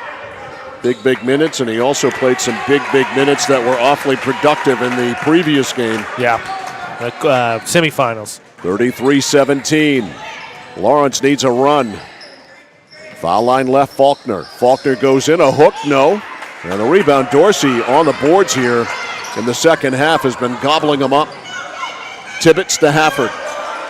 Hafford to Tibbetts, very athletic play, and he saved it back to Dorsey. Back to Tibbetts, who's all alone under the basket. He missed the shot. Dom is there. He missed it. Dorsey hits. Of course. Wow. How about the athletic play of Tibbetts and all? He saved that from going out of bounds. He is an athlete. 35-17. The jumper no good by Munster. And the rebound, Dorsey. You ain't kidding. Dorsey just gobbling up boards. Dorsey has turned into Bill Russell. Tibbetts wide open. There he is to the basket. Up, no, but he's going to go to the line. He got fouled by Clay Morse.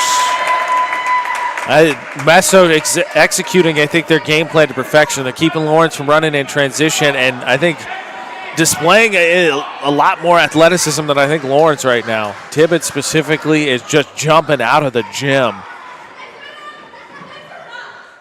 Tibbetts at the line. Rolled off. All right, a bunch of subs coming in for Lawrence. Andrew Buck coming in for the first time. Connor Neto back in, and also Carson Foster making an appearance. Number 1. One more for Tibbetts. Nope. Foster with the rebound. Foster up to Faulkner. Faulkner drives, stops, down to Buck. Buck has to go to the floor to get it. We have a foul. I think I get Dorsey on a push. Truan Dorsey pleading his ignorance. Excuse me, innocence, not his ignorance. Nothing ignorant about it. Pleading his innocence. I mean, you should plead innocence. All right, Dostie breaks him. Bounce pass right in front of him to Faulkner. Not a Foster. Not a Faulkner. Curls in, shut off there by Dominic Veilleux. Foster to Dostie. Dostie in the pivot looking for Buck. Ball is deflected in the paint on the floor. They let him play. The ball comes out. The shot is up, and it is good by Carson Faulkner. It has been a while.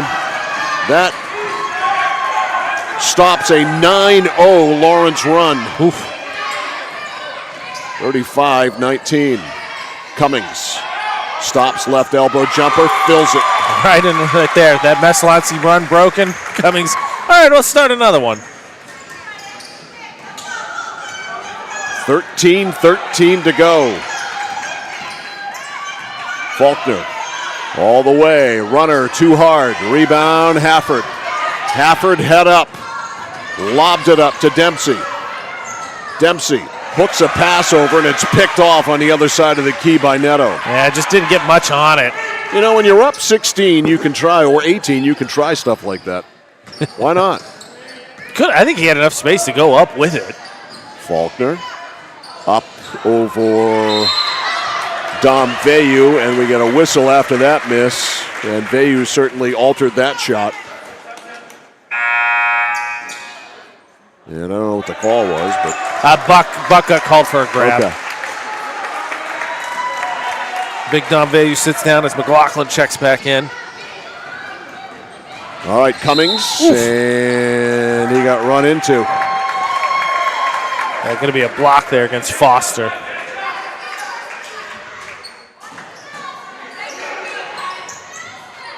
Down low to McLaughlin.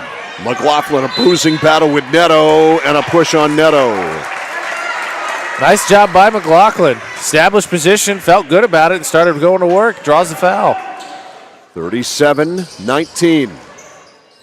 And it goes to Pottle, outside. Camden Hafford with a three, no good. He runs down his own rebound.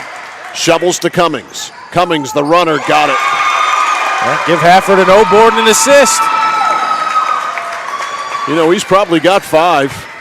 He does a little bit of everything. I mean, again, the biggest comment I think you can give him is he just feels confident out there. He knows what he's doing.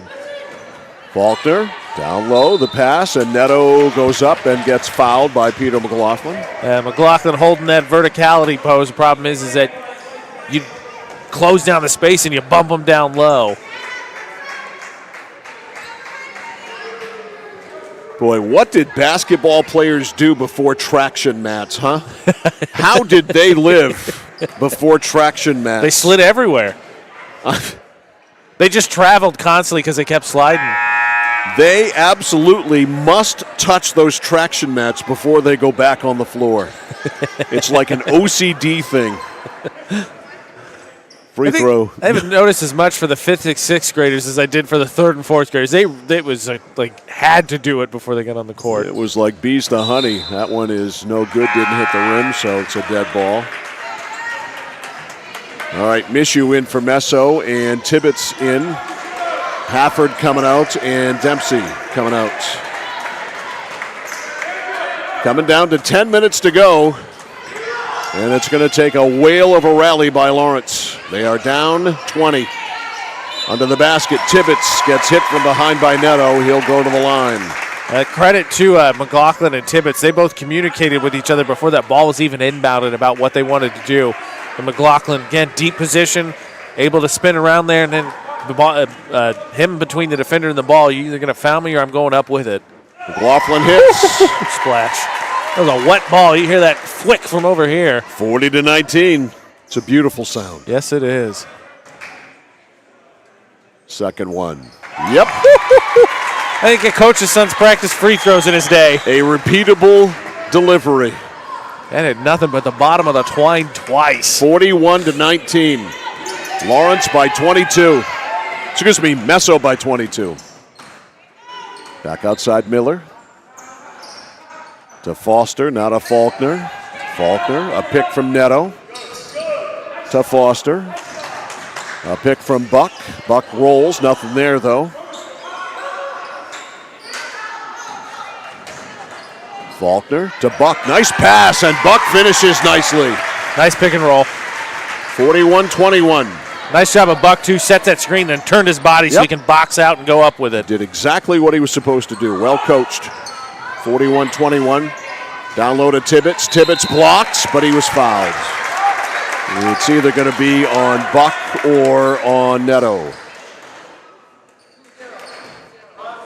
And Neto. Excuse me, Neto. Neto's the guilty party, so Tibbetts at the line. 8.5 to go. Worth noting, this game, Lawrence is the 1 seed. Messo wasn't even the 3. They were the 2. They were the 3 because they played Madison, who was the 7 in their semifinal to get to this hat and T-shirt game. Well, guess what? Lawrence is going to end up the number 1 seed. 42-21. Tibbetts made the first one. Second one on the way. Got it. 43-21. 8 minutes to go. Faulkner lays it over to Miller. Miller, a runner over Tibbetts, and certainly he altered that shot. No good. Rebound, McLaughlin threads the needle, but it's tipped by Miller out of bounds. Looking for Pottle going to the basket. Messo ball into McLaughlin. Back to Tibbetts. Tried to get it back to Tibbetts, except it was blocked. Good defense by Dostie. Shot up no good by Tibbetts and out of bounds off Messo. Subs for Lawrence. Going a whole new 5 in. Yeah, back to the starters.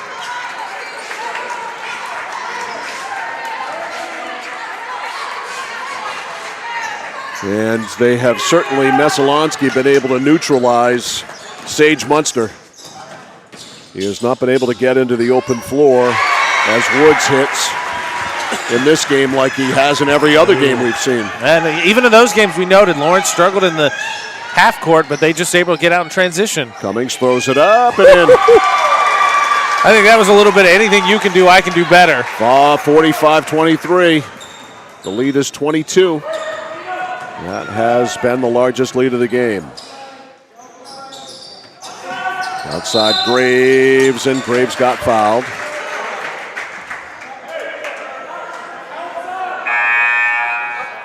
Cummings called for a reach. Back into the lineup for Messalonskee, Truan Dorsey. He had a heck of a start to this second half. Great rebounding. Quick pass in, the shot up by Hunter Lockhart, no good. Look out, here's Tibbetts on the fly, lost it. On the roll, back to McLaughlin for 3. No. Rebound Graves, smallest guy on the court. Graves blindsided by Cummings. Got to talk. Now Dorsey. Dorsey over to Pottle, who wanted to jack one up from 3. Yeah, but then Morris goes flying by, and he up and down. 5:35 left. Messalonskee 45, Lawrence 23. Up top, Munster over to Woods. Woods.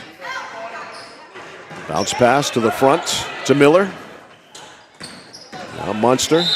Angles in, and I think get McLaughlin because I think he had off the ball. both hands on him.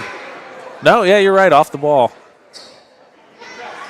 Inbounding situation here for Lawrence with 5 minutes to go. Woods. Back to Munster.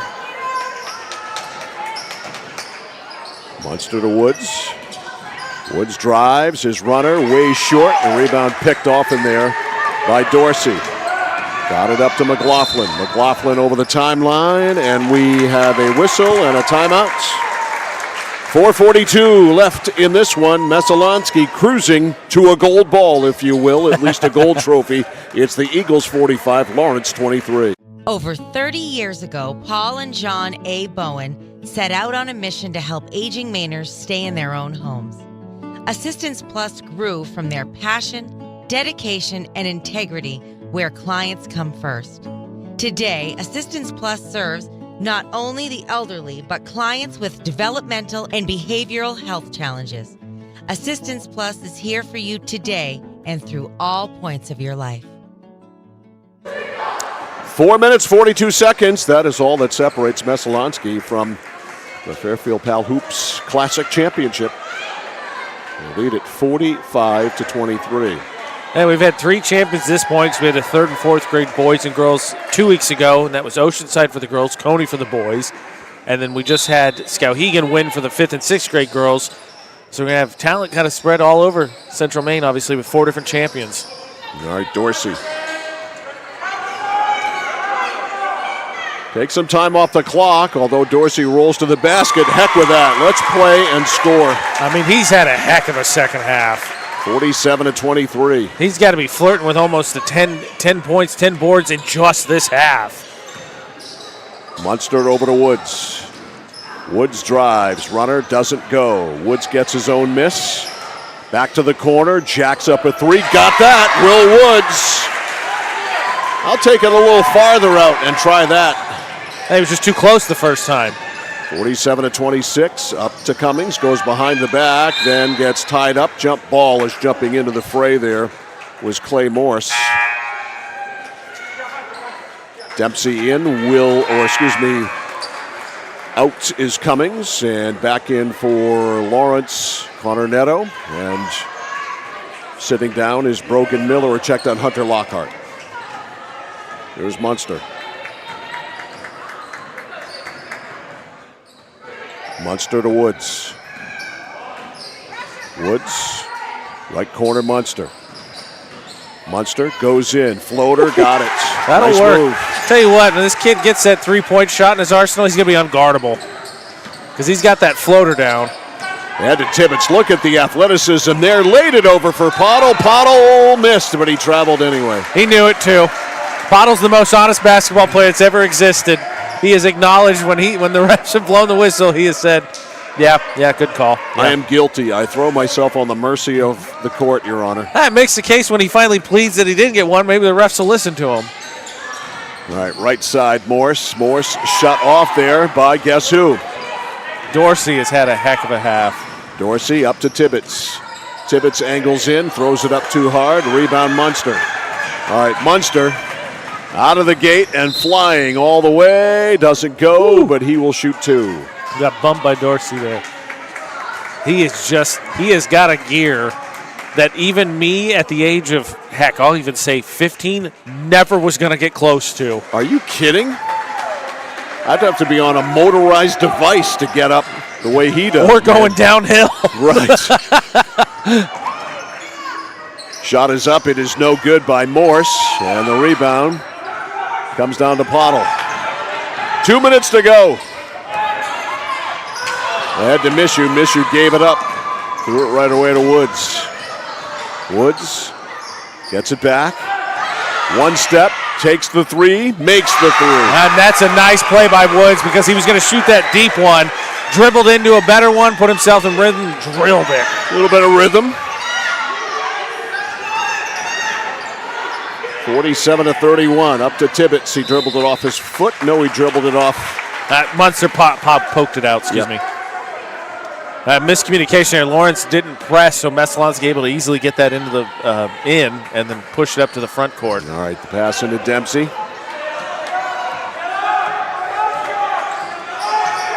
Well, just waste some time now. Tibbetts to Dorsey. Back outside to Mishu. Now to Pottle. Right side, Dempsey. It ends up bouncing to him. Dorsey right there, shoots it, no good from 5, and a rebound and a foul. Now Dorsey over the back. Okay. So Dorsey called for over the back. It'll go to Lawrence. Here's Munster. To Woods for 3. No. Munster gets the rebound. Fires a fastball down low to Morris, and Morris hooks it in. That's a laser. 47-33, under a minute to go. 50 seconds, a steal by Lawrence. Yes, Munster. Munster goes in, spins, and finds an opening and hits. And Lawrence wants timeout. Yeah, I think they take time. They just got one as Messo fired that one in there. Coach it right to the end. We'll hang right here, 39 seconds to go. It is down to 12. It's been as much as 22, so a nice little run here by Lawrence to make it respectable. Nice, again, I think just for them, Lawrence just struggled in the half court, I think, all tournament, but they were just able to get out and run on everybody. And Messalonskee shot the ball incredibly well in the first half, and when you make a shot, the opposing team has to take it out. That's not transition. 39.3 seconds left, 47-39. I tell you what, Mike, the notion, right? 47-35, excuse me. The notion, right, that athletes continue to just become more athletic as time goes on. You look at Munster on Lawrence and you look at Tibbetts on Messalonskee, just nuts. Yep. Just nuts. So impressive. Right? So impressive. 12-point game, Meso ball. Some pressure here by Lawrence. Into Dorsey. And Dorsey runs it up over the timeline. Moore slows him down. They trap, but he gets it away to McLaughlin. Under the basket, a layup for Tibbetts, except he missed the layup. Rebound to Munster. Munster on the fly. Munster pulls back. No. And the rebound to Dorsey. Dorsey with 17 seconds, so over to McLaughlin. McLaughlin back to Dorsey. Dorsey over the timeline to Hafford. Hafford has his dribble, but he passes, and he threw it away, though, but it's not going to matter. Luckily, Meso built up more than enough of a lead. Final 5. More, so we got a foul with 0.4. Talk about anticlimactic. It'll be an inbounding situation for Lawrence. A catch and a shot and no good, and that's it.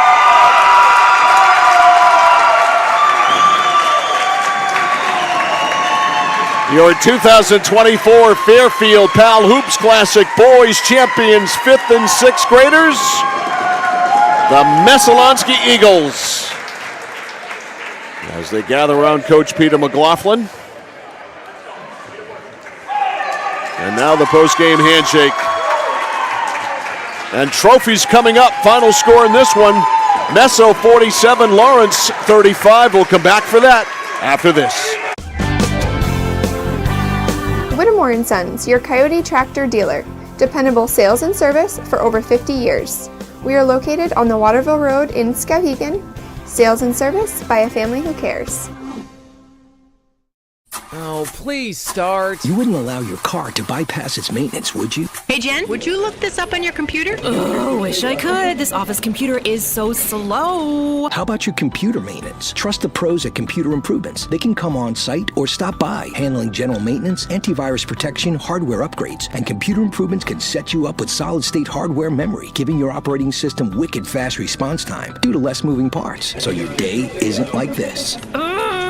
Contact Computer Improvements to schedule your service today. Computer Improvements, downtown Skowhegan.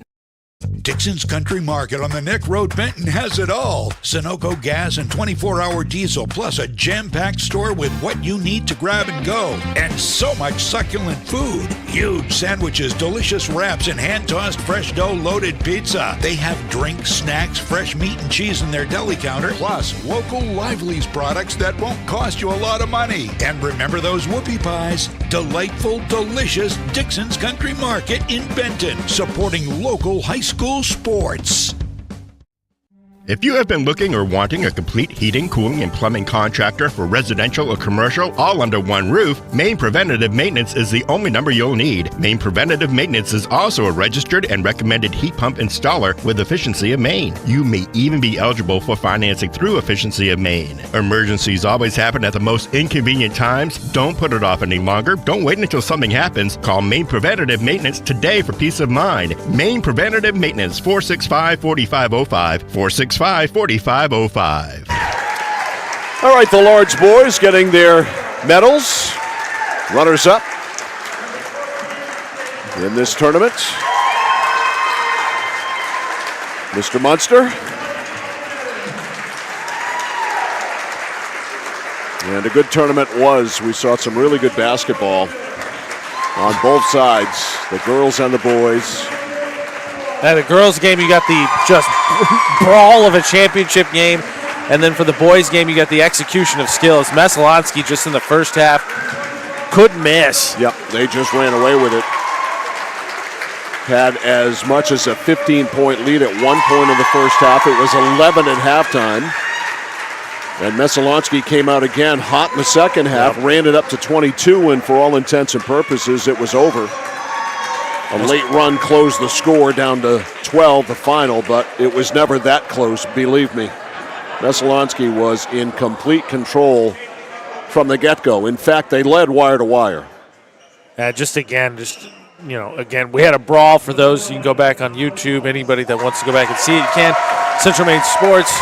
Please like and subscribe while you're there. But absolute brawl for the girls one, an absolute display of just shooting fire in the second one for Messo. Very impressive. Messo players getting their trophies. Just again, I think the thing for Lawrence is, they've got a collection of good players themselves. Obviously, we talked a lot about Munster and just his speed and skill. One of the things that was different in the championship game is Messo in just different spurts had different players do it. Tibbetts had a stretch. Hafford had a stretch. Dorsey was unstoppable to start the second half. Cummings made some big shots. It got contributions consistently throughout the game. Chase Dempsey, their point guard, really good, solid. He's the definition of a floor general in training. He knows what he's doing. Stephen Mishu leads the team in Moss. Good category to lead, too. Cam Hafford, Dirt Dog, and the Microwave. Tell you what, he's a good player. He really is going to be helpful.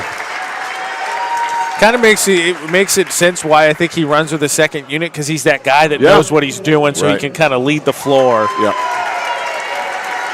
The decisiveness is, along with his physical skills, his best trait. And I want to give credit to McLaughlin, had a nice hot stretch there in the first half. McLaughlin, really good. And there's the big piece of hardware, emblematic of the 2024 Fairfield Pal Hoops Classic Boys Champs on the 5th and 6th grade side. So who gets to keep that? I don't know where you put that. Right, because they're not. They're Messalonskee, but they're not. You got to put it in some common area, but the question is, where is that? Yeah. And we'll let them figure it out. It's a nice problem to have. Yeah. All righty, so that's going to do it for us. A great couple of weekends of basketball. 2 weeks ago with the 3rd and 4th. This week with the 5th and 6th. So that means we are on to spring sports, which will be here before you know it in just a matter of about 3 weeks. Yeah. So that's when we're back with you one more time. You ready to go home? I am. All right. It's been a long weekend. For Sean Packard, a lot of basketball. For AJ Knight, I'm Mike Violet saying so long from the 2024 Fairfield Pal Hoops Classic. You've been listening to the Fairfield Pal Hoop Classic live from Lawrence High School in Fairfield at CentralMaineSports.com, part of Central Maine's Home for Sports, 1160 The Score. Today's games have been brought to you by Varney Chevrolet. Experience Varney value with 3 locations in Pittsfield, Bangor, and Newport, servicing local and surrounding areas. Sheridan Corporation, building on our promise since 1947. Kennebec Valley Community College, offering free college to high school graduates from the classes of 2020 to 2025. The Harry J. Smith Company in Waterville, serving the community for more than 100 years. Computer Improvements in Skowhegan, where you go for antivirus protection. Carroll's Paving, residential and commercial asphalt paving. Boley's Famous Franks in Waterville, bringing back a classic. And by Belanger's Drive-In in Fairfield. Big smiles, big servings. For all of your local Central Maine sports, keep it right here at CentralMaineSports.com and 1160 WSKW, the